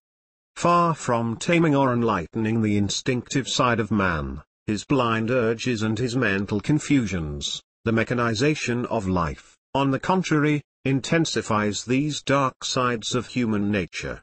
Technical organization, totalitarian in its aims, has no means whatever to master this dark underworld. All the rationality of the technician cannot prevent the growth of a blind elementarism. In fact, this rationality is precisely the avenue along which elementarism invades and permeates our lives. These are dark and dangerous things which here raise their heads. The automatism in which man is trained and drilled day in and day out not only inures him to perform without a will of his own his mechanical operations, it also breaks down certain resistances in his personality by depriving him, under guise of a new order, of that self-reliance which alone can halt the inroads of chaos. The mechanization of life is the mill which grinds the individual down into atomized masses. Where human beings are concerned, the whole organization of technology achieves nothing but the acceleration of this grinding down of the individual into the mass. Of late we have become accustomed to consider the successful organizer as a great man, to praise him as if he were a benefactor of mankind, as if he belonged to the same order as the great inventor or the great physician. What makes such an estimation ludicrous is its lopsidedness. Investigated by critical judgment, this overestimation merely adds to that gallery of obscure personalities who are supposed to be shining examples. It fails to see that the merit of these organizers often consists in nothing else than a destruction of unorganized resources. Just as the resistance of matter grows in proportion to the technical coercion of matter and results in a pile-up of explosively destructive forces, just so technical organization produces explosively destructive changes in humanity. Since modern psychologists are developing more and more into psychotechnicians, these dangerous changes remain beyond their ken. Yet the modern mass is the counterpart to the apparatus of technology, and in the same way is threatened by the elementary. The mass is the foremost material for mechanization by technology. But to the extent in which the masses become subjected to rational organization, they become supercharged with blind elemental powers and bereft of all spiritual powers to oppose them. The masses are running berserk, now in blind, furious enthusiasm, then again in a stampede of terrified panic that drives them irresistibly to hurl themselves blindly and madly into the abyss, just like cattle or lemmings. Those torrential dynamic forces which technology unleashes also sweep along the man in the streets who fancies technical progress to be his own. Technology spells the mobilization of everything which was immobile heretofore. Man too has become mobilized. He not only follows automatic motion without resistance, he even wants to accelerate it still more. 32. Masses and imperialism. A problem of outstanding importance to modernity is the question, what are the means of survival and what are the resources of our big city populations? We are accustomed to consider ancient Rome as a model that furnishes us, by analogy, certain concepts and insights which throw some light upon our own situation. Not by accident did historians of the 19th century devote profound attention to Roman history. Mommsen, sworn enemy of all vestiges of feudalism, defined for us the significance of Roman history with that assurance that is the mark of a first-class historian. He fixed the point where the present establishes contact with the past. For the past can never be considered an independent dimension per se, it must be conceived as a dimension of time wherein the concrete present is a codeterminant. The path that the study of Roman history has followed since Mommsen also shows the immediate significance for us of this history. That significance does not lie in the early days, the history of the city proper, and so Mommsen rightly touched upon them only briefly and reticently. The significance is found in the later Rome, the Rome that had become the capital of the empire. It is the Rome of Catiline, Caesar, and Pompey, the Rome of the empire, that arouses our interest. When we look at the human masses which thronged the city, we find that their situation was very different from that of the masses today. The religious, political, social differences are so great that we might speak of a different world. The technical organization of imperial Rome cannot be compared to ours. But one fact emerges clearly as we view this promiscuous mass of freeborn, freedmen, and slaves that tumultuously swarmed the markets and streets. They flocked around the wealthy politicians and with the same enthusiasm flocked to the circus to witness the gladiators and wild beasts. On one side, we find this mass becoming ever more thoroughly parasitic, while on the other, we observe its increasing agility and mobility. The system of exploiting the provinces, a system leading to the devastation of once blooming regions, the colossal profiteering of officials and leaseholders, the mad luxuries in which the rich of that day indulged. All this presupposes the mass, the tremendous city population that wants to be fed and amused. But obviously it would be an oversimplification to think of this mass solely as drones in a beehive, as good-for-nothing loafers. Rome was a city, not only replete with the most magnificent structural planning, but, like all great cities, also full of hard-working artisans and laborers. It was not only the scene of excesses, it was also ever a place of prodigious work. It housed not only men who were on the lists for free grain distribution, and who received numbered tokens for free circus seats, it also harbored a vast number of busy breadwinners in every walk of life. What we must conclude from this state of affairs is that a prodigious amount of hard work and industrious pursuits can easily exist within a world which, like Rome, was slowly draining its dominions. Let us consider next the state of dependency into which this mass had fallen. Characteristically, the proletarian mass is always produced by artificial means, that is, by an influx from outside. In connection with this artificiality stands the historical fact that the capacity for, and with it the right to, political self-determination was gradually lost by the Romans. As long as Rome was a rural township, its citizenry was able to sustain itself. But when the city became the capital of an empire, that capacity was lost. Now the populace had to be fed largely by imports, and providing for it became a constant, relentless burden. The city's appetite was ravenous.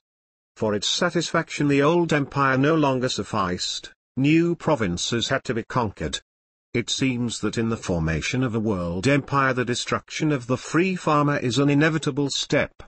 For only after the farmer, earthbound, immobile, and opposed to change, has been eliminated, do the political ideas assume that space-devouring strength that may truly be called imperial. Imperialism and formation of the masses go hand in hand. The masses not only give to imperialism a power to absorb space, they sharpen the hunger of imperialism and make it capable of digesting the fruits of its power.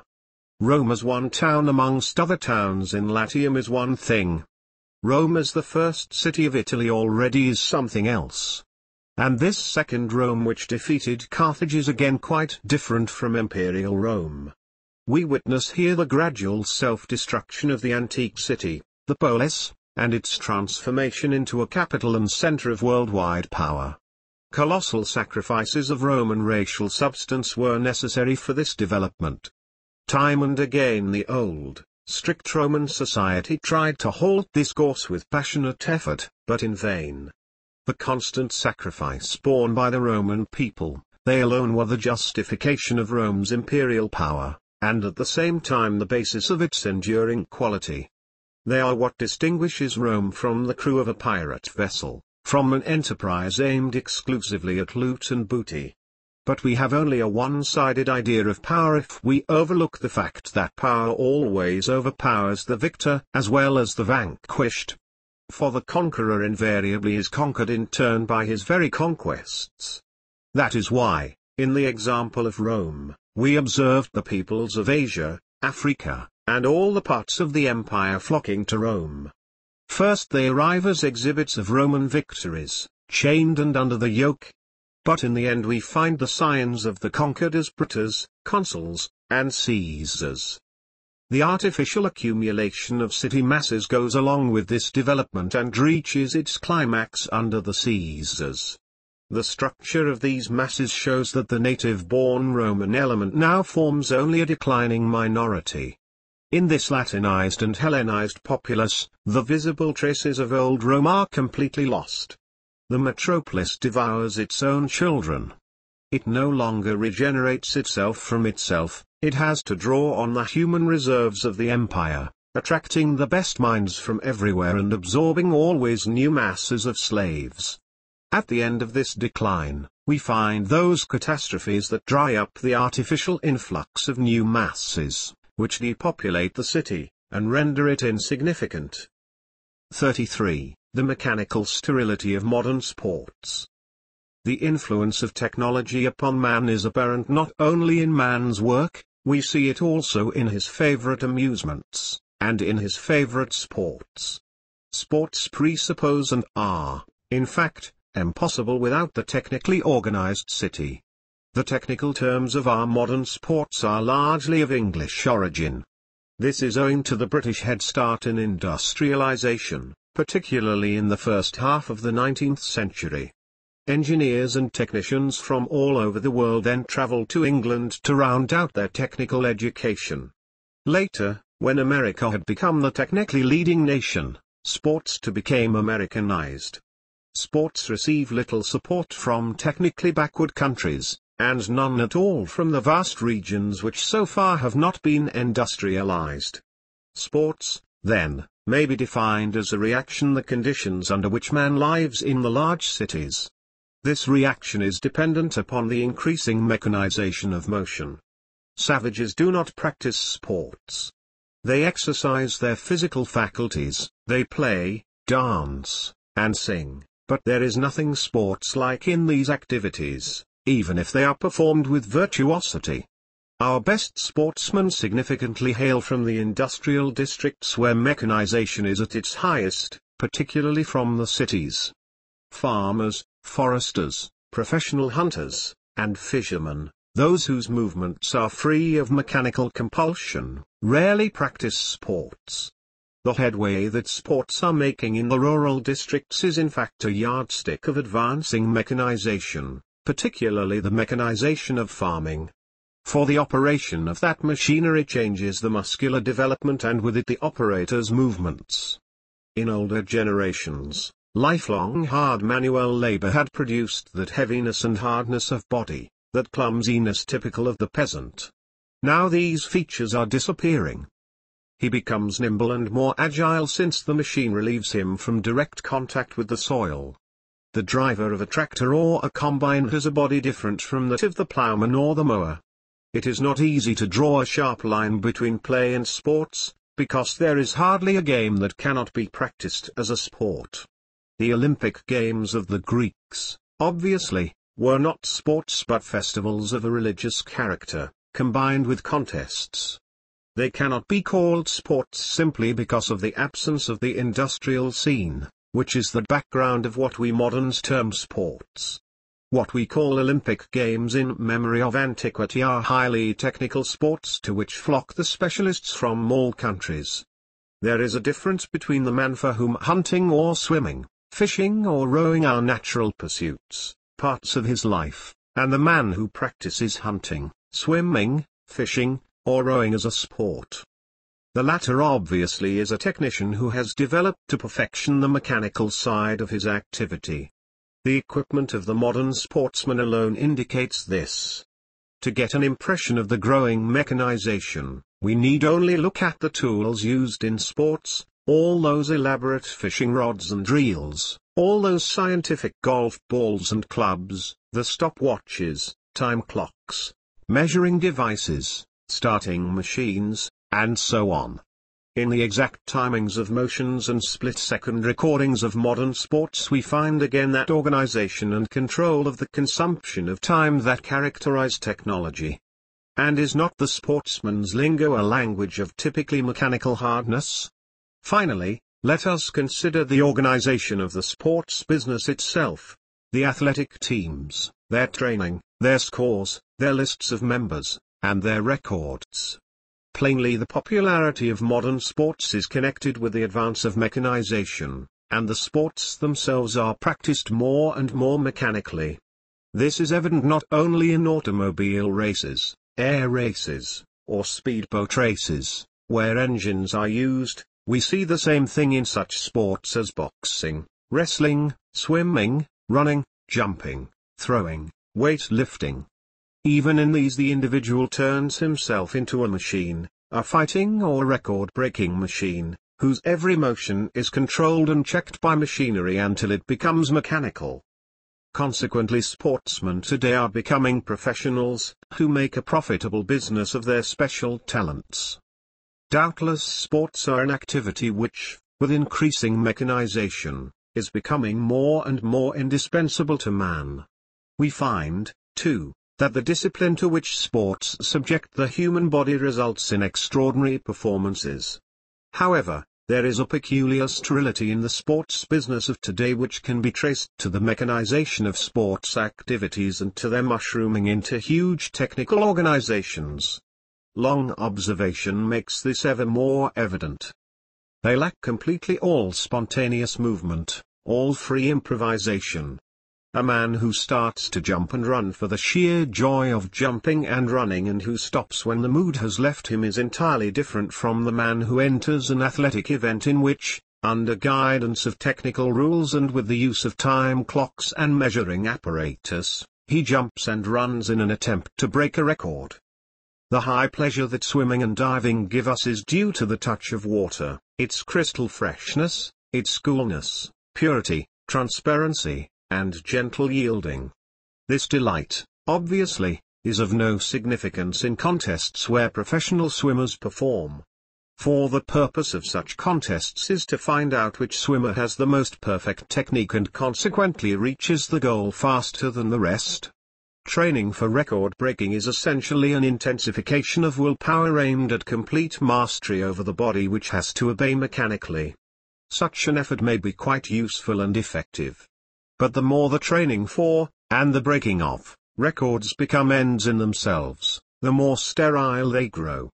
The physique of the modern athlete betrays the one-sided training to which it is subjected. His body is trained, but it is anything but beautiful. The body building, as affected by specialized sports, does not achieve beauty, because it lacks proportion, something a body devoted to special training no more can have than a mind narrowed down to highly specialized interests. When the sports-trained body is considered beautiful, it is due not merely to the absence of a trained eye, to insufficient study of the nude. No, an appraisal of this sort also expresses the fact that the human body is judged by mechanical criteria such as muscular dimensions and, in particular, by the specialized training it shows. These criteria, however, lack appreciation for the quiet, effortless fullness of beauty. They do not consider relaxed easiness or charm and grace. These viewpoints are deficient in spirituality as well as in sensuality. Unbalance and exaggeration of physique as bred by modern sports are most striking with women. Both their bodies and their faces acquire hardened, sterile traits. Modern sports are incompatible with any kind of artistic life and activity. They are essentially unartistic and unspiritual by nature. A comparison suggests itself between the sportsman and the ascetic, who is also a professional, though in quite a different sense. The training of the sportsman has an ascetic trait, and through all sports we find a certain puritanism, a strict hygiene of physical habits, which controls sleep, nutrition, and sex life from the viewpoint of efficiency. Sportsmen are not a group of people who exuberantly express their abundance of vital energy, but a tribe of strict professionals who rigidly economize their every ounce of strength, lest they waste a single motion of their money-making, fame-making physique. 34. Synthetic emotions from synthetic amusements. All amusements in which the machine plays a part are somehow empty. They have no gaiety. They show that they are dominated by some compulsion which affects the freedom of human motion. Life within the technical organization means that the individual is not gay, and cannot be gay because he is overstrained and no longer has leisure. Enjoyment has departed from his work as well. It is precisely because the joy has gone out of work that work is being praised and exalted with growing ethical fanaticism. The picture proffered by our great industrial cities with their human masses streaming back and forth mechanically is grim and joyless. The great masters of the festive spirit, Apollo and Dionysus, no longer find room in this picture. The rhythm of things mechanical is one of automatic lifelessness and rigidity. Where it dominates, it displaces man's rhythmically rounded motion. The periodicity which is basic to all rhythm and all measured motion becomes mechanical and ordered by dead time.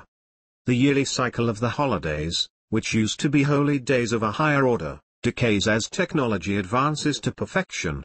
popular celebrations change their character. Where festivals or fairs are still rooted in the hearts of the people, we shall always find that the farmers flock to them, for peasants are that portion of the people who follow with the greatest assurance the cyclic sequence of the year and its feast days. But if we witness a festival as ancient and as popular as the Oktoberfest in Munich, we can see at a glance how the inroads of technical organization have profoundly altered its old rural character. Everywhere we find mechanically operated swings, Ferris wheels, power rides and other power-driven gadgets of the amusement park, which with mechanical music invite us to buy their mechanical thrills.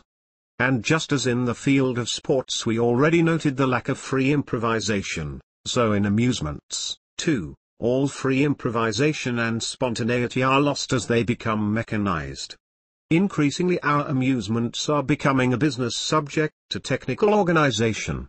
It appears that man has lost the faculty of amusing and entertaining himself, that for his enjoyment some apparatus is indispensable, and this means that even our spare time must needs be filled with automatic regulation.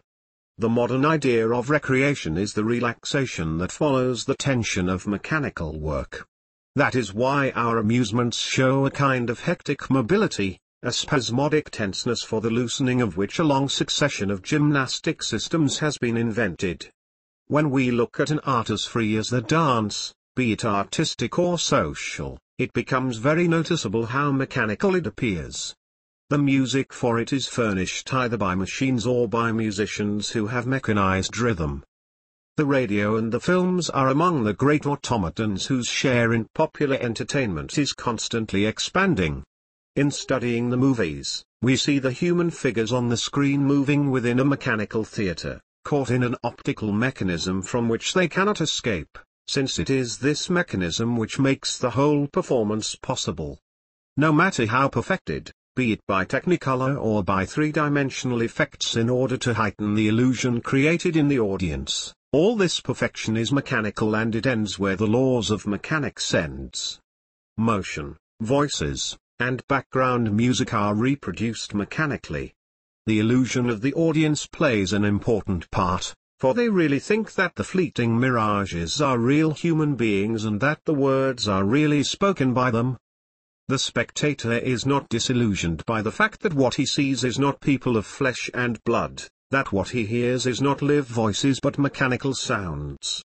He is never disturbed by the mechanical side of the spectacle, only by mechanical imperfections. Everyone knows that one cannot see a movie as often as a stage play, that the effectiveness of a movie wears off far more quickly, and that time in particular turns a movie rapidly stale and obsolete. A stage play in contrast may be performed as often as you wish, yet each performance is different from all others, whereas all showings of movie are mechanically identical. The stage play is constantly varied by the performance of the actors, while the screenplay remains rigid and unchanged. Because the screenplay is so rigid, it cannot be endured without music. The more often we see a movie, the less effective becomes its illusion, the more does its mechanical rigidity show through. Moreover, we discover the screen drama's comical side, that unintentional comedy which is the stamp of all the melodramas and horror pictures of the early days of the films, and makes them ludicrous. All screen drama seems to become comical as time goes by. The technician's answer to this problem is to try to assist the illusion of the audience still more vigorously by camouflaging the apparatus still better, by making the illusion so convincing and lifelike that we forget the apparatus. But since the mechanism cannot be eliminated, such efforts have their limits. As a matter of fact, such efforts go in the wrong direction, since movies can be improved technically only by improving their mechanism without attempting to conceal it. A genuine improvement, for example, is the animated cartoon which turns all living things into machines, including human figures. The cartoonist does not attempt to imitate life, but invents little automatons specifically for the technical medium of the film. This idea may to some seem paradoxical. But the Americans, from whom the world has still much to learn in this respect, have long since introduced such films and they enjoy great popularity. At present these films still lack coherence and consistency, since there are not enough cartoonists who have the necessary intelligence to master this new art. But even what has already been achieved gives an inkling of what can be expected in the future. 35. The modern longing for vitality and devitalization. In a mechanized civilization, every standstill of technology produces a feeling of intolerable emptiness in the technically organized peoples, a void in their lives which they cannot endure and from which they try to escape by intensified motion. The individual may bemoan the inexorable organization of time to which his day is subjected, he may curse the mechanical job to which he is tied, but at the same time he cannot be without his mechanical organization. He adheres to its pattern even in his amusements. Motion has a narcotic attraction for him, an intoxicating power, particularly where the going is fast, where the speed is record-breaking. He needs this stimulant as an addict needs his drug to feel alive. He must always feel that something is going on, that he is participating in some action. Hence, his insatiable thirst for news, a thirst that no rotary press can quench. His concept of life is dynamic.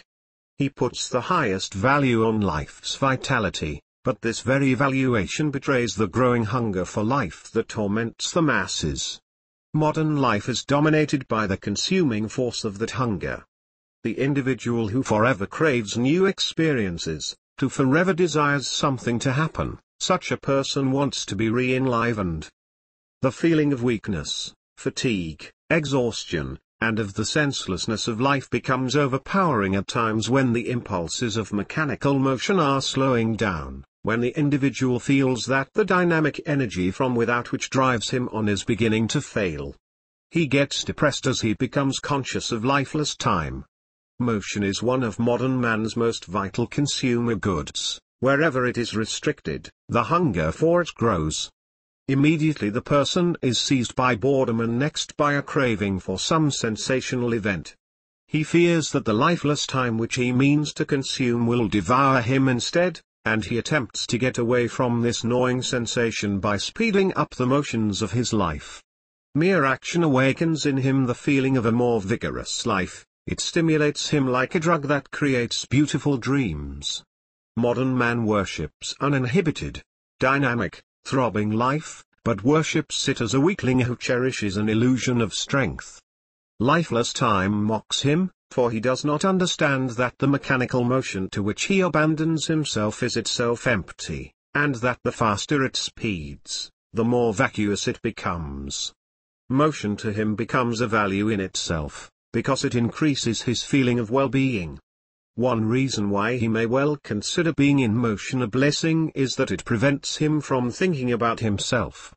For thinking, according to Aristotle, means to suffer, since it cannot take place without reasons, suffering. This suffering, then, he can avoid by abandoning himself to mechanical motion.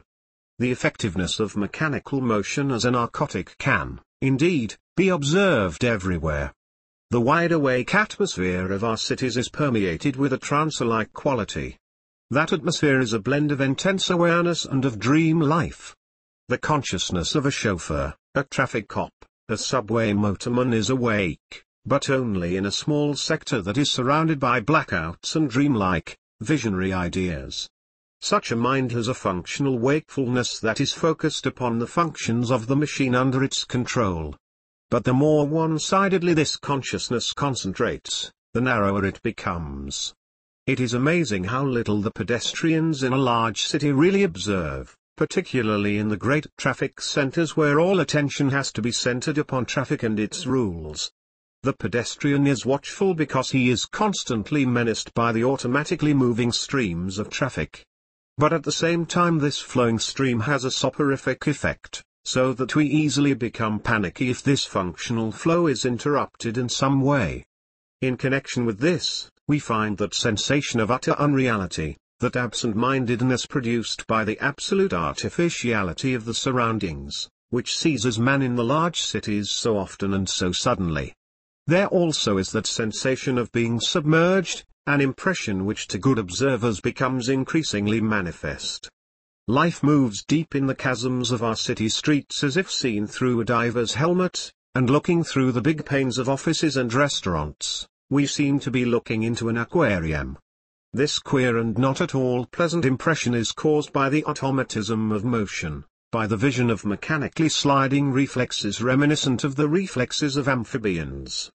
Even to us who are their builders, our modern cities are as uncanny and as foreign as those great cities of past ages of which only a memory has come down to us.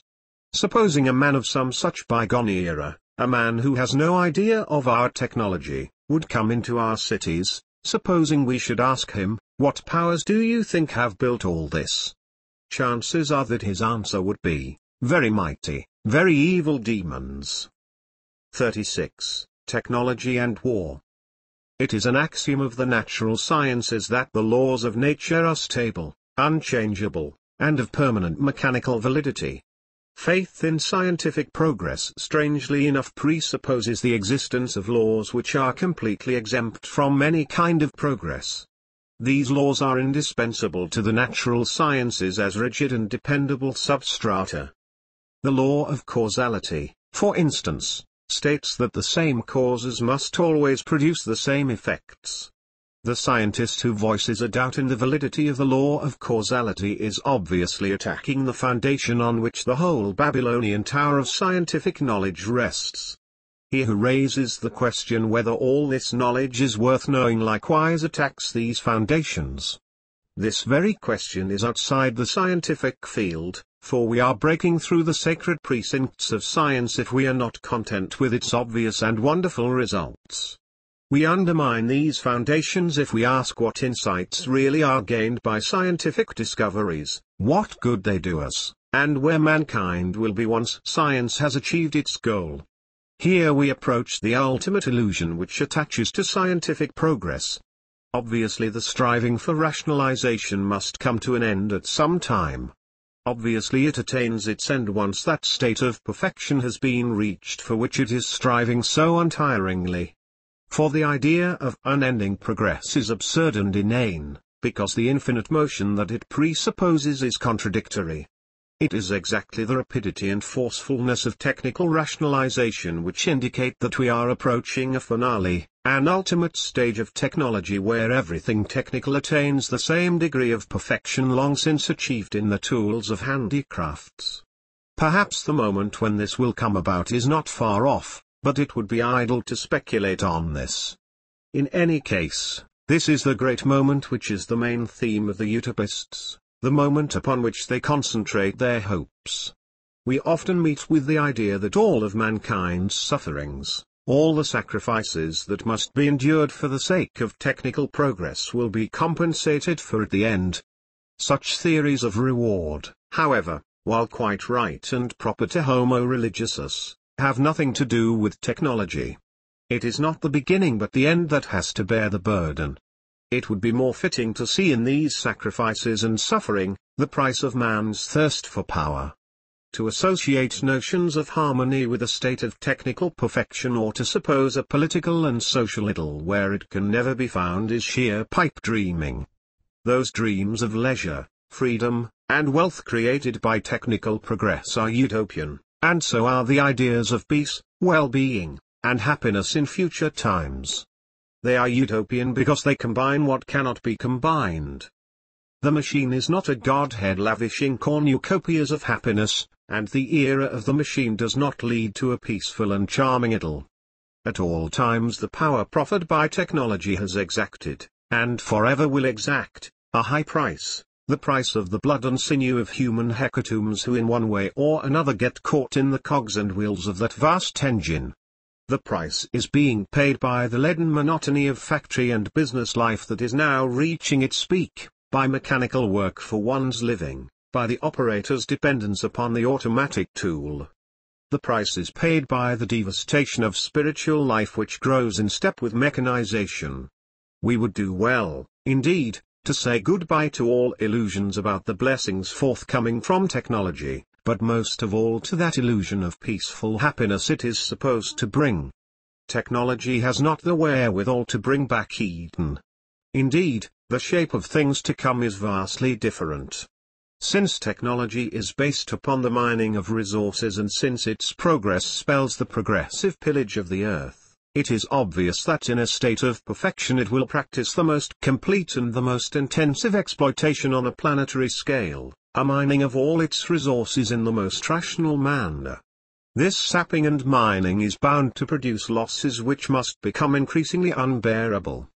The devastations of this pillage are not limited to the exhaustion of mines, of oil wells and other resources. Neither this nor the reckless exhaustion of the topsoil which spreads erosion and the sinking of water tables will be decisive in themselves, although, in America, for instance, these warning signals are already looming big. What will spell the end is rather the total character of these losses, which include the human beings within the technical organizations. It becomes constantly more evident that the sum total of the technological efforts and investments overtaxes human capacities, that the sheer weight of the mechanical burden is getting too heavy, that once technology has reached perfection, it will not be long before modern man collapses. Symptoms of this overburdening are already evident in the mental and the physical spasms of this day and age, the contortions of which betray the high pressure under which we live. Everywhere in the world we see forced, overtaxing efforts. They are bound to be followed by the reaction that invariably comes after excesses of willpower and nervous overstrain, exhaustion, apathy, and dull depression. In this overstraining we also find the key to an understanding of the ideas and plans for total mobilization and total war. Whatever their opponents may object, these ideas make perfectly good sense, inasmuch as they outline with precision the situation in which we find ourselves. For this reason they deserve an attention and a respect demanded by any momentous thoughts which do not shrink from logical consequences, no matter how grave they may be. The objections raised against total mobilization and total war significantly fail to hit at the crux of the matter. What is the meaning of total mobilization and total conduct of war? How does total war differ from other wars? Clausewitz, the leading war theorist of the 19th century, never described such a war. True, in his definition of war he remarks that there is a tendency toward the extreme use of force and that there are no inherent limits to such use. He mentions specifically three reciprocal elements in war as conducive to extremes. But in the same breath he also speaks of the forces which modify and moderate the extreme and absolute concepts of war, the human relations, for instance, which actually continue between the belligerents even in war. His ideas of war, in other words, show plainly that they belong to a time which could have no clear concepts of the colossal growth of technical organization. The Napoleonic Wars could still give no hint of this potential. What Clausewitz assumes as basic in waging war is the use of limited means for limited ends. But total war presupposes total technical organization. By its very concept, total war rejects all limitations of means and purposes. Its corollary appears to be nothing less than total annihilation. From the writings of modern war theorists this goal emerges forever more clearly. This war is total not only in its preparation, its strategic and tactical means and ends, it is total above all in its mentality of ruthless extermination which no longer recognizes any barriers. This destructive mentality is the counterpart of technological progress. It develops in the exact proportion in which technology itself breaks down all barriers of space and develops a destructive potential which is unlimited. Even total war, however, has its modifications. Even its inherent trend toward the extremes of violence is subjected to limitations and restraints. One such limitation lies in the fact that a war which is waged by every means must lead also to the exhaustion of every resource, provided that a certain balance of strength exists between the opponents. By definition, total mobilization or total war abolishes all and every reserve, since no reserve remains untouched. There are neither stores nor funds that remain intact or inviolate, nothing immobile even that does not get mobilized, no inalienable ownership that does not get disowned. For proper understanding of these developments, we must consider the overall situation of modern man. What characterizes the situation in the mechanized war of the industrial worker or the soldier who is, in fact, a worker, as is everybody who lives in a state of advanced industrialization? The situation of the worker is signalized by his dependence on machinery and organization. It is signalized by the absence of reserves on which he could fall back. He is reduced to the sale of his bare working capacity, and he must sell it unceasingly and unstintingly if he wants to live. He has no funds to guarantee him peace of mind, leisure, or even an extended vacation. This already existing pattern of so-called normal civilian life simply gets incorporated into the pattern of total war. In it all human and material resources are drafted, mobilized, and brought into action. Plainly, there is a reverse side to this process, namely, the total consumption caused by total war. Such a war is by no means a spontaneous, voluntary mass uprising where enthusiasm makes up for primitive technical equipment. It is a struggle between technically highly developed organizations which show all the mechanical, automatic features characteristic of an advanced stage of technology. That is why the most important goal of modern war is to smash the technical potential of the opponent. Technical progress and conduct of war today are merging. We have reached a state of affairs where the technical potential of a state is the determining factor in the event of war. Superior technology means victory, inferior technology means defeat. That is the briefest possible formula to which a definite phase of technical progress can be reduced. This equation forces all modern states, with relentlessly increasing mechanical compulsion, to support, speed up, and push to the utmost the drive for technical perfection.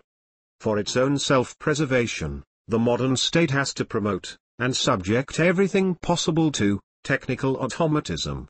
Since the technical potential is decisive in war, it is actually a form of armament.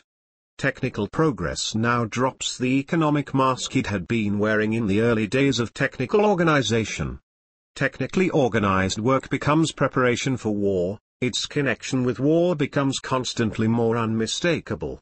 Nothing can prevent this. It is conceivable that war can be prevented in a specific case. But it is inconceivable that, in the event of war, the state would refrain from using to the full its technical potential. The incessant pointing to this potential, the propagandist efforts to make it look formidable and terrifying, are parts of modern political tactics even in so-called peace. It also becomes clear why states depart more and more from the old law of nations which requested a formal declaration of war. The stigma of being termed aggressor is too far outweighed by the advantage of high preparedness coupled with surprise attack made possible by the technical potential. Just as a technically organized economy becomes more and more a war economy, so technology develops more and more into a war technology. It reveals ever more clearly its armament character. In our dynamic age, technology steps up its pillage of world resources, but while it devours material for war preparation, it reduces at the same time our living standards. It shakes off all fetters of economic laws and finances its organization by methods which constantly increase the burdens on the workers.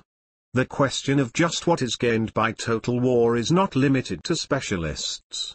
That question is raised by the consideration that the total consumption demanded by a total war may well consume whatever gains result even from the winning of the war.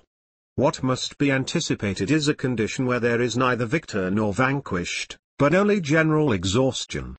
Are we still in a position where we can hope for a gain?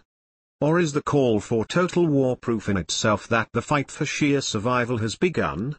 In other words, has technical progress reached a stage where its consumption has grown so tremendous that of necessity it must radically change the territorial and political organizations of all states? 37. The self-frustration of social security. We already mentioned in the beginning that every ordering process is of a twofold nature, and that it is necessary to understand this before one can determine the price paid for order. Let us illustrate this with an example. As technology progresses, the lack of protection for the worker engaged in it becomes ever more evident.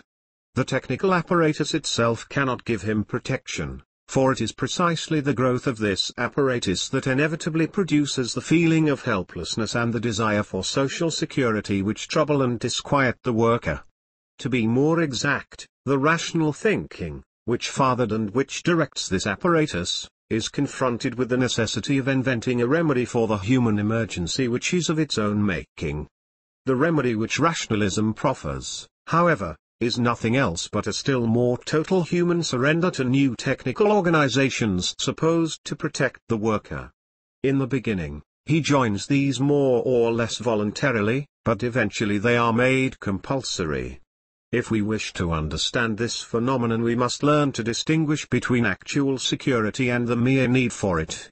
We may assume that security is present where the individual is conscious of his freedom. Without freedom there can be no question of human superiority and human dignity. The currently popular accusation that the entire 19th century was possessed by a false sense of security carries little conviction.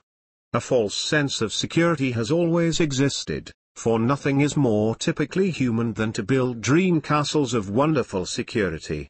No doubt the 19th century shows long periods that seem idyllic, if one chooses the time and the place. And we encounter sheltered lives in it that remind us of hothouse plants untouched by raw frosts or high winds. The nostalgia for those bygone days, the feeling of loss that overcomes many who look back to this past, are quite understandable if we think of the peace, the growing wealth, and the considerable leeway of individual liberty in those times. Nevertheless, we find a most vivid sense of vanishing security permeating the 19th century. The prophets and seers of that age registered in their writings the impending catastrophes with the exactitude with which a seismograph registers a faraway earthquake. The rising popular demand and outcry for security is another infallible yardstick, because the need for security grows in proportion to the actual decline of security. We shall never understand the irresistible force with which the social question came to the fore at that time unless we realize that the decline of actual security produced an increasingly sharp and often painful need for it.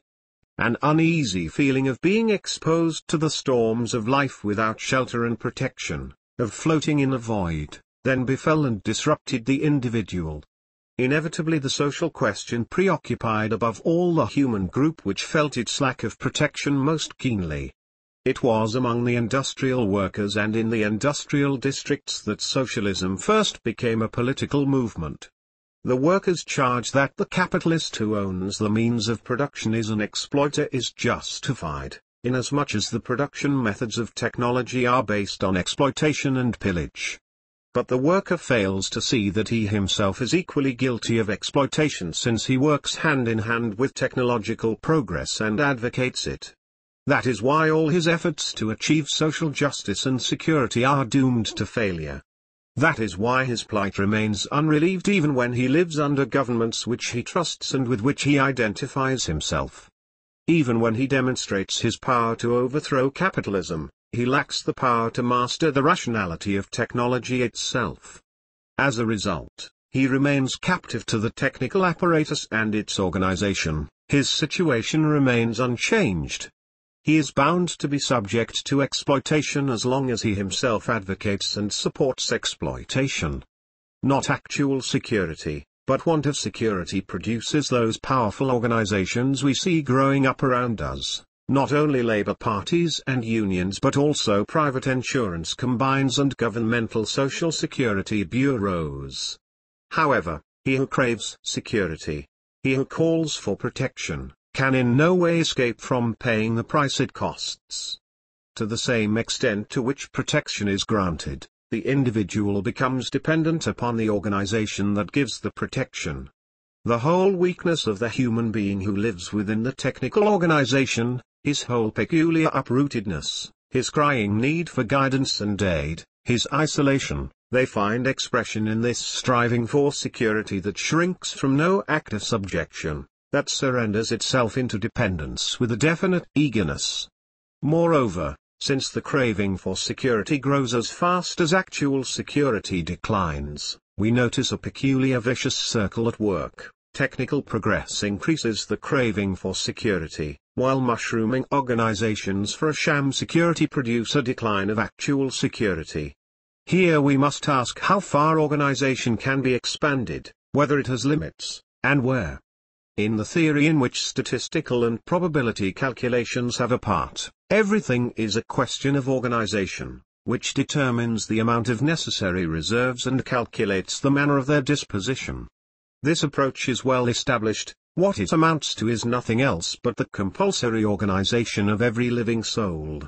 But then, our era of increasingly perfect technology may be likened to the mythological Saturn, for, like Saturn who devoured his own children, our age is devouring its own security. Just as total war by its overexpansion annihilates its own means and frustrates its own objectives, so we find the organizations for security invaded by destructive, elementary forces which cannot be controlled by rational thought. Why does the craving for security grow with growing technical perfection? Because, the dangers now becoming visible, the followers of technical progress begin easily to sense the regression which by their very own efforts they have produced. Modern man wakes up to the fact that the elemental forces he has enslaved in his machinery are turning against him with ever-growing, viciously destructive force. To be socially conscious today means nothing else than to maintain faith in machinery and organization. Social consciousness is the kowtow of man before the ideology of technical progress. The craving for security may well call forth powerful organizations, but to give man real security is entirely beyond their power. This is not just because the only real security we can ever possess depends upon ourselves, and, being our individual responsibility, cannot be relegated to others. This is not only because these organizations merely distribute or spread poverty, but because these organizations are in themselves already expressions of poverty, worry, misery, and like all scarcity organizations they mushroom just as fast as unorganized wealth declines. 38. The downfall of the mechanized state.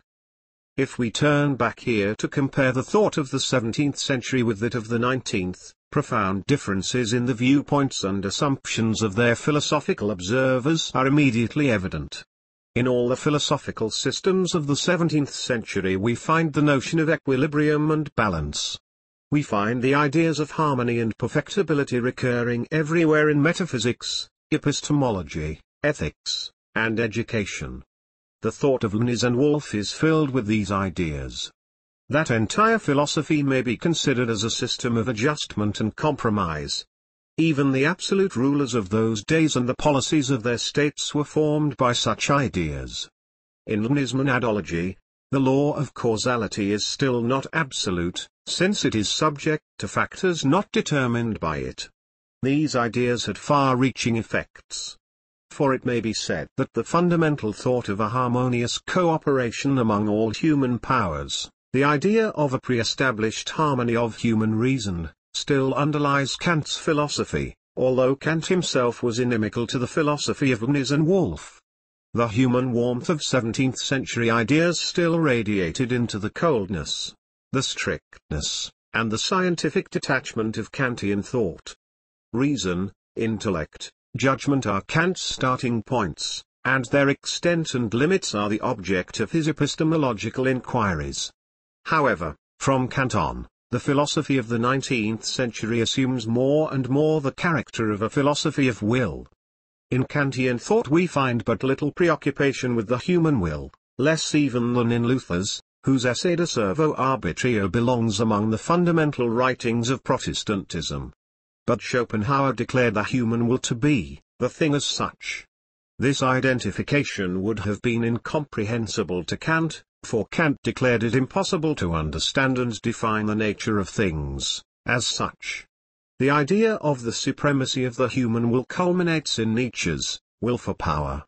That power was the foremost goal of the will was claimed by Nietzsche as passionately as it was denied by Schopenhauer. The manner in which Nietzsche campaigns for his will for power idea reminds one of Haeckel's in Plato's Gorgias. The philosophy of will has peculiar premises and consequences. It is obvious, first of all, that those older ideas of perfectibility, harmony, and balance cannot be reconciled with it. For if we start with will, everything is set in motion. Thought becomes dynamic, it is carried along by motion. But to what goal? That sheer will has its limits must still be acknowledged. A posse ad esse non vale consequentia, the conclusion from the possible to the actual is not valid. Success, for instance, does not depend exclusively on will, even the greatest effort of will cannot force it. Rather, accomplished and perfect motion is distinguished by the fact that in it willed effort recedes. Great works of art, for example, always appear effortless. In an excellent painting, in a superb statue, the artistic effort and painstaking workmanship vanish in the perfection of the whole. Will and success are not identical, and therefore the will to power by itself does not accomplish anything. It may fail, it may come to ruin, and this does happen particularly when it is not consistent with the human nature from which it springs. It may lead to a mere caricature of power, to a distortion showing that little or nothing has resulted from all the willed effort. What such an exaggerated will for power achieves is like the work of a bad artist who wants to depict strength. In order to create the impression of extraordinary strength, he exaggerates all muscles and proportions except that basic proportion from which alone the power of a figure can become effortlessly manifest. The assertion of an all-present will to power remains lopsided unless the higher authority has been established, without which this will to power can be neither convincing nor successful. Overvaluation of will in itself contains a destructive element. It implies an overestimation of movement, of direct action, of the human type which blindly follows its instincts, of the raw vitality of life. Likewise, movements enforced by sheer will tend to become themselves mechanical and unfree, because they push on towards their objectives where they are bound to fail anyway. But this dynamic thinking is by no means a sign of exuberant physical strength, nor is it a sign of a rich personality, overflowing with ideas.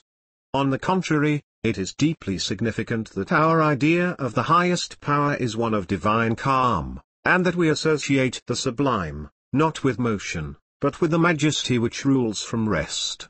The will to power, in contrast, strives for power, because it doesn't have it. It is a poor will, that is why it is so greedy for power. Philosophies which make the human will the measure of all things are always linked with periods of upheaval when the human mind is affected by destructive acts. Luther's De Servo Arbitrio and Nietzsche's revaluation of all values are typical in this respect. Their justification lies in the recognition of a destructive state in human affairs.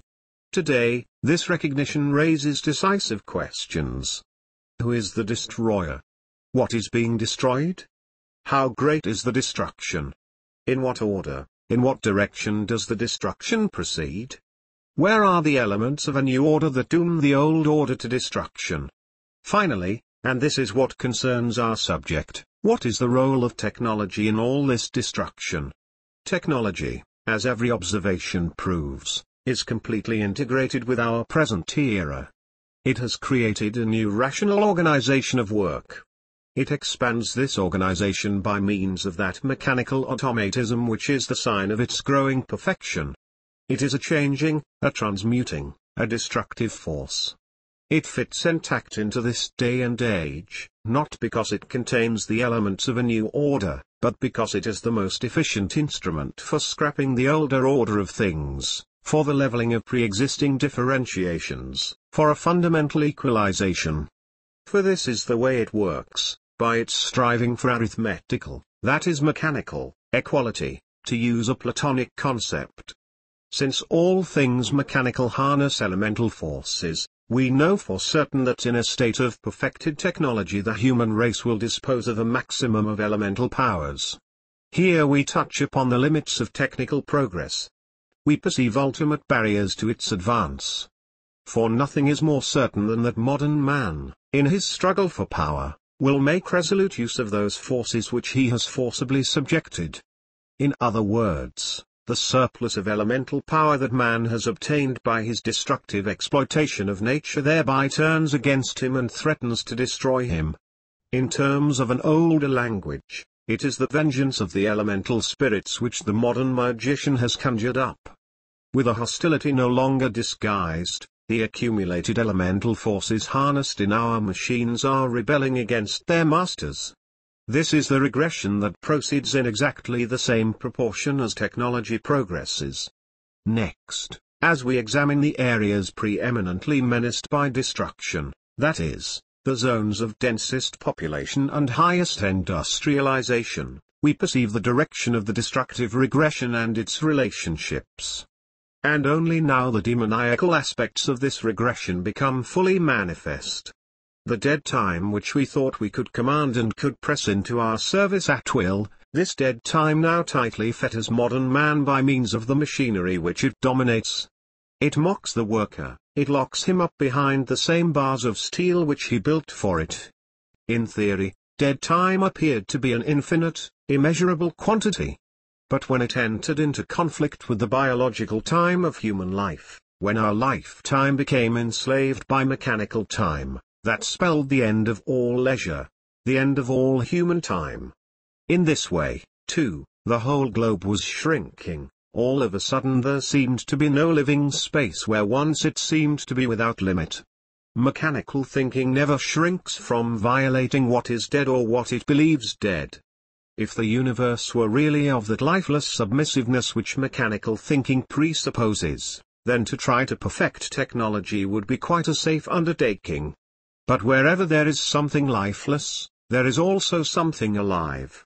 Nowhere is death to be found without the connotation of life, since the one is meaningless and inconceivable without the other. That is the reason why everything mechanical cuts deeply into life.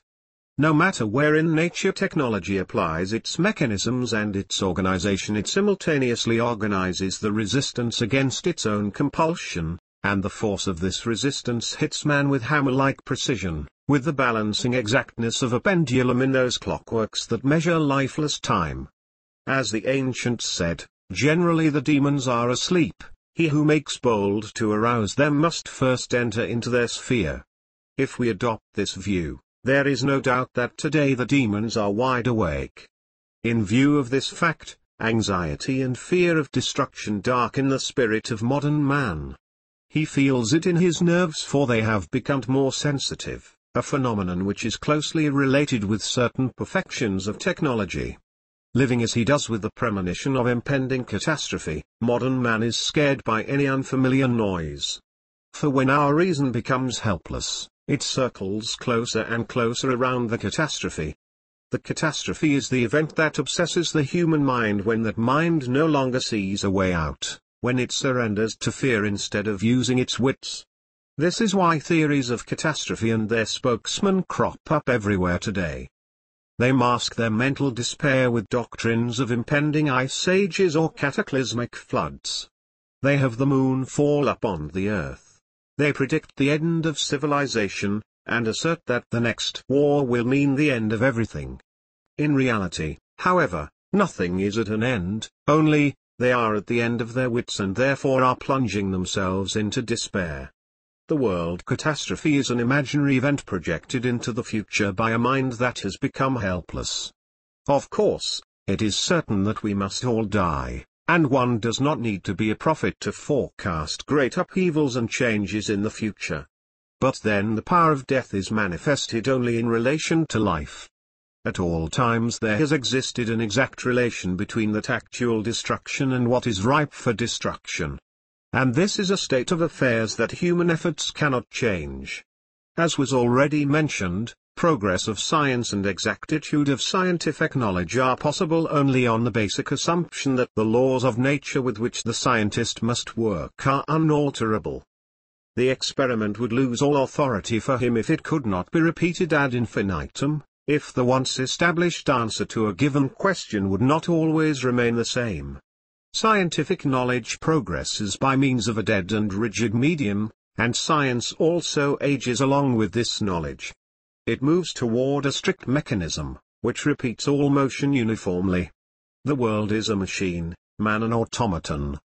The machine which the technician designs just imitates this universal machine, This super engine which serves as prime mover for all those pistons, wheels, drive chains, power belts, and turnstiles with which the works of technology are built. The science which is coordinate to technology is causal. It stems from whatever insights we have been able to gain into the causal mechanism of nature. As this knowledge expands and produces great works, it becomes increasingly evident how this knowledge moves inescapably along the tracks which mechanical thinking has laid out for it. For technical progress, by its very nature, leads to that complete mechanization which subjects the individual to the self-same compulsion. Lifeless time comes to the fore. Life becomes subservient to a ubiquitous automatism that regulates it. Science may be likened to a huge monastery, the innumerable cells of which are cubicles for men to work in. True, it is not a convent of devotees preparing themselves for heaven. Likewise, these men are not bound to celibacy. Yet, it cannot be denied that in the passion of science's devotees, there lies something ascetic, monkish, a certain sterility of the carnal man. The world of science is a hierarchy of those who are the fathers of its great ideas. As such it is inviolably male in character. All rational thinking, if traced to its origin, goes back to a male. Hence, not only scientific thinking but also technical thinking is essentially paternalistic. With his great respect for ideas, the scientist wants to establish and to secure their paternity, and this is one more reason why he lives in a paternalistic hierarchy. In whatever field the rationality of science may be active, it is always a causal rationality. He who is not able to think rationally and causally cannot be an exact scientist. That is why women are largely excluded from science. They have no business there. The women who do penetrate the scientific works are like sexless toilers in a beehive. Of course, there are some scientifically minded bluestockings, as well as those who ride in on the coattails of man. But, contrary to the beehive, the worker here is the exception, not the rule. The saying, mulier tacit in ecclesia, women shall remain silent in church, applies to science also. Everything matriarchal is far removed from science and has to be kept away from it, because if female thinking were ever to gain the upper hand, it would destroy science itself. It would break the power of rational thinking. Women as a rule are not scientifically creative, neither are they inventors. Our technology is not of their making. Women are not of that gadgeteering species to which the technician belongs. Nor are they mechanics, fit servants for the machine. Technical progress, which favors the emancipation of woman in order to absorb her as a worker in its organization, not only robs her of her womanly power, it also impairs her in her deepest purpose. The sight of women employed in technical activities always has something incongruous about it. Lawrence rightly says that one leaves woman behind when one goes to the machine. And indeed, why should women be tinkering with machines? Their forte lies in quite another direction. Women preeminently belong to the life-giving side of existence, whereas the machines confront us with a dead world of sterile, sexless automatons. The machine is not animated matter like the golem of the Jewish saga. It is not clay enlivened by a learned rabbi's magic, nor is it a man-made spirit, a homunculus. It is a dead automaton, a robot, untiringly and uniformly repeating the self-same operation. It is as rational as a mechanism can be, and the mechanical precision with which it works presupposes a mind working with mechanical exactness, such as has been described by Baudelaire in a bitter verse well applicable to the technician. Cette crapule invulnérable comme les machines de fer, fames, nihil te nihil liver, narc nulema veritable. As this investigation is coming to a close, let us take one last look at the symbolic myth of Prometheus. The view which ancient myths hold of man as a gadgeteer is decidedly unfavorable. It would be even more adverse to the modern man of high explosives and the internal combustion engine. Prometheus, we remember, the wisest of the Titans, makes himself the protector of man, the maker of things, but in his revolt against the gods he fails. It is a trait of deepest significance that Prometheus has to steal the fire from the gods, and that it is precisely this theft that provokes their wrath against Titans and men. What kind of fire is it that he brings to earth in a tinder tube, in the hollow stem of a sunflower? The myth is vague about the place where he stole it, but the vessel he used gives us a hint that this fire did not stem from the smithy of Hephaestus but from the sun, that what Prometheus stole was part of the great sun fire. What is the meaning of the theft? Without sun fire life is unthinkable. The wrath of the gods, then, cannot have been provoked by the fact that Prometheus had tried to bring this fire to man as a life-giving element. For as a life-giving element the sun had always come to man, there was no need to steal it. No.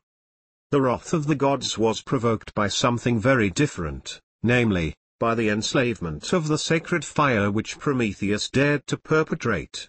This was an act of desecration, a most dangerous undertaking. The reason why this theft has fascinated the human mind so strongly and so long lies in those sacred, hallowing, purifying, atoning powers of the flame.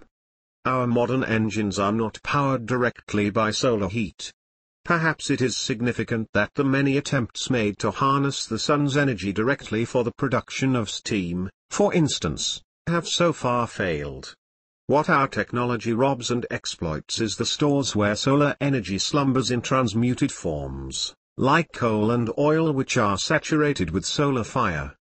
The fire of the smithy, the first fire of technology, thus stems from the earth. Alchemy later symbolized the spirit of that fire in their salamander.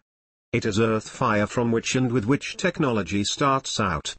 From its very beginning it makes that fire subservient by building apparatuses which in one way or another are fire-operated. Our whole technical personnel has branched out from the blacksmiths.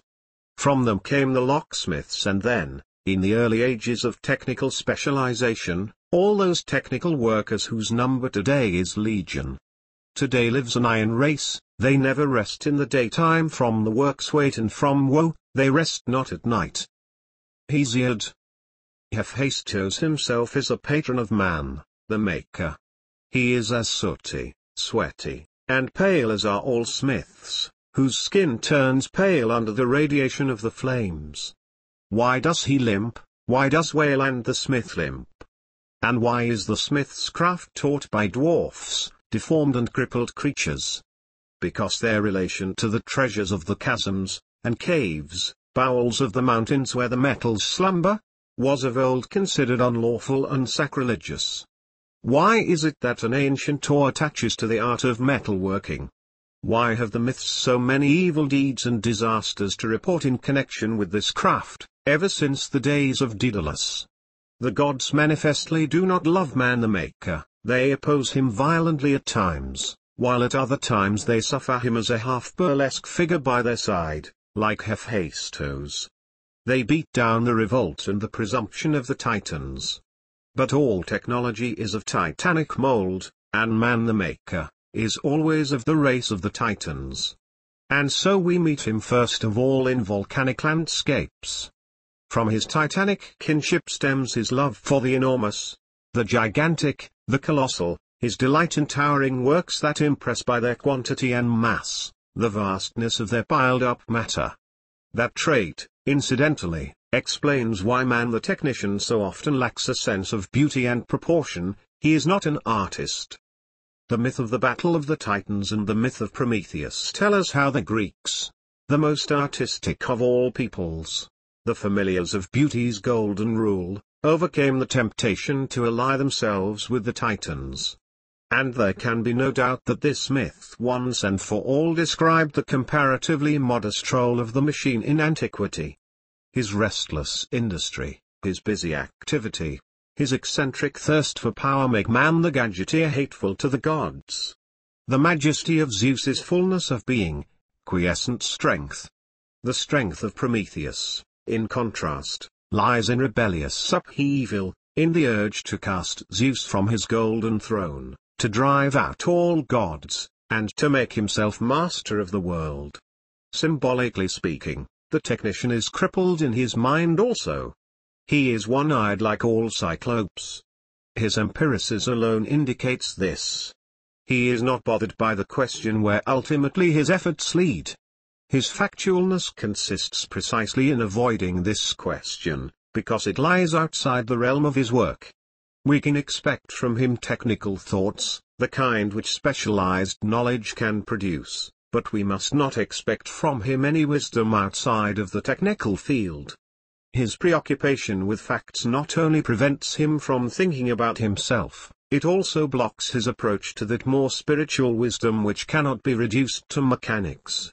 Still, his striving for power has limits that we can define, since we can delimit the zones wherein the present, near-perfect, technology is effective. The pillage which is inseparable from its reckless and ruthless squandering of men and material cannot be continued for long. It ends with the exhaustion of those stores whereon this consuming technical progress rests. We often meet a tendency to represent these stores as inexhaustible, but such assertions are contradicted by the rationalism of exploitation. For this rationalization is the best yardstick for the decrease in natural wealth. All calculations concerning subterranean reserves are somewhat questionable, and they remain questionable even if the figures as such are beyond a doubt. For what all these statistics disregard is the fact that among the resources consumed by technical progress are the human resources. They fail to consider the limits of technological expansion, limits which are set by destructive forces, which rise against man and his works in the same degree as these elemental forces get harnessed in our engines.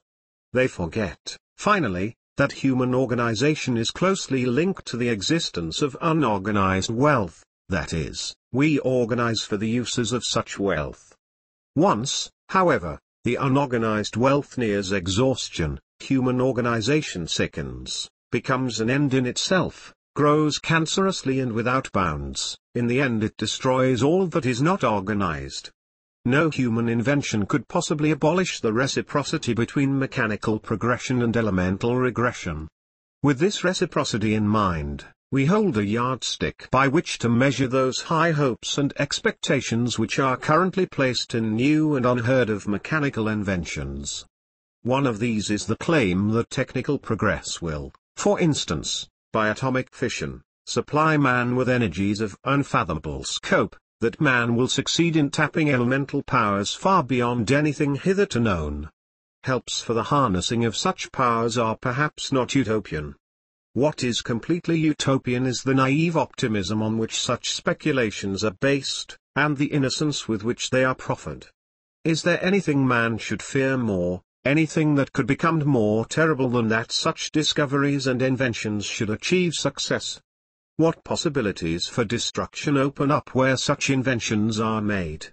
Science fiction, for which this kind of invention is a favorite, usually presents us with some noble hero who uses the new power for the benefit of all mankind. Even if this were so, what could be more abhorrent than the idea that the use of such an invention depended upon the will of one single being? Should we not have to fear him, however noble he might be, far more than the most vicious and inhuman criminal? To place such powers in the hands of one man is a thought more inhuman than any human crime. Technology's striving for power is unbroken. Daily we observe how its spearheads are driving farther, and how its organizations are constantly spreading out. In the course of this offensive drive, relations change between technology and the state. The state itself is now conceived by technology as an organization which must be brought to perfection, which must be controlled by a perfect automatism. The technician asserts that the state can properly fulfill its tasks only when it becomes organized on a completely technical basis, when the idea of the state and its purpose are organized into a centralized functionalism, an all-embracing machine which nothing escapes. But precisely this definition annihilates the very essence of the state. For, indispensable to the state is that which is not state, and can never become state. This something by which alone the state can be a state is the people. The people may well be conceived as the carriers of the state. There are all kinds of relationships between the governed and their government, but never can the people be the state itself. The very idea of the state is null and void once this basis collapses whereon the state is built. The technical organization of the whole people to the point where no sector of life remains unorganized, in the end brings the downfall of that state. Rationalization is here understood as the organization of a business or industry, or the orderly division and subdivision of a system or process, to avoid waste, to simplify procedure, and to coordinate various parts, etc., all primarily to effect a saving of time and money. In many instances in this work, the term is almost synonymous with mechanization. It was a much-used word and concept in Germany in the 1920s, when admiration for American production line methods was widespread, and Henry Ford's autobiography sold by the hundred of thousands. Editor's note. The second main theorem of thermodynamics, the law of entropy, tells us that heat can be converted into work only to a limited extent. Thus, the designer of a machine never gets beyond the degree of efficiency of Carnot's cycle. The zipper is an example of a method of mechanical opening and closing. The royalties which the clever inventor derives from his invention are calculated in inches. One has to make a distinction between the kind of work that is done with the help of a mechanism, and the work that is done automatically, by a mechanism. The first demands manipulation, to an extent continuous, to an extent supplementary to the work of the mechanism, much like the manipulation of a tool. The second requires only control of the mechanism by the human hand. This distinction becomes quite clear when we compare the bicyclist and the automobile driver. The bicycle is one of those almost perfect mechanisms that can hardly be improved upon, and that as a mechanical tool must be operated continuously. For this reason it is well adapted to the human body. The handlebars correspond to arms and hands, the pedals to the feet, and it is entirely controlled by the balance of the human body. The motorcycle merely uses the form of the bicycle, modifying it more and more, because it is propelled not by continuous manipulation but by a mechanism that performs controlled automatic work. The evolution of the automobile begins with the introduction of the motor into the ready-made form of the horse-drawn carriage. Later, it goes on to the construction of a body especially designed for the motor. Now there is no longer any correspondence between the human body and the mechanically accomplished work. Those adaptations of the automobile body to the human body that still exist have no longer any relation to the work performed. Montesquieu's doctrine of the separation of powers, which demands a separate bureaucracy for the legislative, the executive, and the judicial branches, and which declares the law to be binding on the executive and judicial branches, de l'Esprit de Lois, 1748, has found acceptance in the constitutions of the 19th century. The German Law on the Organization of Courts, of January 27, 1877 recognizes it in paragraph 1, the power of jurisdiction is exercised by independent tribunals subject only to the law. Rules of this sort, like many others, have a meaning which is forgotten sooner than the rule itself. To Montesquieu, the meaning of such rules is to limit the power of governmental authority, of the absolute monarch and his cabinet courts. But we live no longer in those days. Today we are moving in quite another direction. While writing these lines I happened across an article on the Philippine Islands which says about them and other lands in the Pacific. Almost all of these lands and possessions are among those blessed portions of the earth where a truly almost unimaginable wealth of raw materials promises paradise to the modern man who know how to exploit them properly. The idea of exploitation is the first that comes to the author at the sight of paradise. This sort of homo faber fails to see that an exploited paradise is no longer paradise. Liebig's famous work, Chemistry in its Application to Agriculture and Physiology, appeared in the year 1840. Translations of it into almost all languages appeared a few years later. This work asserts the necessity of returning to the soil those minerals that the crops draw from it. The recognition and description of demoniacal traits in the machine deserves a treatment of its own. Demoniacal traits are present wherever the machine is at work, and they unfold in the machine realm with constantly growing power. The reasons are obvious. Technical thinking itself, which must be recognized as a collusion of causal and teleological thinking, throws open the doors for the invasion of the demons. They display their fullest power in the forced organization of elemental energies, that is machinery, and most of all in the consequences of this violation, consequences that turn directly against man himself. Depending upon which aspect of the machine we are studying, the demoniacal activity can be described in various ways. The process as a whole is often understood as one of inner corrosion and emaciation, and from the Christian point of view as a deadening of the soul. The titanic character of the machine evokes the vision of colossal animals of altogether strange and disturbing shapes. Machinery reminds one of the living creatures of the Ice Age, of a world filled with saurian beasts that we feel are monstrous. Technical organization is of the titanic character of a mammoth. Its volcanic nature is disturbing in a different fashion. Again, the precise organization of labor reminds us of insects. It recalls the ant or termite states. One striking likeness is the similarity of airplanes to locusts or dragonflies. Automatism has unmistakable submarine traits. It shows a dream-like, malignant absence of will and consciousness. E.T. A. Hoffman more than others was frightened by the sort of automatism he saw in the mechanical figures that were popular in the 18th century. Man's relation to this mechanical world is expressed in centaur-like images. I am thinking here of pictures of his eyes, a metal beak in place of his nose.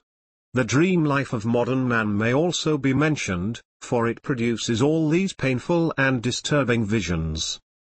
It is remarkable how easily men untouched by the machine, for instance Central Africans who have left their tribal village, can be fitted into the service of a highly organized machine system and be made to tend machines and do technical labor.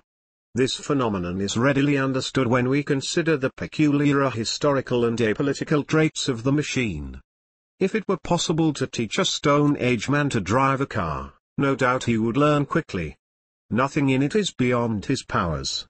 He does not even have to understand the mechanism. As experience has shown, even a chimpanzee can be taught to ride a motorcycle. A remarkable phenomenon is the concealment of scientific discoveries in anagrams that we encounter in the 16th and 17th centuries. These anagrams, first of all, secure the priority of the discovery by means that make it accessible only to him who can decipher the anagram. A well-known instance is the anagram of Galileo containing his suppositions about the shape of the planet Saturn. Its solution gives the sentence, Altissimam plantem tergeminum observavi, I have seen a very high triple plant. Obviously, anagrams of this sort are the harder to solve the more letters they contain. Huygens cloaked his observations on the shape of Saturn in an anagram of 62 letters, but it was quickly solved by the mathematician Wallace.